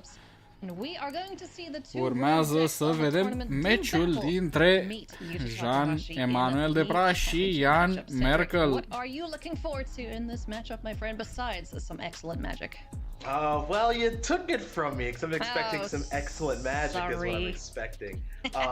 You know, Monty, excuse me, talked about it a little bit at the news desk alongside Maria and Riley, and I'll tell you, jucătorii sunt gata să înceapă. This deck, when we were taking a look at it, kind of behind the scenes as a team, we were all kind of like, I'm not sure. You know, not that one position. It's not a Tiffany. You know, it's not mono green. I'm not sure it has a good matchup in either spot. It has continued to impress and din păcate nu este mâna perfectă a lui Jean-Emmanuel cu Magda și Golds pe Dragon. I understand why more people aren't doing this because this was powerful in the last format. I think it's powerful in this one again. And maybe the secret's out. Maybe he was right all along because he is one step away. Din păcate nu are blenduri roșii, dar are un treasure. I think I figured it out. When we were playing it, we were playtesting with all these decks ahead of time. We all gave this a go, and we didn't have much success with it. What I'm trying to say is maybe we're just bad, because Jean-Emmanuel Depra is so impressive. It doesn't matter what deck he picks up, he just makes everything look like the best deck. Well, there are a few of us that are Depra, that is to be sure. But the thing that really stands out to me about his choice is just the confidence, right? The idea of, I think that I've got it right. I feel like I've got it pegged. Maybe I'm missing something, but I'm going to go with what I know and what me and my team tested with. And apparently nobody else is doing this, you know, and that obviously is the case. He's flying solo with this teamer treasure strategy. And again, it has worked out beautifully for him. But can he get a couple more game and match wins underneath his belt? That's the big question. Well, time will tell. If you're just joining us, this is the lower final. It is best 2 of 3 matches, so keep track there above and below the players' names. That tells you how many matches they have won. Fading Hope here on attacks is going to send this token waywards, and Jan Merkel will be able to take a look at the top of the library, courtesy of the scry. There's a smoldering egg. Does he have any interest in that right now? Looks like he's sliding that one to the bottom at this stage of things. His hand of Disruption, Deluge, Demon Bolt. Not a bad hand alongside Smoldering Egg, so he's reconsidering if he wants that powerful. Se răzgândește de fapt unde vrea să o pună. We did see Smoldering Egg put in a bunch of work up against this deck that Jean-Emmanuel's rocking in the previous matchup. So it's going to stay on top of the library there and just get in the way of these creatures, preserve that life total a little bit until Merkel is able to go crazy with his epiphanies. Black mana no longer a concern either, so that's nice. Jan Merkel are toate culorile de care are nevoie, iar Jean-Emmanuel atacă și dă încă 3 de damage. Not a fast acceleration hand here from Depra's side of things. For Merkel, he's just kind of chilling. Și dă level up Ranger class-ului pentru a putea juca creaturi de la top library-ului. Dar Demon Bolt-ul îi distruge creatura. Moonville Regent revealed though, that's a pretty nice find. Primește și Duress. It's a dragon because Goldspan won't be coming down until a second red source is found. Duress was the draw for Merkel. Let's see which way he leans. Is he curious about what's in hand, or does he just want to go Smoldering Egg, hold up Joy Disruption? Să vedem ce va face Jan Merkel. This is, wow. Couple paths you can go, right? You can start with the egg and then fire off Duress. You can start with the egg, play a pathway, leave up Disruption, or you can just play your 4th land and say, I'll deluge. You know, and that's, I'll set up for turns 5 and beyond, but now we do see. Here's the egg. There's the land. Și joacă omul și dă mai departe. Now this is a little awkward. If there was a Duress there, he would have nabbed the only piece of removal that can deal with the egg right now. But does Jean-Emmanuel concern himself with the egg right now? Doesn't look like it, at least initially, as Prosperous Innkeeper. It's going to be a test spell here. Ranger's class starting to get to work here a little bit now. Acum poate juca Dragonfire pentru a omorî Smoldering Dragon. Și are și acel mana pentru a da counter Joari Disruption. That's the option to Moonveil Regent, but does he sniff out that Jawari Disruption? Yeah, you know, that's kind of what I'm thinking right now too, and I'm sure that's what's crossing his mind as well. Is it worth it for me to cash in this treasure to get this 4/4 flyer on the battlefield? Not a ton of Jawari Disruptions in the deck list, so... I think that treasure is more valuable to him to cast the Goldspan Dragon next turn, so... Yeah, when you know that you're not drawing a land... Well, yeah, you have a Seeker's Chariot as your draw step. Looks like, oh, is this going to be a whole nothing? Let's go yeah. A little bit of nothing, I then. can dig it. Alege Hey now. Disruptors. Double disruptions. One of these might be cast as a land, as we don't have one here for Merkel. Ian Merkel nu are land de Do you want to play a disruption as a land? Probably need to. The alternative line as far as lands are concerned is you can tap out for Deluge and try to find a kind of a normal land, in quotes, that way. But I think he's just going to go the duress route. Okay, what the heck's going on? You're going to find out right now, Jan. Și in response, in response to the duress, Dragon's Fire is the only target, so will be used to get rid of the Smoldering Egg. We see a Jawari Disruption here to protect it. It's not going to resolve, or not going to be able to counter it, so Duress will take a look-ski and see Goldspan and Moonveil Regent in hand here for Depra.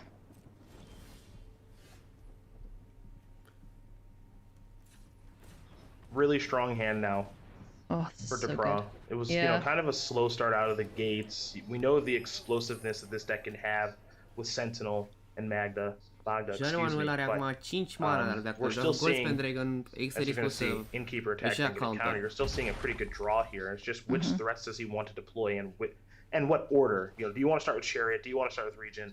If it was going to be Goldspan, it was almost assuredly going to be pre-combat, so I'd be shocked to see that post. But how do you want to sequence these very powerful threats that you now have access to? Yeah, either 4-drop will resolve through a Jawari Disruption. So he's just deciding, is it worth it to cash in one of the treasures now? Now, I'm in favor of get the Grixis Epiphany deck dead sooner rather than later. That's always the plan. Yep, that's always the plan. You don't want them to do, you know, nasty things with Lear or anything like that. So you do want to pressure them as quickly as possible while still having a good balance of card advantage and being appropriately reactive with a card like Negate. So the nice thing is that Depra kind of comes at you from a couple of different angles with acceleration and explosiveness, but can also kind of play a little bit of a longer game thanks to Ranger's class. Now, this Jawari Disruption, it wouldn't resolve if Jean-Emmanuel values this Chariot, but it is a way to get rid of the second red source here.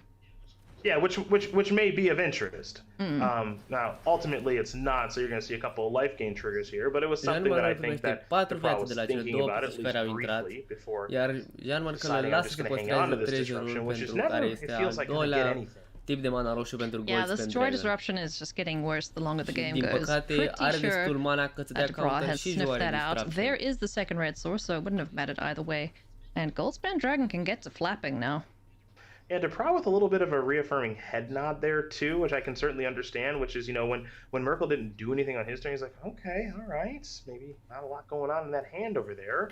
You know, if it is a Memory Deluge, you know, so be it, not the end of the world. I'm gonna try to turn up the heat a little bit here. Well, what better way to do it than with a Goldspan Dragon? No argument here. 100 damage can come through now. Courtesy of the dragon, an extra treasure too. Would be able to cast the Moonveil Regent on the end step, or on the second main phase. Yeah, this is kind of interesting too now, because how much do you really want to move in when you know that your opponent's deck has a card like Burn Down the House and some other things, you know, Prismari Command, stuff like that. You don't know, excuse me, if you're Depra, what's going on in Merkel's hand right now. You might feel like you have a pretty good sense of it, but you don't know for sure.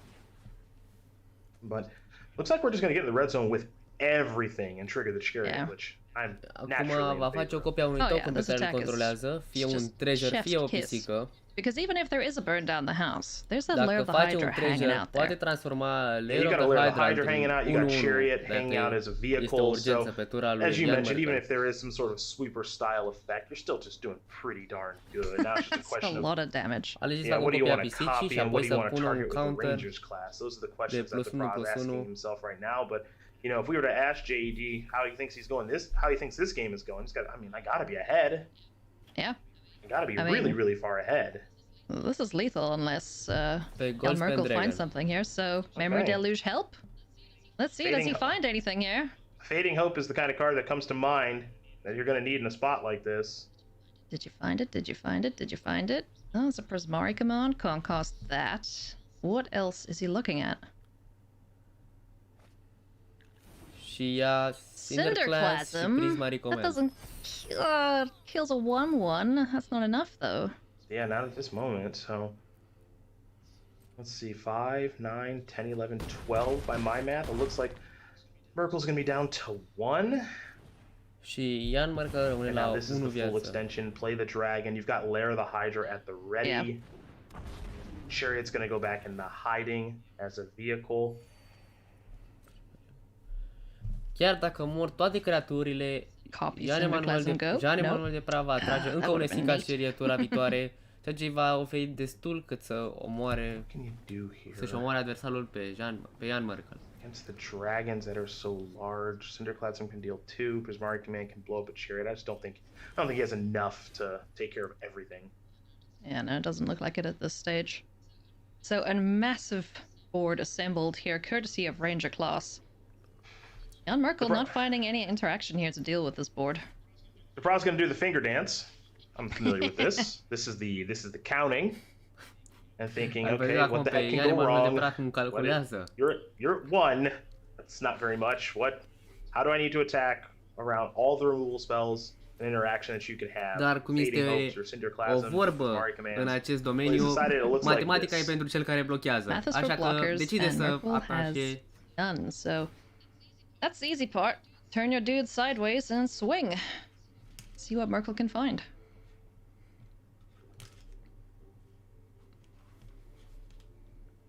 And he's left the permanence as the Pro that he could wake up, quote unquote, in Asika's chariot and Lair of the Hydra. Jan Merkel renunță primul meci. Doesn't even need them to Jan Emanuel de Pra este primul care câștigă această serie. Right on rolling, Ailey. Primul meci în prima serie. Treasures, Soggy Gruel. Cedric, da, 2 minute de pauză acum ca să-și actualizeze decurile. Cei doi jucători, Jan Emanuel de Pra, câștigă aici primul joc din prima serie din această serie Best of 3 de serii. E un format mai ciudat. Ca să fie mai simplu de înțeles pentru voi, cei de acasă, este un fel de Best of 7, deși dacă se ajunge la 6-6, se joacă până la 8. E o combinație ciudată aleasă de Wizard of the Coast pentru turneu, dar după câte se pare, Jan Emanuel de Pra începe cu dreptul această penultimă serie, această finală în tabloul competițional inferior și s-ar putea să și câștige, deși e un pic cam de vreme, totuși mă țin de pronosticul meu și îl susțin. Acum rămâne de văzut, 1 minut rămas să-și actualizeze și adapteze decurile în funcție de oponent. Jan Merkel pare să pună mai mult removal în deck pentru a putea să oprească pe Jan Emanuel de Pra. And then one of the galvanic iterations, which does make sense when you're getting away from the epiphany aspect of the strategy. Here we go, game number 2 in the first match here. In our best of 3 matches of the lower finals. If you just joined us, thank you so much for being here. You've been with us the entire time. Kudos to you. That's a lot of Magic to consume, but I hope you have enjoyed every single minute of it. 16 of the world's best players, only 3 remain. We are trying to find our second grand finalist here. Încercăm să aflăm al doilea finalist. Yuta Takahashi, japonez, este primul a ajuns în finală după o serie fără înfrângere în top 4.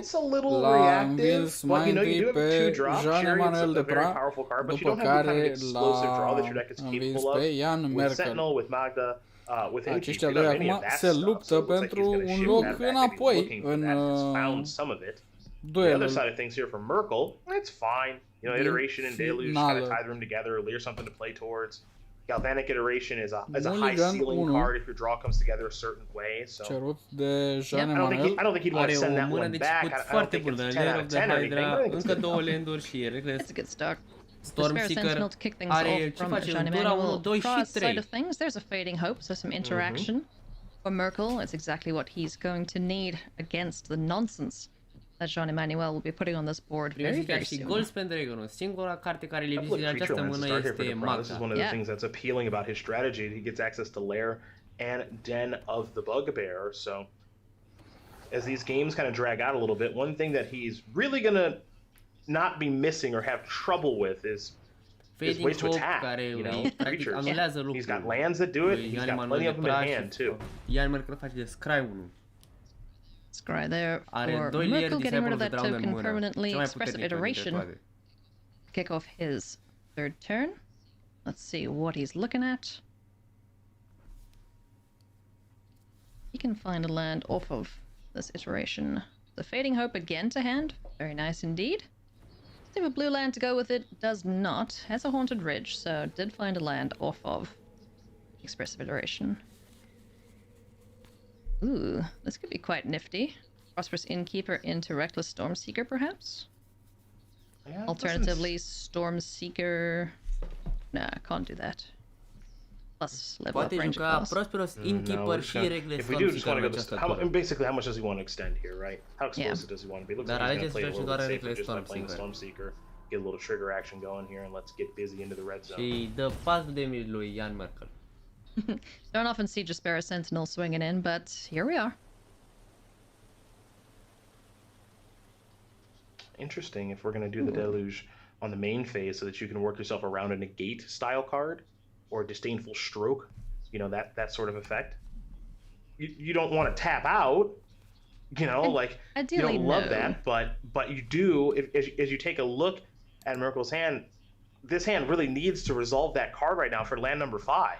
Yeah, it certainly does. And if Depra sees that, okay, shields are down, let's slam a dragon. Oh, hey, Mind Flayer, you get a new friend. Yeah. So Mind Flayer pentru a there's a. I mean, this is a tough call to make because if you're Merkel, again, land 5 is critical right now, given how your hand is made up. But so is the ability to interact. Yeah. With the Fading Hope and maybe in combination with Galvanic Iteration. So he's elected instead to maybe bank on the scrying of Fading Hope to get him home for that 5th lane. Now with 4 mana available to Merkel, Pra isn't going to slam down this dragon as hastily as he may have. So let's see where he goes from here. Has the option to level up Ranger class.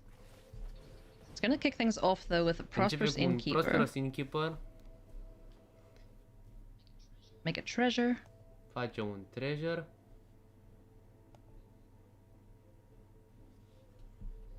Oh. This is actually kind of neat.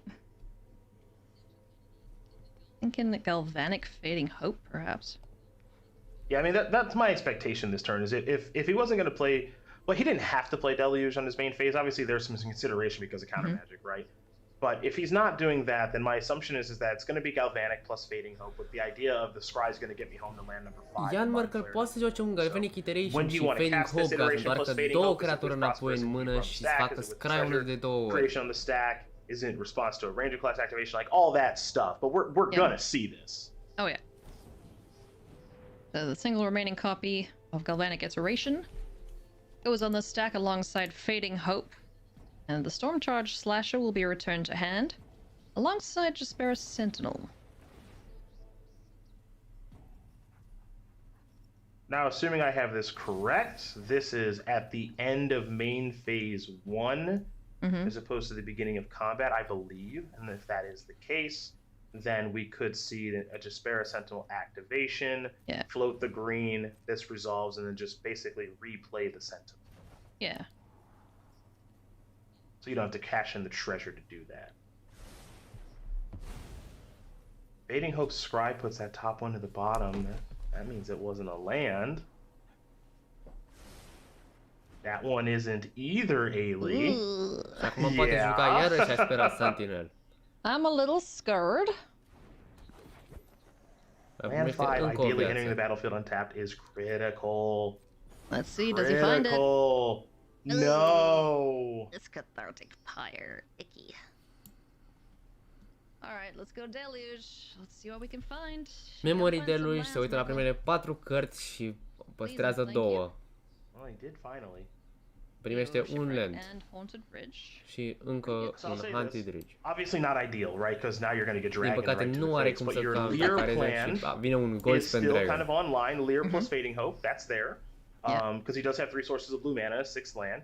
You've also got your Mind Flayer plan, making a Goldspan Dragon. So you look, it's not great. You needed to not miss there, but you do have some things to do in the interim. Are potențialul de a da 8 still damage. Far from over here from Merkel, but the clock is ticking in terms of his life total. Now the Goldspan Dragon hits the battlefield. Mind Flayer, though, being able to steal this dragon will be quite nice here. Iar Merkel acum la 8 what viață. Merkel has in store to Pra on his next turn.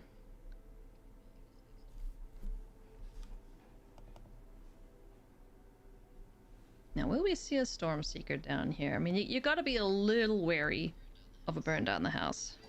Yeah, I mean, also, it's a question of how much do you care about burn down the house when you have a Rangers class going, you have Den of the Bugbear and Lair of the Hydra too. True. That's part of the appeal again to those creature lands is, you know, how much do you care? Now, clearly cares enough. He's not going to deploy it, so we keep moseying along. Forward kill, Cathartic Pyre, Mind Flayer. Removal of plenty here from Merkel also has the Are destul de mult removal la Ian Merkel, dar se gândește că se joace Lear și după poate întoarce înapoi. Let's see where he goes first. How do we kick off this turn?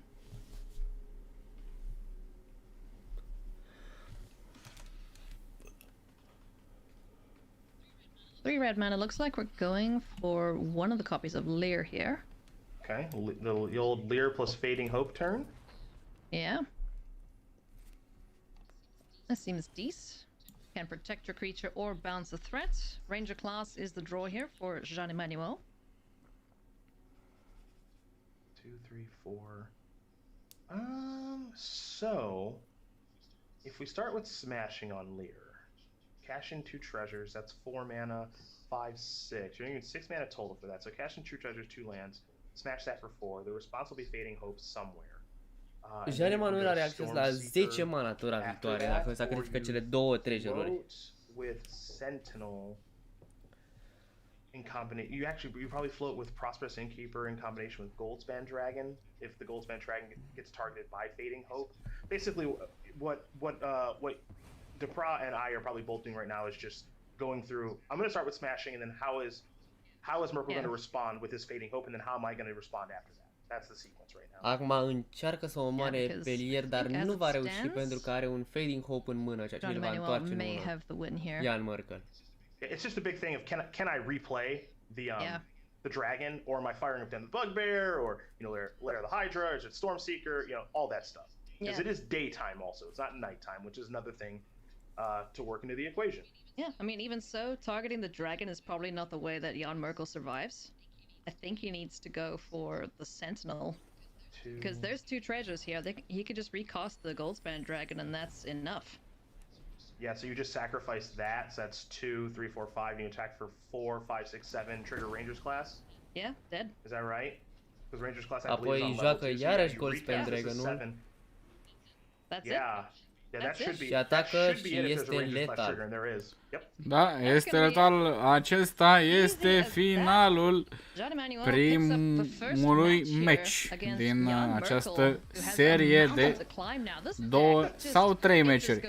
Jean-Emmanuel Depra. Este tot mai aproape de acel loc în finală. Jan Merkel se depărtează în schimb și se apropie de eliminare.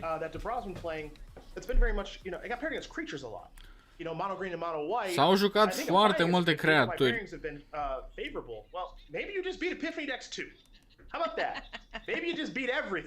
Aparent, decul lui Jean-Emmanuel Depra pare să bată tot ce prinde. Ize Dragoni, Epiphany, acum rămâne să vedem în finală dacă va ajunge și dacă va reuși. Luăm o foarte scurtă pauză și revenim imediat. Rămâneți cu noi.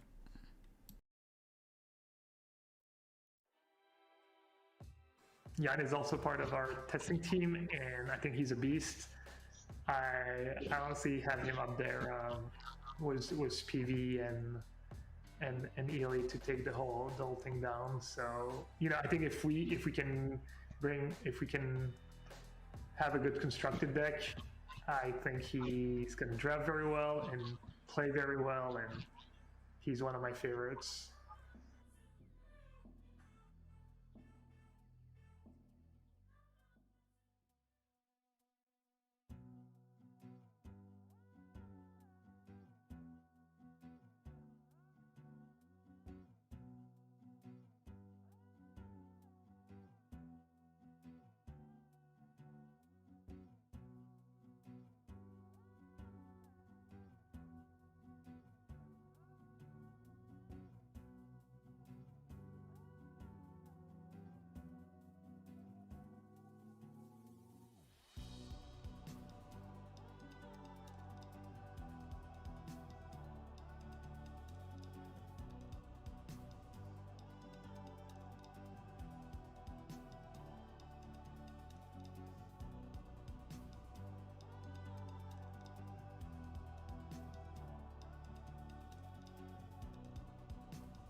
I wouldn't define my success in this tournament by how well I performed in terms of record, but rather in terms of how I played.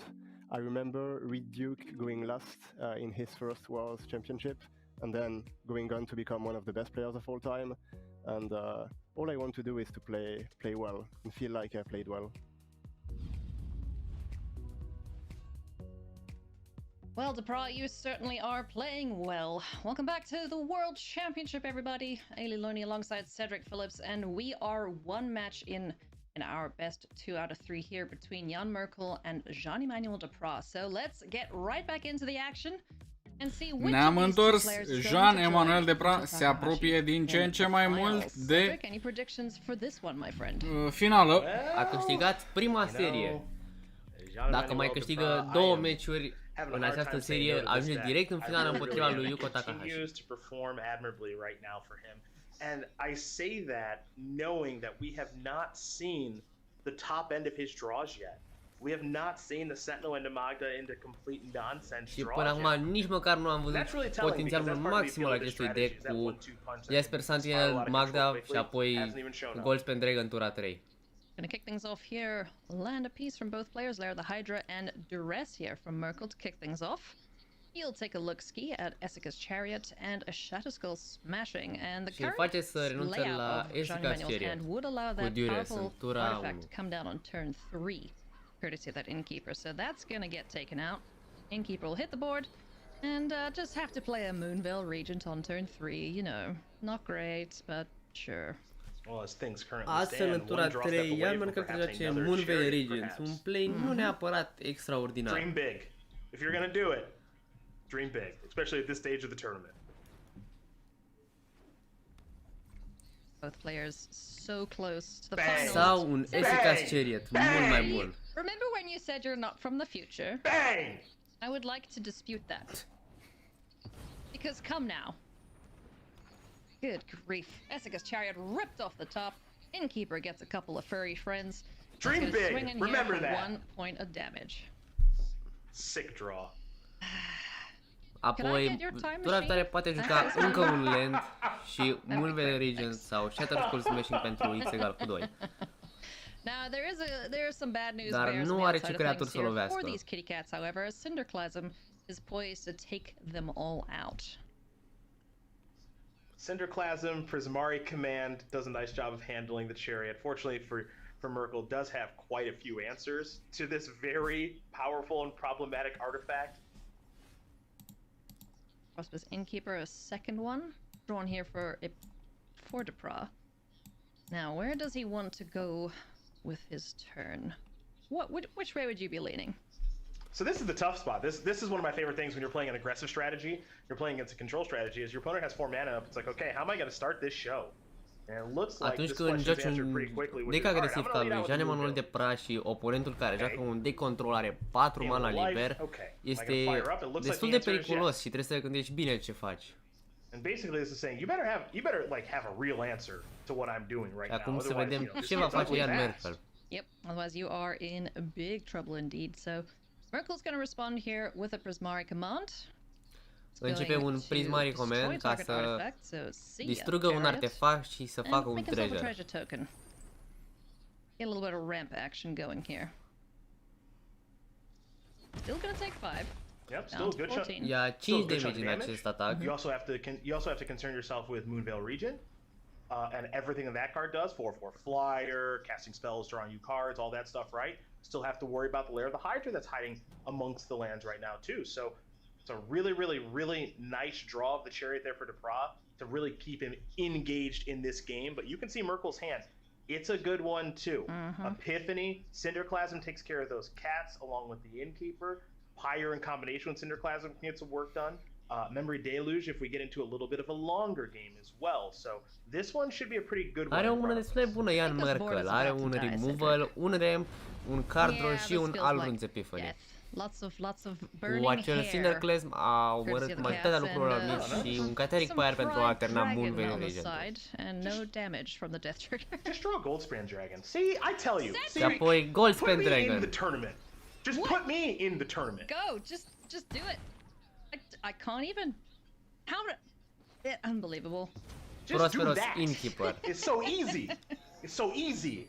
Unbelievable. So it turns out all you need to do to win is have Cedric commentating your matches, friends. And play as well as Depra does, because that's a big part of it too.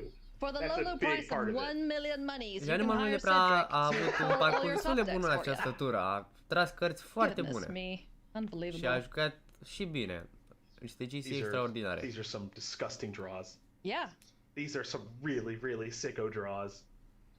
I mean, you just pair a damn strong deck, an excellent player, and some sick top decks. You have a winning recipe here. Well, so I'll say this. Memory Deluge face rost de 2 landuri, Smoldering Age și Fading One Hope. good top deck deserves another. Indeed it does. Memory Deluge is going to do a little bit of helping here. Fading Hope doesn't look too bad right now. Buy a little bit of time, which is certainly what Merkel needs.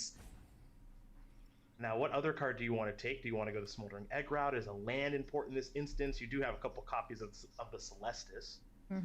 So it looks like Merkel's taking a look at his hand Alege right now. un land și Fading Hope pentru a trage de timp. Now, heaven forbid another Goldspan shows up. Then things get mighty ugly. That's going to be not great here for Merkel. Does have some interaction with Fading Hope available to him. So that's going to save him in a pickle. What does Johnny... Okay, what's he top decking this time, huh? Well... Un Jaspera Sentinel trage a little bit less intense. Din păcate, nu atât de important. Just a Jaspera Sentinel, I'll say. Now it looks like Merkel may have taken the wrong land, that Hall entering battlefield untapped, as opposed to, I think he had a blue source that he could have taken there that would need to be untapped, which means he likely has to cash in the treasure now to să vedem ce vrea să facă acum Jean-Manuel de Bra. He can't cast Epiphany unless healing a land, so don't think he's thrilled with that minor mistake right now. Cred că va transforma în Lair of the Hydra. Îl va face într-o creatură. Let's just shove everything in here. Și va forța pe Jan Merkel să dea cel Fading Hope. Yep. Here comes lethal, sir. Pentru că altfel este letal. I mean, just bounce the lair in this instance, right? Don't give them more treasures? I think you're right on that. I think so. Now, what I like about what Depra did this turn, pretty sure, almost proof positive he hasn't played a land yet. Oh. Dacă joacă... He can just replay that. Yeah. Dacă primește un land, tura viitoare, Jan Merkel poate juca Arun's Epiphany, cartea pe care se bazează tot deck-ul său. So și de atunci poate să câștige tot. Hey, you know what has 4 power, Cedric? The Goldspan Dragon. That's true. So so if you're Merkel, where does it start? Does this start with just drawing a land that enters the battlefield untapped to cast Epiphany to make 2 birds? Yeah, to make 2 birds that could be chump blockers later on. I mean, it's going to have to be a little runner action. Perhaps Lear is a good place to be. Lear plus Fading Hope buys you more time that you're looking for. Acum să vedem ce va trage. Și primește un land. Step 1. Step 1 done. Easy peasy. Let's take that off. And those blockers are really important now Epiphany because those might be able to block to allow the flashback of Memory Deluge in order to chain you into the next things that you're looking for. So just found. We're not seeing the crazy, Epiphany, copy Epiphany stuff that I think a lot of people expect to see from this strategy. Right now, these birds from the Epiphany are, like I said, more or less just jump blockers at this stage, as best they can be. Spikefield Hazard is a way to kill something. Granted, it's not the most exciting thing in an Innkeeper. Celestis has just been hanging out in hand. It's kind of just rotting away there for Merkel. He hasn't found an opportunity to get it down. He's just been assaulted by these creatures that Depra's been hammering him with. Merkel's thinking about playing this Memory Deluge right now. A couple of reasons for that. 1, counter magic in the opposing strategy. 2, he might really want to go like Deluge, find a red source of mana, plus a key spell, Spyfield Hazard, your Prosperous Innkeeper, chain that way, because you don't know what he's going to say. I hope we can get a good look at these 7 cards he's looking at. That'd be great if we can. See if we can switch perspectives here, see what Merkel's looking at, because this is a lot of cards. A bunch of information. Jan Merkel acum vede 2 Fading Hope, un Expressive Iteration, Memory Deluge, Lear Disciple to Drown, Power World și un land. Fading Hope might be what he has to take here again, because you're just trying to buy time. Then maybe you get the opportunity to scry with the Fading Hope. Yeah. Maybe you're supposed to just take Lear plus Power Word Kill and hope that you get the opportunity to untap. I mean, it was about the Shadow Skull smashing, so these birds are just dead, right? Birds are toast, but I don't think that Merkel is, right? Because no, he doesn't have enough mana to get another creature down. Yeah. Or attacking. Yeah, so for Depra, it might be as simple as just Goldspan Dragon shove with these creatures, and then hope it's not too bad on Merkel's turn. But Merkel just resolves a look at 7, take 2. Intens acest meci, aș putea spune. Jan Emanuel Depra aproape că l-a avut în buzunar, dar se pare că nu a fost așa. 2 turns in a row that he will just never get to go again. Mai încearcă un Goldspan Dragon. Merkel found absolutely nothing, and let's get to swing in here. Everybody into the red zone. We'll end up taking 1 here. Din păcate, Prosperous Innkeeper va muri și va sacrifica încă o pasăre. Și va lua un damage. Let's see just how good Lear is, shall we? Oh boy. Hey Lear, you got a lot of work to do, bud. Yes, you do. Yes, you do.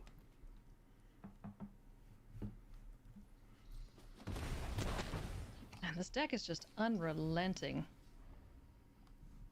And I don't think this is as powerful as expressive iteration is. I'm not sure it's the right time for that. This turn we could see 3 mana for Celestis, play Lear, have Celestis up for Fading Hope. That would also, that helps you get Celestis onto the battlefield if you care about such things. You could also just play Lear, have Fading Hope in your hand, and access to your graveyard. You see the graveyard here with Prismari Command, among other options. If he does want to go the expressive iteration route, I'm not entirely sure what the exact card he's looking to find is, but obviously when you get the opportunity to look at 3 more cards, it's pretty attractive. Yeah. I'm wondering if there's an option as well for a Lear into duress. Dacă joacă Lear, poate folosi Fading Hope de până la 3 ori dacă are destul mana albastru. Dar pare să nu aibă decât 3 surse de mana albastru, deci o singură dată. I'm not sitting in Merkel's seat and dar poate juca și un Celestus care mai adaugă încă o ocazie de mana albastru. All right, so burn down the house working itself into the equation is a little bit interesting. It looks like that's going to go over to the side because you get to cast și alege să îl joace în tura aceasta. As protection. Okay. Nice. Good old board wipe. 1 blue mana left over. Yep. So Lair the Hydra won't be getting in for the 3 points of damage needed to clinch this match here, or this first game here. He can try. He can try, for sure. He could say, are you bluffing a Fading Hope, or do you actually have Fading Hope? Un Moonveil Regent și un Ranger Class tura aceasta. One of my favorite sayings in Magic is make them have it, so let's see. Yeah, that's in this spot. So this is a great spot, right? Because if the Bra goes for it, he's wrong. You bounce his land, you time walk him, you scry, you play Lear, and you're living the dream. The other option is that Depra, who, he's going to think this through because he could say, I shove and I go for it, I'm right, I feel amazing. If I'm wrong, it's a disaster. But I have a backup play. I can play Moonveil Regent and Ranger Class, and that's pretty good. I'm at 25, I've got time, you don't really have a lot of Epiphany stuff set up, but we are going for it. Going for it. Here comes Lair of the Hydra. Is he right? We know he's not. So, Fading Hope, he's gonna give Merkel 1 more turn. And now is where things get very, very interesting indeed, as Merkel gets to go Lear into whatever the heck he wants. Yeah, and this is one of the narratives and things we've been saying all weekend long, right? Part of the appeal of this Grixis Epiphany deck is that Lear is incredibly powerful if you get to untap with it. And you see Depra, his head is slumping a little bit. Acum Ian Merkel are la dispoziție tot ce își dorește. Acum este momentul. So many cards in the graveyard, leading off with duress, which may be taking the smashing like you mentioned. It's getting bad here. Oh yeah. Buckle in, friends, cause things just got spicy. Merkel resolves Lear. Disciple of the Drowned Celestis finally hits the board, leaving Fading Hope as a backup here for Merkel. Depra is gonna need to do something amazing here. I'm trying to think of it. So normally that would be the best draw. Primește Goldspan Dragon, doar că are un Fading Hope în mână, iar Merkel nu este așa avantajos. Celestis and Fading Hope in the graveyard, it's not the best draw. But it does allow him to double spell, because if he casts the dragon, Fading Hope targets it. That's 4 mana worth, courtesy of the 2 treasures. That's a Moonveil Regent or a Ranger Class plus. Dar asta îi va adăuga încă un treasure, deci va avea 4. That's true. Right, so I believe it'll take place in combat. Yeah. Well, no, if you do it now. This is combat. Okay, if we're in combat, okay, great. So now you only have access to 2 mana. Do you want to cash those for Rangers class? The answer is no. So și decide să nu mai facă nimic. Ailey Merkel has done the thing that Lear wants you to do, which is you've untapped with it. You've got access to 2, 4, 5, 6, 7, at least 10 mana this turn. Have a blast. Go crazy. And he's gonna have a blast. Has to beware of the 2 negates that are in the deck here for Merkel, but I don't. Și acum să vedem cum va termina Ian Merkel. Alorun's Epiphany. Merkel, the world is your oyster. Have fun. Oh, this is gross. Look at all the things you can do. Galvanic Iteration, burn down the house, maybe? Și apoi Galvanic Iteration și Burn Down the House să facă altfel 6 devil. Let's see. Are 10 mana disponibil, 11 chiar cu Celestus. because Merkel doesn't have to really concern himself with anything like direct damage. So now I think you're just on the hunt for like another epiphany. Another epiphany makes it super easy if you can find it. Yep. Oh, and I'm totally lying. Lear says nothing can be countered, so even if there wasn't a game, it doesn't make a there's no difference. counter spells. Nothing to worry about there. Lear, Disciple of the Drown, totodată îl face spelurile să nu poată să fie contracarate. Deci tot counter spelurile lui Jean Emanuel de Pra devin inutile. Burn down the house. Devils. Let's make some devils. These were super good for Merkel so far this weekend. Yeah, and again, this the one thing. Well, a couple things you have to concern yourself with if you're Merkel, which I can't imagine this will slip through the cracks at all. But hasty goal Spain you know about. Cool eye fading, hope to cover it. Layer the high. Și mai are încă 5 mana disponibil. Make sure nothing dumb happens. Basically, there's a Dragon's Fire. Has the Demon Bolt to deal with any dragons. Has a Galvanic Iteration to copy said Demon Bolt if 2 things hit the board here. We're gonna go straight to combat. And let's see what Merkel does with this dragon. It's gonna get Demon Bolted. Ain't happening. Și acum să vedem ce face Jean Emanuel de Pra. It won't resolve on the Lear at least, but it can get it back to hand. Yeah, this is just so much to handle because basically Merkel's playing as though he's got like 9, 10, 11 cards in hand. Yeah. When you have access to your graveyard. You have no maximum hand size. Yeah, you're just doing your thing.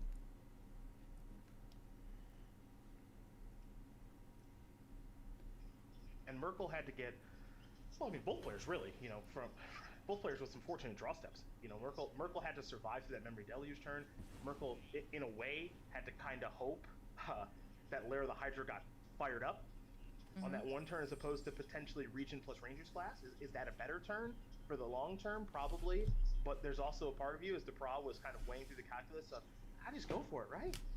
Like, I just go for it. I don't want to give him the chance to untap and do stuff because what happens if the stuff he untaps and does is better than my Region Rangers class?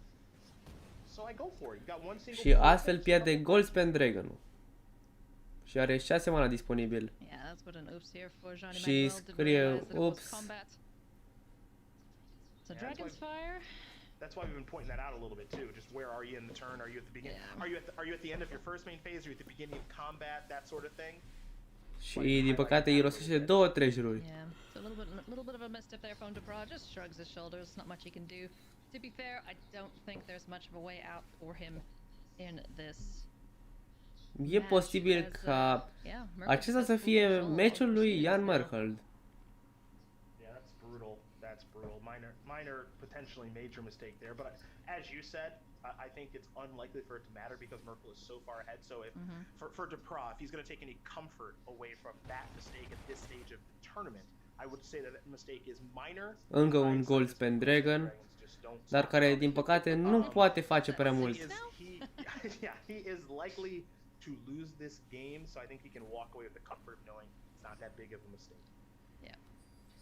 Just so many answers available for Merkel with that Lear, Disciple of the Drowned down in the battlefield. These tokens getting the job done here as well for Merkel.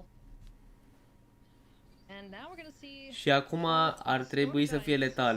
With the team to pick up the game here for Merkel. All right, we got a fight in our hands, friends. Got a battle. Got a battle. That's a great game. Oh, man. Jan Merkel câștigă în primul meci din a doua serie. Acum, din nou, 2 minute pentru actualizarea și adaptarea decurilor. It's tough because he doesn't know his opponent has Lair at that point. So if you have a region, you have a Rangers class, and then you also have a Lair of the Hydra that you can fire up the next turn. Maybe that's better for you. Maybe it's not. Obviously, it's going to change what Merkel's turn looks like. But there's a part of me that is just kind of like, okay, I'm going for the dub. Because the longer we go, the worse it is. Like, not to say that Region Rangers classes are bad cards going long or anything, but it's just in that spot, DePra kind of came to the conclusion of make you have it. He did, and it's a calculated risk. Well, let's take a look at the sideboarding decisions here. Very similar, if not exactly the same, that we saw in the first matchup. But a little different. The Kessig Naturalists. Yeah, but a little different. The Naturalists are going to come in this time, and it looks like the Aspera Sentinels, all of them are going to go where only a couple went last time. So I know that the Naturalists, some people were wondering what the heck's going on with that card, and the idea here was it's really just to kind of punish control. Yep. You know, it transforms, little acceleration, all that jazz. Yeah, control. You know how a control player loves to play. Draw, go. Oh, draw, go. Haha, it's nighttime. Thank you. I now have werewolves. Yeah. That make all my wolves nice and chunky. So. And I think what I saw from a little bit of social media interactions around this card was basically like it was the best of a bad bunch of cards to play for that exact scenario. But you know what? Show me some green mana. Okay, let's see it. Let's see if it's actually going to happen. A little werewolf draw. Live. Let's do it. Look at this. We're now playing werewolf. Iar mai multe prea și-a schimbat deck-ul și acum și-a băgat chestii naturalist. Werewolf strategy. Acum începe să schimbe strategia pe mai multe cărți din Innistrad Midnight Hunt. A scos din deck un Moonveil Regent, 2 Negate, un Prosperous Innkeeper și 4 Esper Sentinel. Iar Ian Merkel a introdus încă un Power Word Kill, 2 Mind Flayer, un Soul Shatter și a scos un Fading Hope, un Alrun's Epiphany și 2 Gavelnic Iteration. But the sideboard games aren't about your namesake card so much, but it looks like he's going to keep.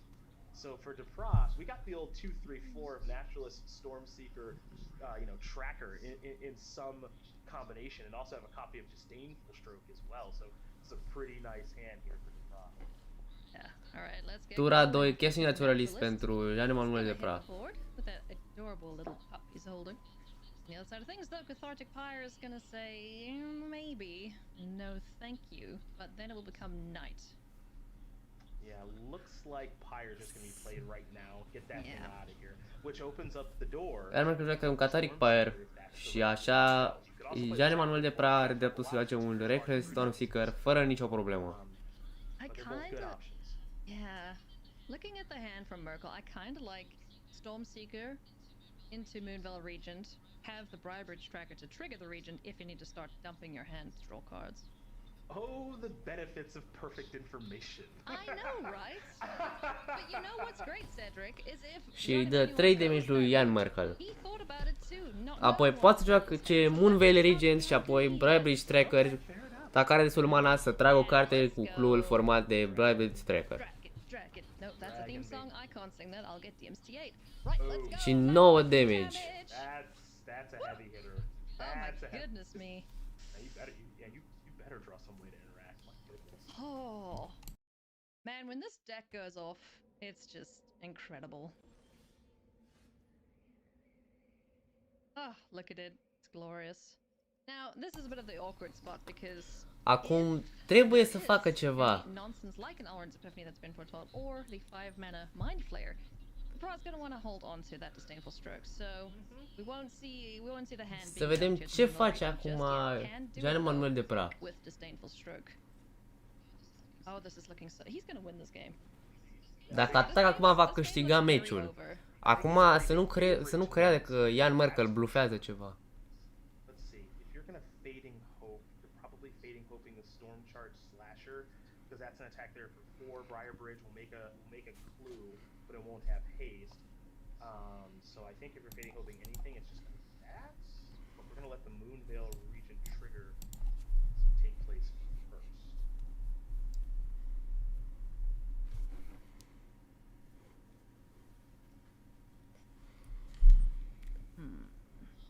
Oh man, this is such a tough position for Merkel to be in.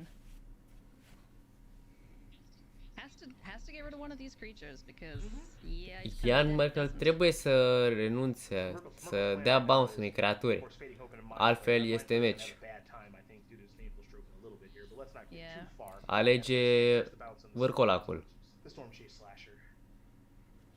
Yeah, so the electrified doggo is going to be bounced back to hand. Just the Moonveil Regent on the battlefield. There's a layer. Și Ian Merkel vede că e un layer sus de tot. Yeah. Și îl poate juca tura viitoare. Dar din păcate nu e flyer, deci nu poate bloca. So I think the game plan is the following. This thing resolves, take my 4, go to 4, play Mind Flayer, take a thing, and then the next turn I can do Leer plus Fading Hope, or like Epiphany. Like I just gotta make it to 6. I think my best chance to make it to 6 is Flayer.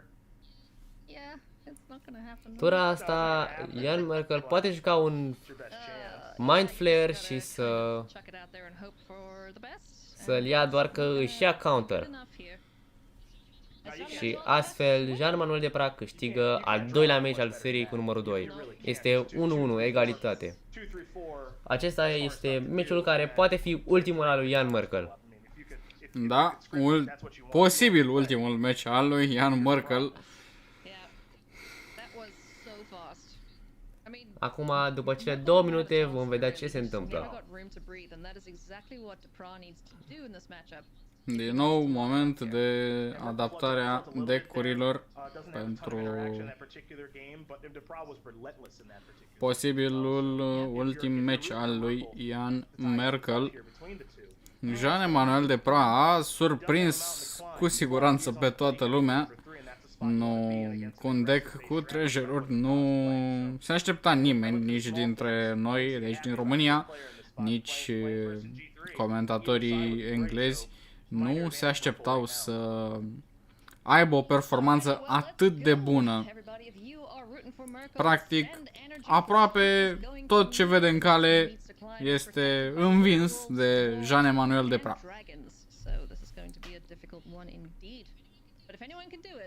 It is Jan Merkel. Let's take a look at these opening hands. Cedric, what do you see? Well, Merkel, you're seeing two lands there in Spikefield Hazard and Jan Merkel alege un mulligan. This one is not much better at all. Și primește numai albastru. Nu este o mână foarte bună, ar putea să mai facă încă un mulligan și să rămână la 5 cărți.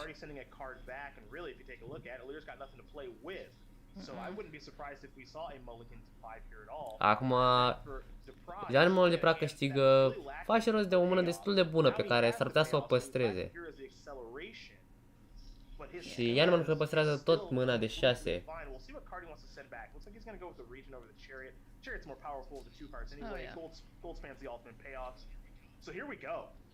Alright, let's kick things off. That is a forest drawn here for Depra. We'll hope to find a 2-drop on his next draw step. Jean Emmanuel Depra speră să primească o creatură de 2 mana pe care să joace, dar din păcate nu primește.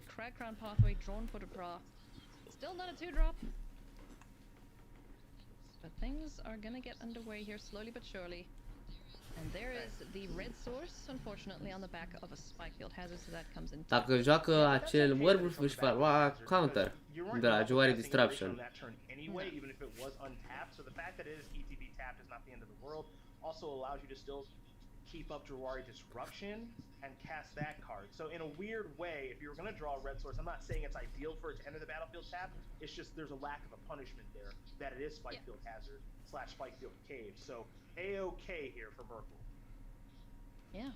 Now you can see a bit of a pause here, Jean Emmanuel, just thinking, all right, if you have it, you have it. Yeah, that ain't happening. Stormseeker on the stack. Jawari Disruption's gonna say no thank you, get out of here, puppy dog. And River Glide Pathway is the draw here for Jan Merkel. Looks like Merkel's going to prioritize Memory Deluge over Expressive Iteration right now by just playing a 4th land. And I think he might just main phase this. Again, there is a question of if you want to main phase this effect, or if you want to do it on your opponent's turn, main phasing it while your opponent is tapped out, lets you play around counter spells. Playing the kind of, I'm going to do it on your turn, or I'm just going to leave it 4 mana. Maybe you have to think about some things if you're Depra. Now Depra can do whatever he wants to. Jan Merkel, Memory Deluge, Celestus și Smoldering Egg. Jean Emmanuel Depra, Essica's Chariot. No way for Merkel to deal with this as it stands. There's a Mind Flayer to maybe catch a dragon. Cu Mind Flayer din mână, Jan Merkel speră să ia un dragon. Kill it or be killed, basically, right? Like that could be the turn, and that's I think a totally fine turn. Maybe a consideration here for Celestus and Egg, because the longer that sits in hand, the worse it is. There's also the consideration of Expressive Iteration, because my hand's not that great. You know, I could use some help. Mind Flayer is not at its best right now. No. Yeah, Mind Flayer is going to hang out until it can catch a dragon, I'd imagine. You play Lear on this turn. You don't really have a lot going on with it in your graveyard. There's Disruption and there's a Memory Deluge, but there's some high upside to it. Because again, as we know, if you get the opportunity to untap with it. Dacă Jan Merkel joacă Lear tura asta și apoi are ocazia să joace încă o tură cu ea pe tablă, ar putea să preia conducerea acestui meci. Dar acum joacă un Celestus și apoi un Smoldering Egg.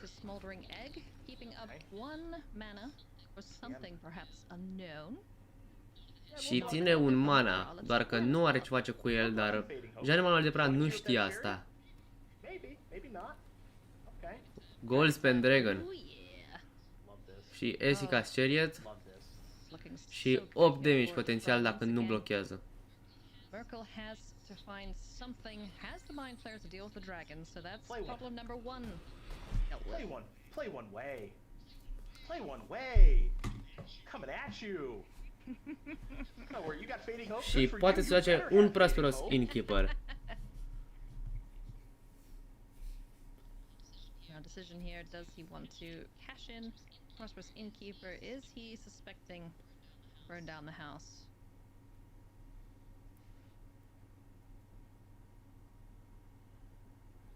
Winner of this grand finals. Well, excuse winner of the total match grand finals. If Merkel's able to win this game, we go on to our third and final. Dacă Jan Merkel reușește să câștige acest match, vom avea o a treia serie de best of 3 între cei doi, care va decide al doilea finalist.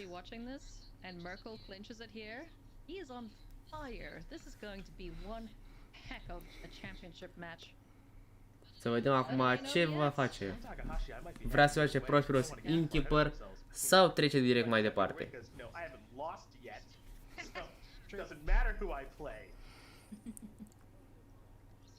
Step here is all of the Storm Giants, not great. This iteration is huge. He needs some sort of interaction. He needs like. Să vedem ce face acum Jan Merkel pentru a încerca să supraviețuiască. Un Expressive Iteration. Și să vedem ce primește.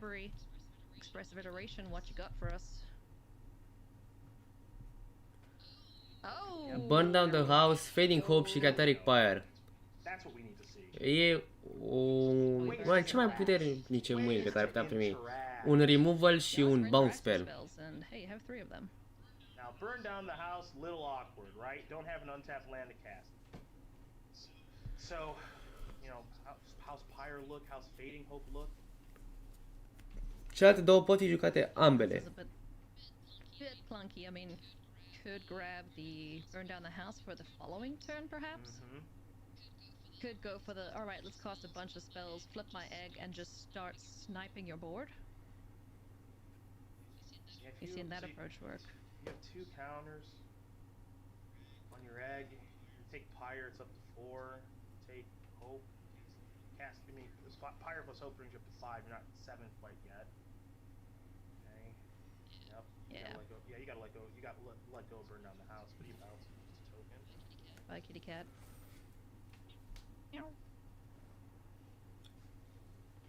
Alright, so Cathartic Pyre in the holster here for Jan Merkel. Acum un Fading Hope.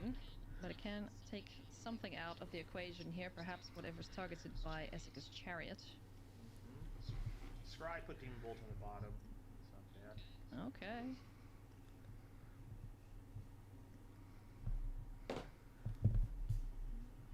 Math time for the prof.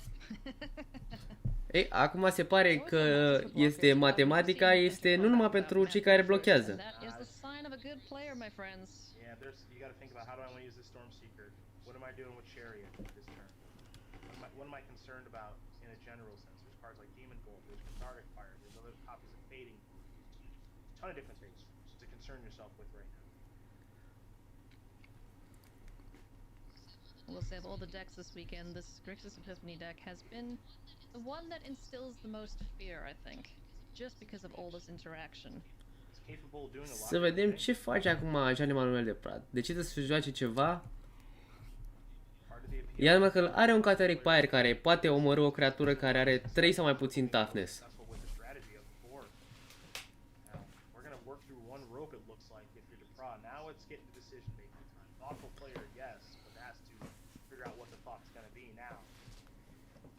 It's so tempting just to slam and swing, but has to think about these board wipes, has to think about interaction. If only it were always that easy. I know, right? Oh boy. Just Oh boy. Dump your creatures and turn them sideways. Let's swing on in here. Oh boy. Okay, we're in the attack step. Shoving, no chariot. Yep. Notable. Să vedem ce face acum Ian Merkel. Case of board wipe. Straightforward block. Fire 2/2. Yep. Almost assuredly. Și îi dă 3 damage pisicii. Gets a couple more counters. Can flip next turn if Merkel finds another spell to cast. And 2 or more mana. Fading Hope's not going to do it. A lot of other spells will, though. Deluge already in the graveyard, access to 7 mana. Could do it that way. Don't think that's the best option for the turn, but it really depends on the draw step. Could also go Leer into a 2 mana spell from the graveyard. And that one's really appealing. The Leer plus turn is really appealing. Guessing Naturalist is going to join the fray here. Stormseeker just hanging out is looking to sweep in. Să vedem ce face acum Ian Merkel. Poate să transforme oul în dragon dacă joacă un instant sau sorcery care costă minim 2 mana. That's also going to transform. Oh, this turn is actually going to be real nice. Like, if you're Merkel, you know, you're just kind of hopefully you don't have disdainful stroke. Okay, cool. Looks like you don't. Now you see Depra taking a look in the graveyard. So here's where things get fun, right? Because you have Leer, you can play Pyre first.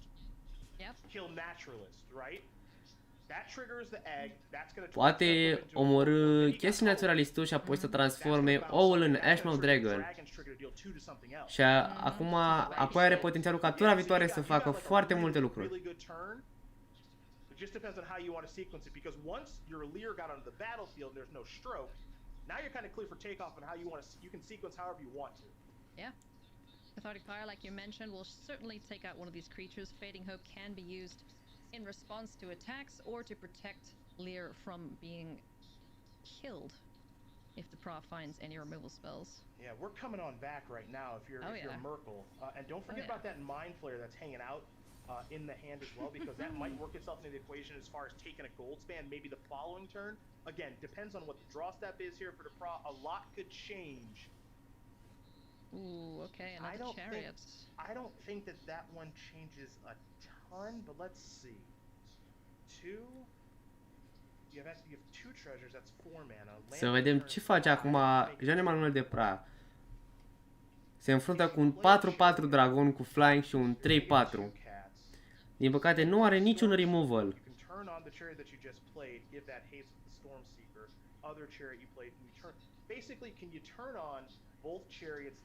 Dar nu este destul de mic pentru a-l omorî în tura aceasta pe Ian Merkel. Și are și un Fading Hope pentru a proteja. Și-a dat 2 damage. You might want to just play the cats that you want to just do this with. So here comes the second chariot. We'll see 2 cats being created. Ezeka's chariot can use those to crew some extra life, which isn't really a factor at this point, but it certainly does help. And still have the mana available for the Stormseeker. He's being really careful with this Stormseeker. Yeah. Like he wants to use it to just like swing in when he least expects it. Yeah, I think he wants to take him by surprise with it. Yeah. Să vedem ce face acum Jean Emanuel de Pra, cu cine decide să atace. Now, if obviously there's the Fading Hope. Depra can see that. So will he just go for copying treasures at this point, I wonder? Și decide să joace și Reckless Stormseeker-ul. Instead of losing out on the Valley of the Cats.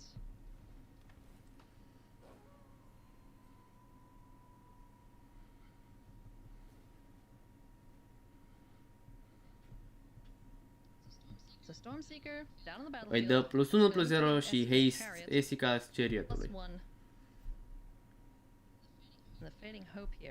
Și acum Ian Merkel se gândește ce creatură să trimită înapoi în mână.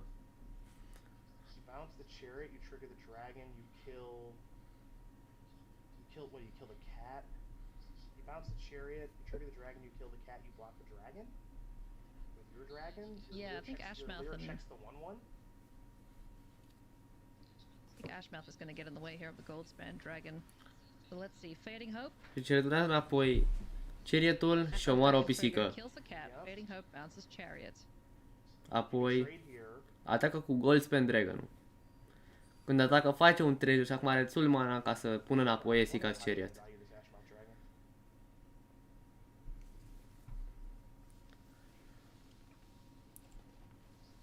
There is, I don't think there's that much appeal to playing Mind Flayer and taking it because it's just going to be tapped. 1, 2, 3, 4, 5, access to 8 mana.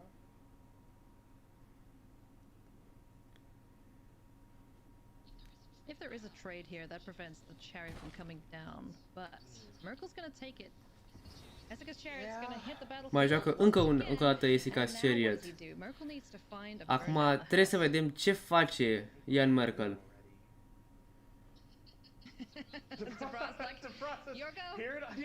I mean, it's all pretty good.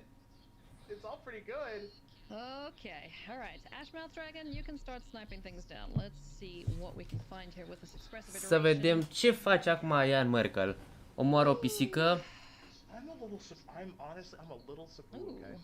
I'm a little surprised that he didn't trade with his dragon. Just a little. Yeah, I am too, but I think he realizes that Ashmouth Dragon is just Mai joacă un land. too powerful against a wide board. Yeah, I mean it's really good right now. You know, and it's also protection against future Și un Soul Shatter.